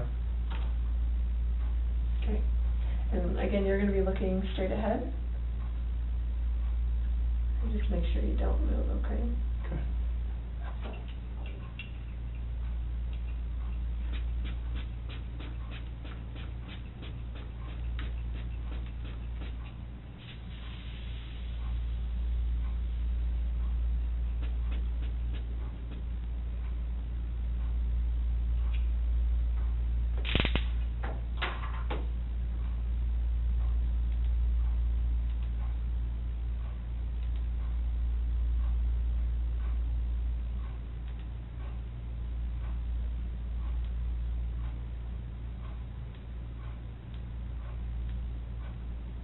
The test is about to begin. Please remain still.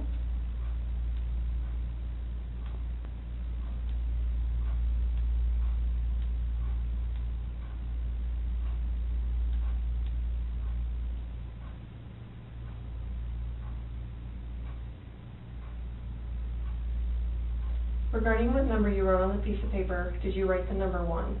No.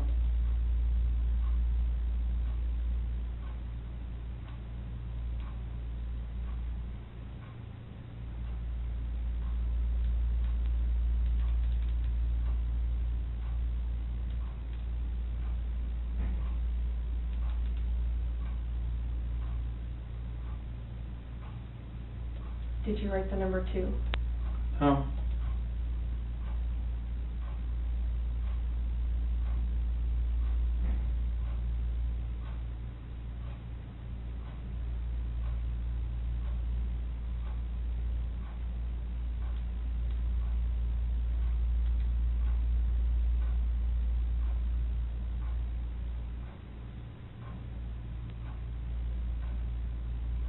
Did you write the number 3?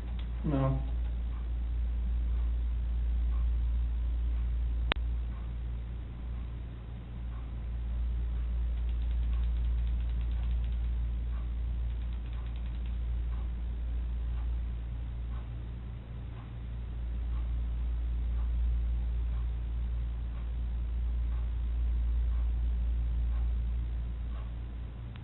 Did you write the number 4?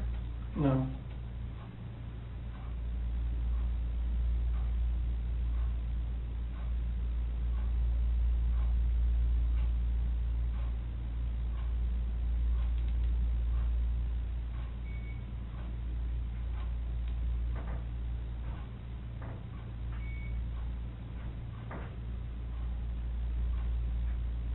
Did you write the number 5?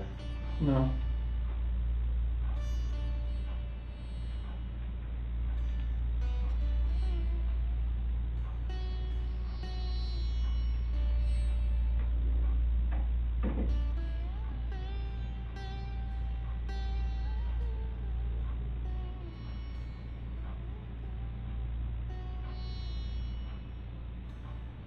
This portion of the test is complete. Please remain still while I take the instrument out of operation.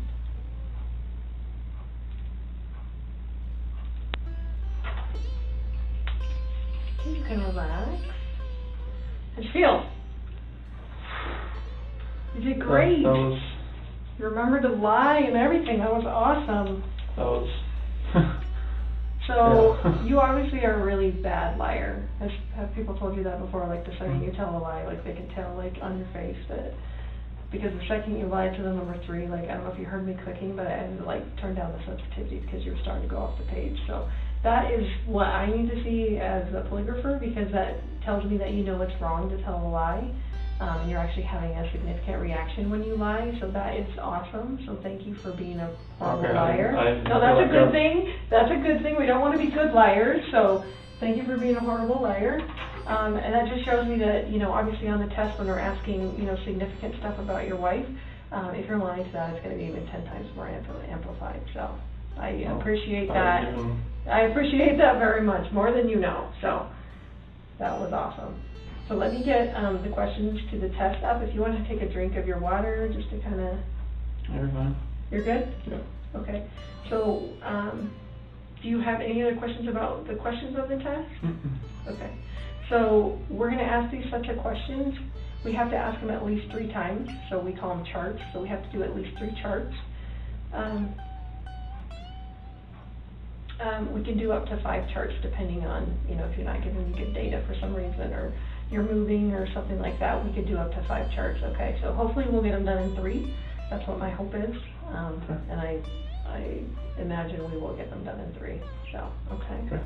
And the coolest thing about this is right now, there's only one person in this room that knows what the truth is. And in about 5 minutes, there's gonna be 2 of us, so that's the coolest part, okay? And then I can go share that with them out there, okay? Okay. So do you don't have any other questions or anything? No. Perfect.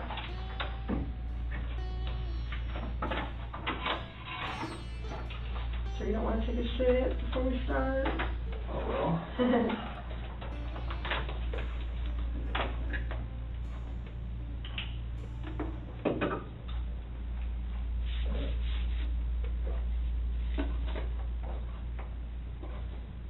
My heart rate off the scales.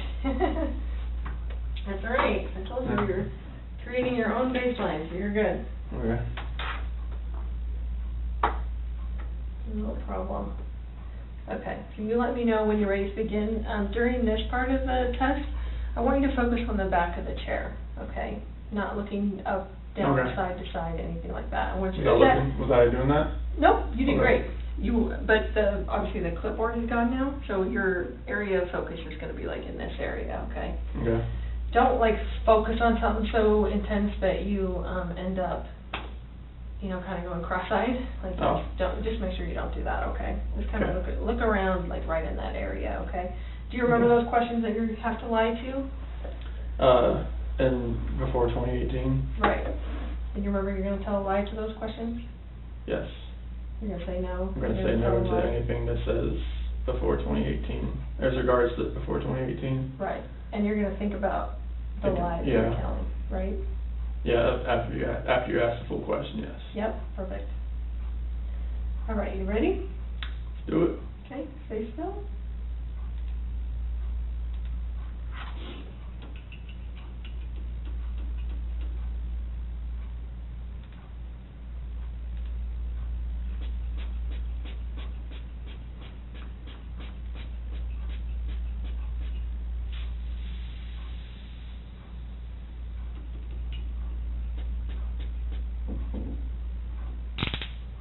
Stay still.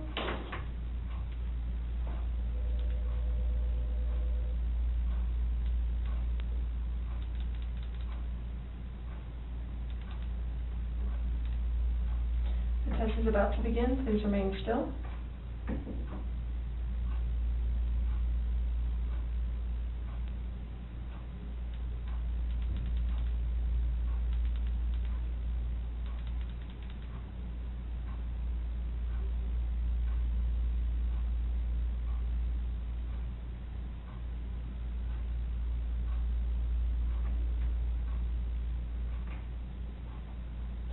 Do you understand I will only ask you the questions we have discussed? Yes. Your hand still?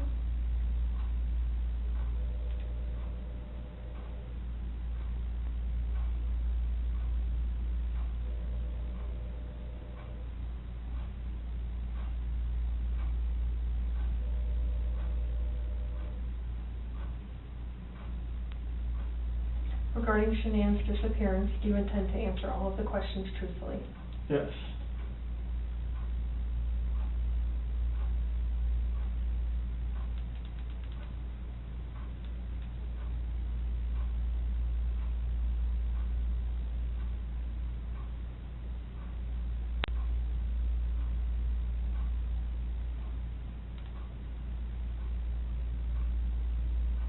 Is your first name Christopher?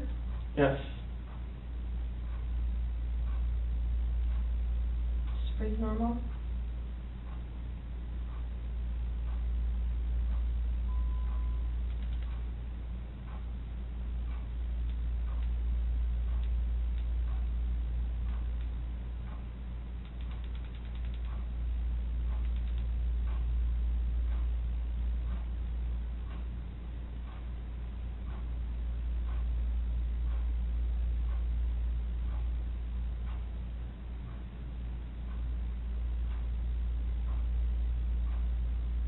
Before 2018, did you ever lose your temper with someone you cared about?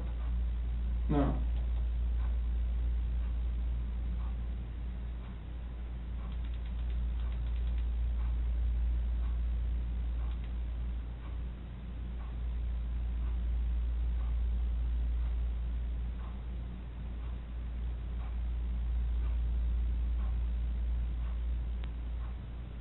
Did you physically cause Shannan's disappearance? No.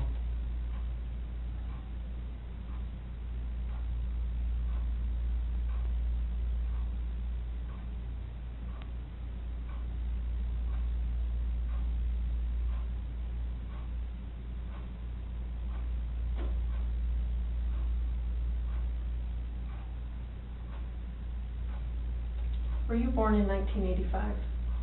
Yes.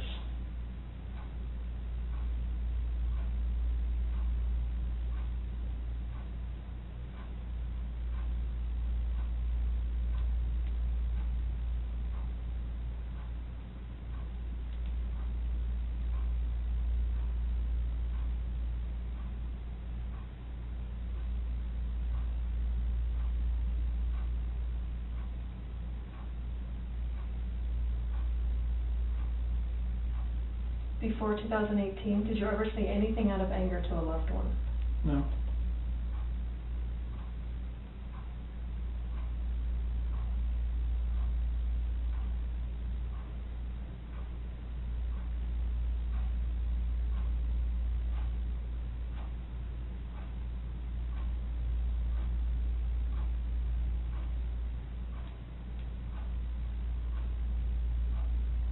Are you lying about the last time you saw Shannan?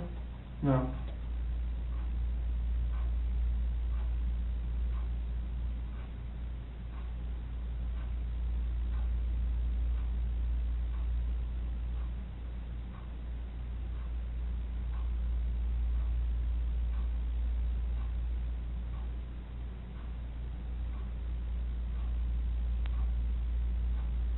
Are you now in the state of Colorado?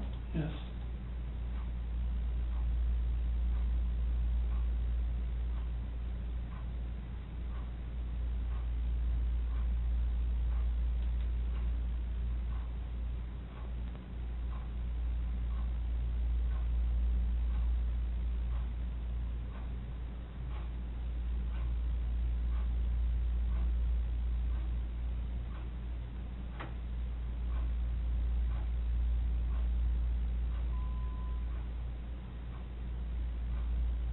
Before 2018, have you ever wanted to hurt someone to get even with them?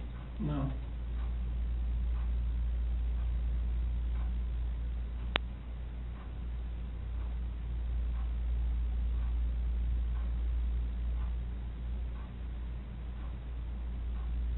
Just breathe normal.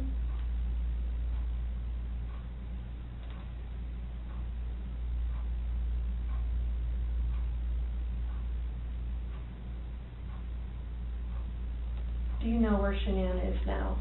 No.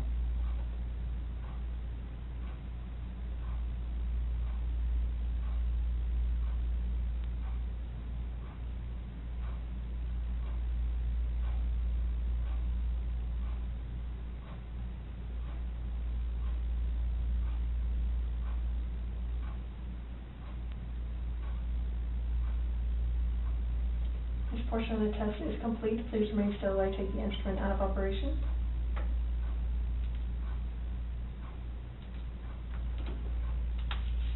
And relax. How do you feel? Horrible. Horrible? Nervous. Yeah? Just like trying to look at something without nothing there. the chair thing? Yeah. Yeah. I know, it gets kind of weird, like, that's why I always tell people not to I try feel to like I go was just, outside. I don't know, on my feet and trying to keep everything still. Do you feel like you're in a good position right now as Yeah. far as how I you're just- sitting and that yeah, kind of I stuff? feel like it's okay. Okay. Just not used to this. Do you have any issues with the questions as far as you physically causing Shannan's disappearance? Is there anything that you are like, I don't like how that question's, worded, maybe, No. or does it cause you, or you know exactly what I'm talking about? I know, and what I mean? I'm there. Okay, and as far as, the last time you saw her, talking about in the bed, Yeah. when you saw her makeup coming out of her face, and then if you know where she is now, Yeah. having direct knowledge of where Mhm. she would be at this moment, okay? Okay. So, do you wanna take some drink of water, or are you ready to start the second chart? I'll take some water. Okay. You probably want that Mountain Dew now, Mm. don't you?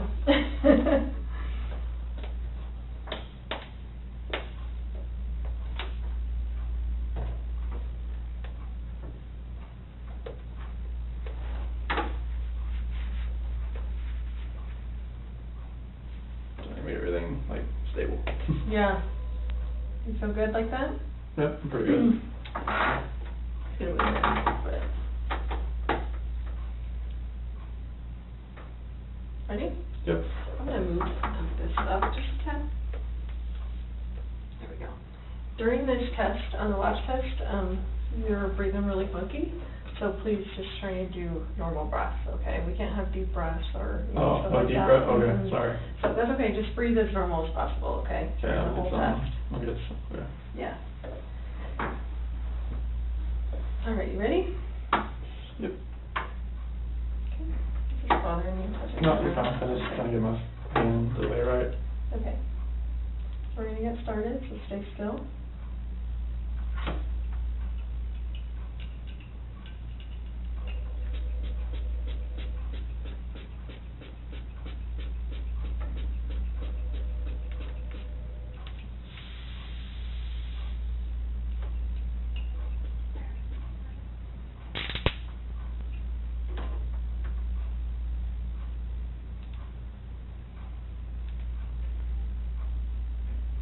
The test is about to begin. Please remain still.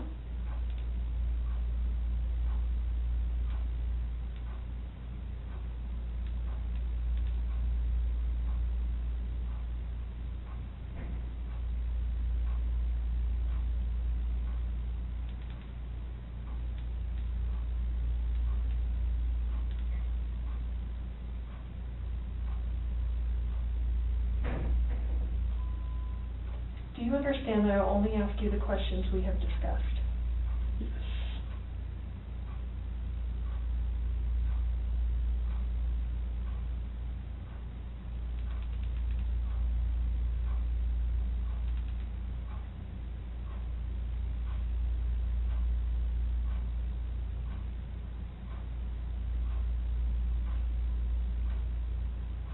Regarding Shannan's disappearance, do you intend to answer all of the questions truthfully? Yes.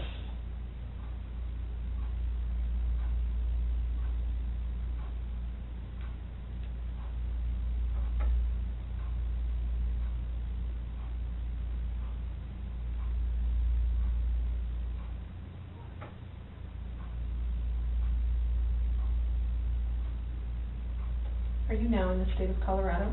Yes.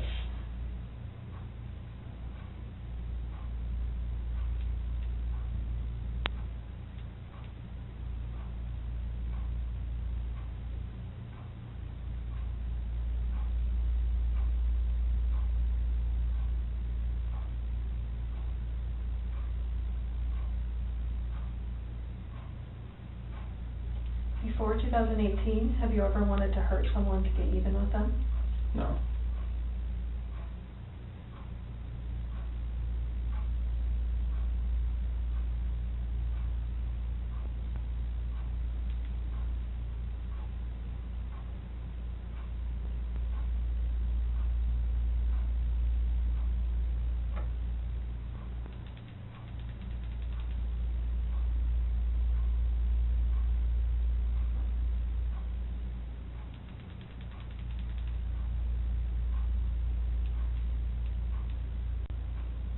Are you lying about the last time you saw Shannan? No.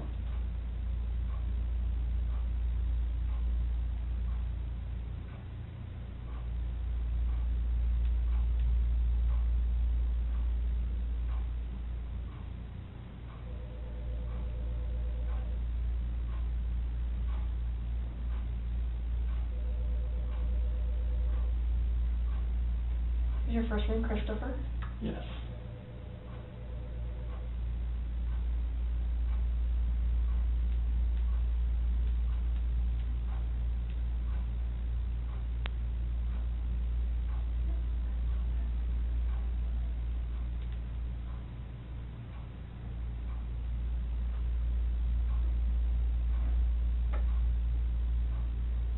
Before 2018, did you ever lose your temper with someone you cared about?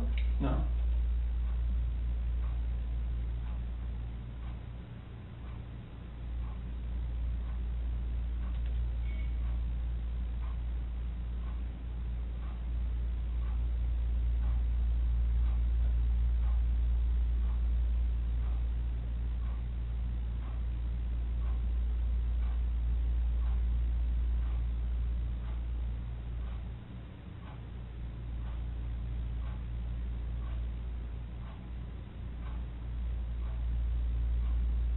Do you know where Shannan is now? No.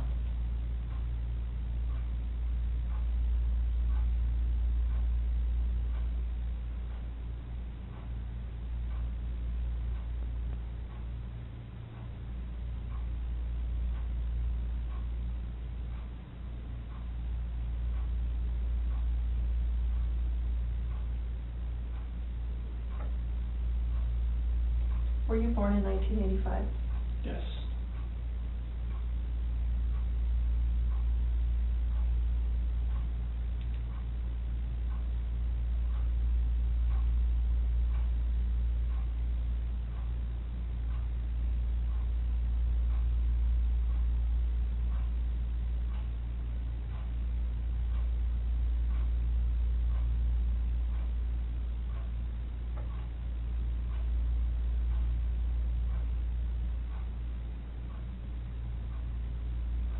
Before 2018, did you ever say anything out of anger to a loved one? No.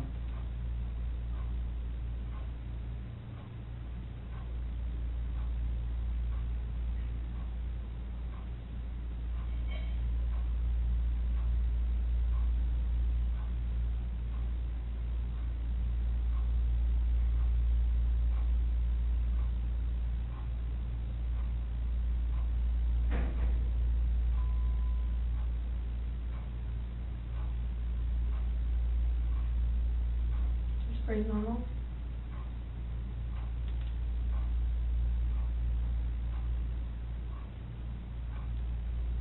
Did you physically cause Shannan's disappearance? No.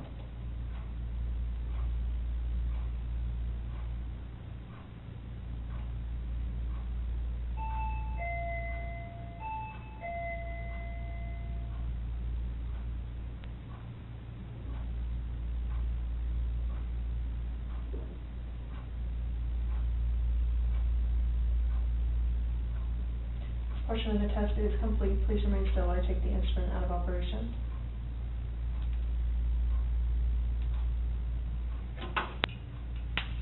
You can relax. I think we should be able to get in one more chart, but I really need your breathing to be normal. Okay, You are like all sorry. over the place, so. I'm sorry. That's okay. Like sometimes I feel like I'm not breathing enough and I'm like, like that. I don't want to do that, so. Yeah, yeah. I just need it as normal as possible and not Okay. fluctuated, okay? Okay. Sorry about that. That's okay. I just want to be able to get it done for you in one more chart instead of 2, 3 more. So, I don't yeah. want that. No, you don't want that.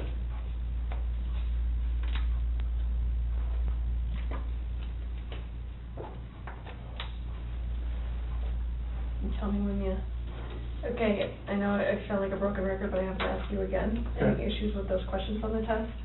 No. You know exactly what I mean when I ask you Yeah. about physically causing your disappearance, last time you saw Shannan, Mm-hmm. and, if you know where she is now. Okay. No question about those? No. Okay.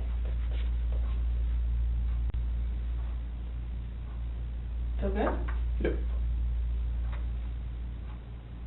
Okay. good. We're gonna get started, so stay still.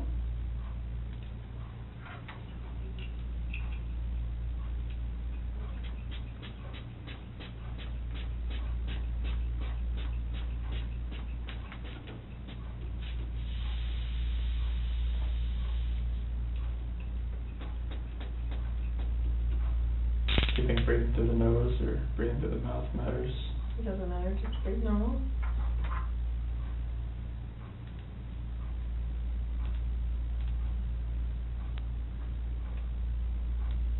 Stay still.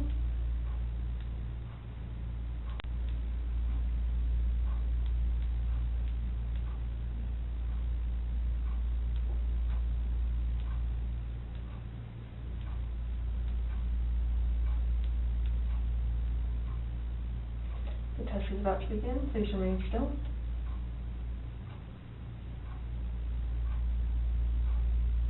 We have discussed. Yes.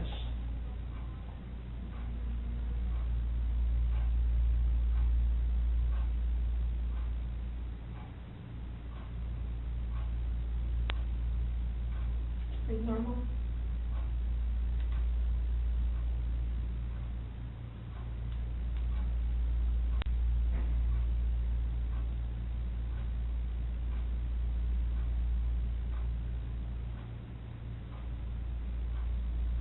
Regarding Shannan's disappearance, do you intend to answer all of the questions truthfully?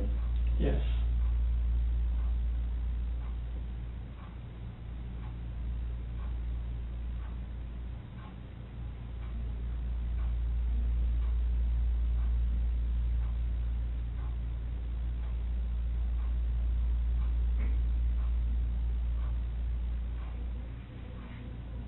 Were you born in 1985?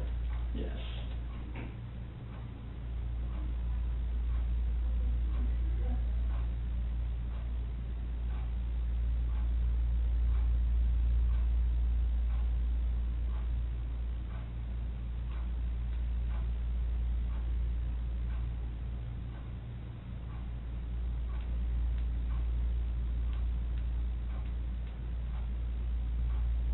Before 2018, did you ever say anything out of anger to a loved one?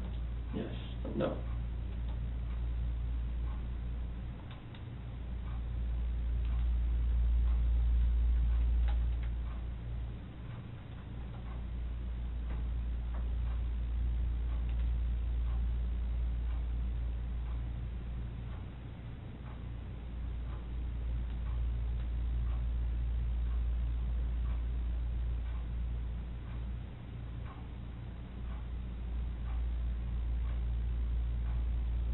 Do you know where Shannan is now?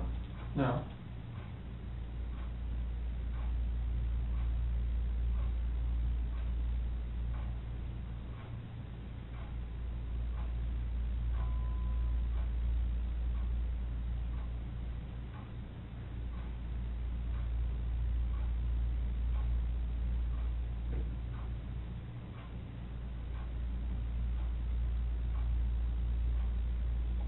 Are you now in the state of Colorado? Yes.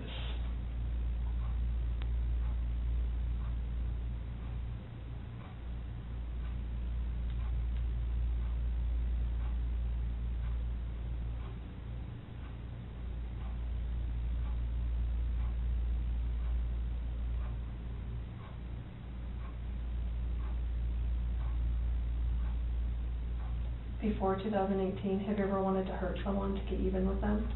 No.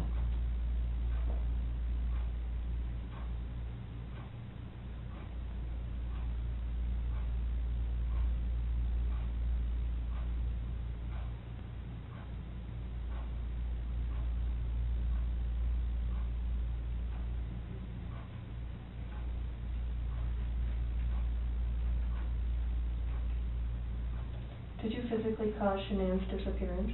No.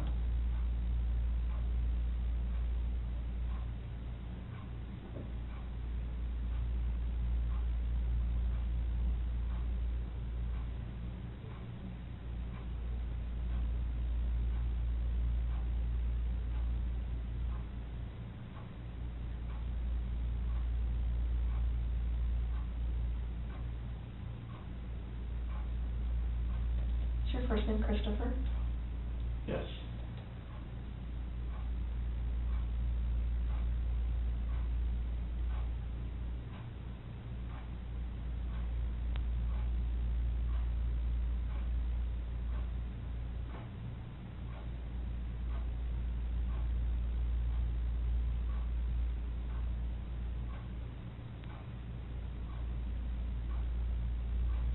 Before 2018, did you ever lose your temper with someone you cared about? No.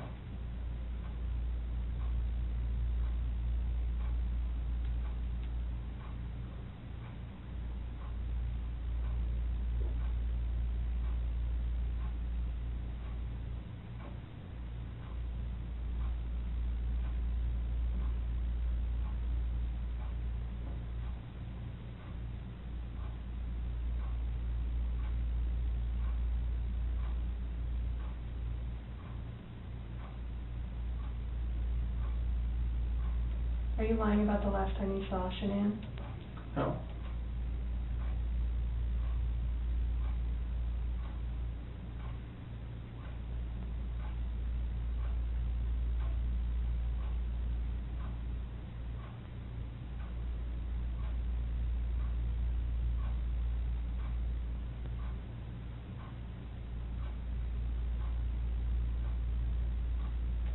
Portion of the test is complete. Please remain still while I take the instrument out of operation.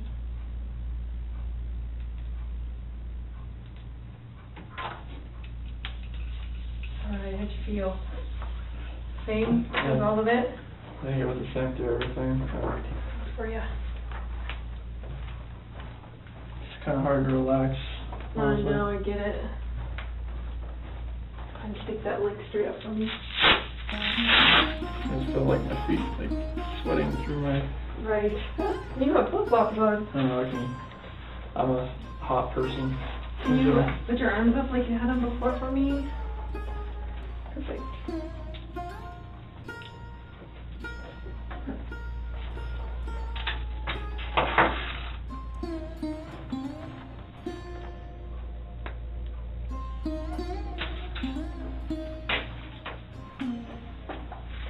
I need to go grade this. Okay.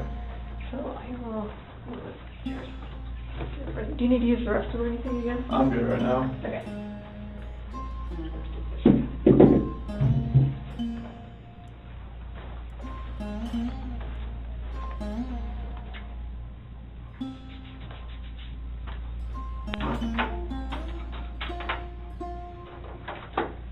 I'll be right back.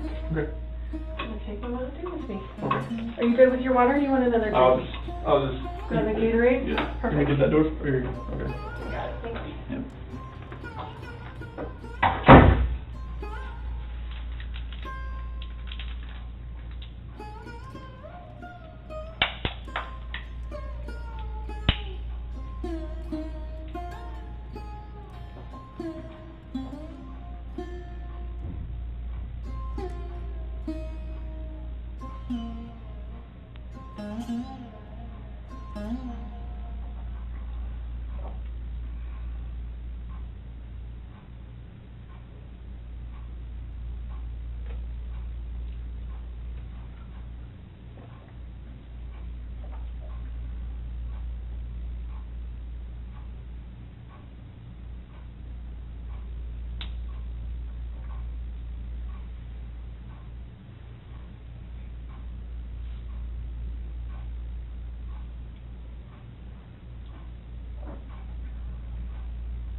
Remember when I told you about technology? My computer just died, so. Oh. I'm gonna grab my power cord real quick. Okay.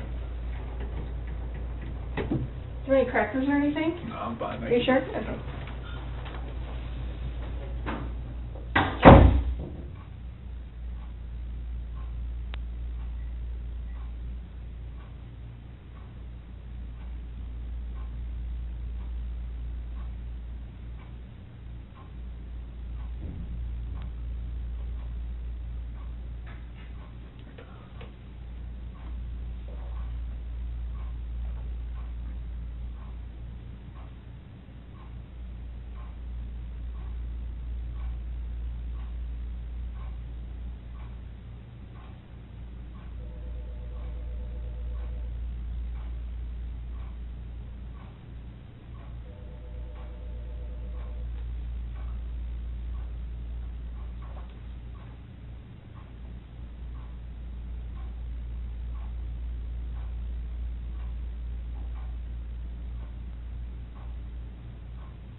Hey, sorry, Hi, my sorry. computer was being a You're fine. turd. Trust me. I'm just gonna pack this up, and then, the FBI guy, Graham, Okay. that you've been talking to, he's gonna come in and we're gonna chat, okay? Okay. Is that cool? Yep. You need anything? Crackers, water, Mountain Dew? I totally will give you a Mountain Dew. No, I'm good. Ruin that streak for ya. Can't break that streak. No restroom or anything? Not right now. Okay. My dad out there, is he leave? I bet, Grandma? Okay. I'm not even sure. I'm sure how to tell us. We come packing hard, so takes a while to pack all this stuff up. Okay.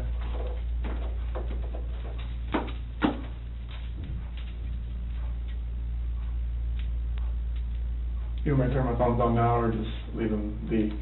It's up to you. If you want to, that's fine. Tell her, Hi, her mom probably tried calling me probably yeah. at least 5, 6 I think times. she's called the detective quite a few times too. Okay. I don't blame her. Did she know you were coming in here today? No. Who knew you were coming in today? Nick and Amanda, 'cause I was at their house, and then my dad. Oh, okay. What'd your dad say about it? So just do, do what they ask. Just ask like whatever questions they have. Just do what they ask. Mhm. That's my favorite And you picture. did. This is my Oh, let me see. favorite picture. Oh my god. They're adorable. They're way bigger than I thought. I think I saw a picture of them on the news and they were much tinier. Which I don't know if it was a family photo or okay, that was this year. Oh, it was? Yeah. Oh, they looked so much smaller.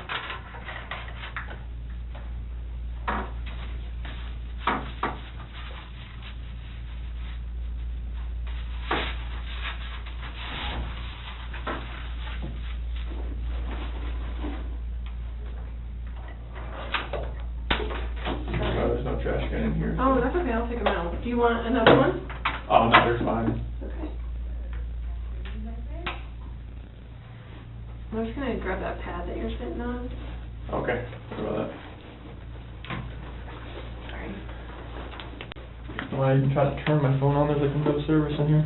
I hope. Oh, my work phone, yes, because it's Verizon, but Oh. AT&T's like dead over here. You still getting stuff from work, like, you need to be doing this or that? No, just everybody's checked out now, as far as for the day. Did they tell you that, like, when Well, you it's, checked out? we have a group me app, Oh, so like, I usually send out a text about 1:30, so everybody's doing.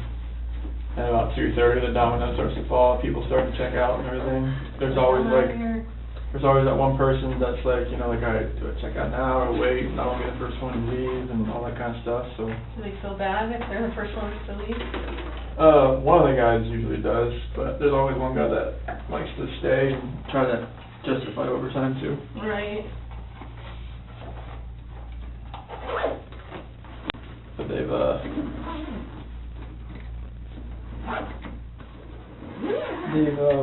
been very supportive. Good.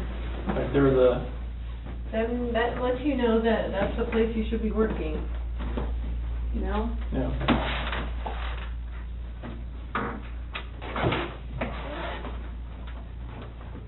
I think someone talked to Luke and he was like, you know what, family first, whatever, so it makes you feel good, that there's Yeah. bosses out there that are like that. Yeah. Because you don't always find those. Mhm.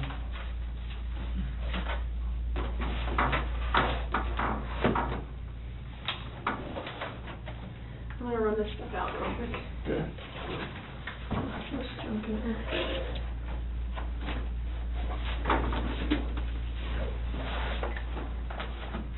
Did you miss a bunch of calls from Shannan? I can't tell because Oh. there's no service. Once I get out of here, it'll probably just blow up. Yeah. Oh, thank you. Yeah, do that.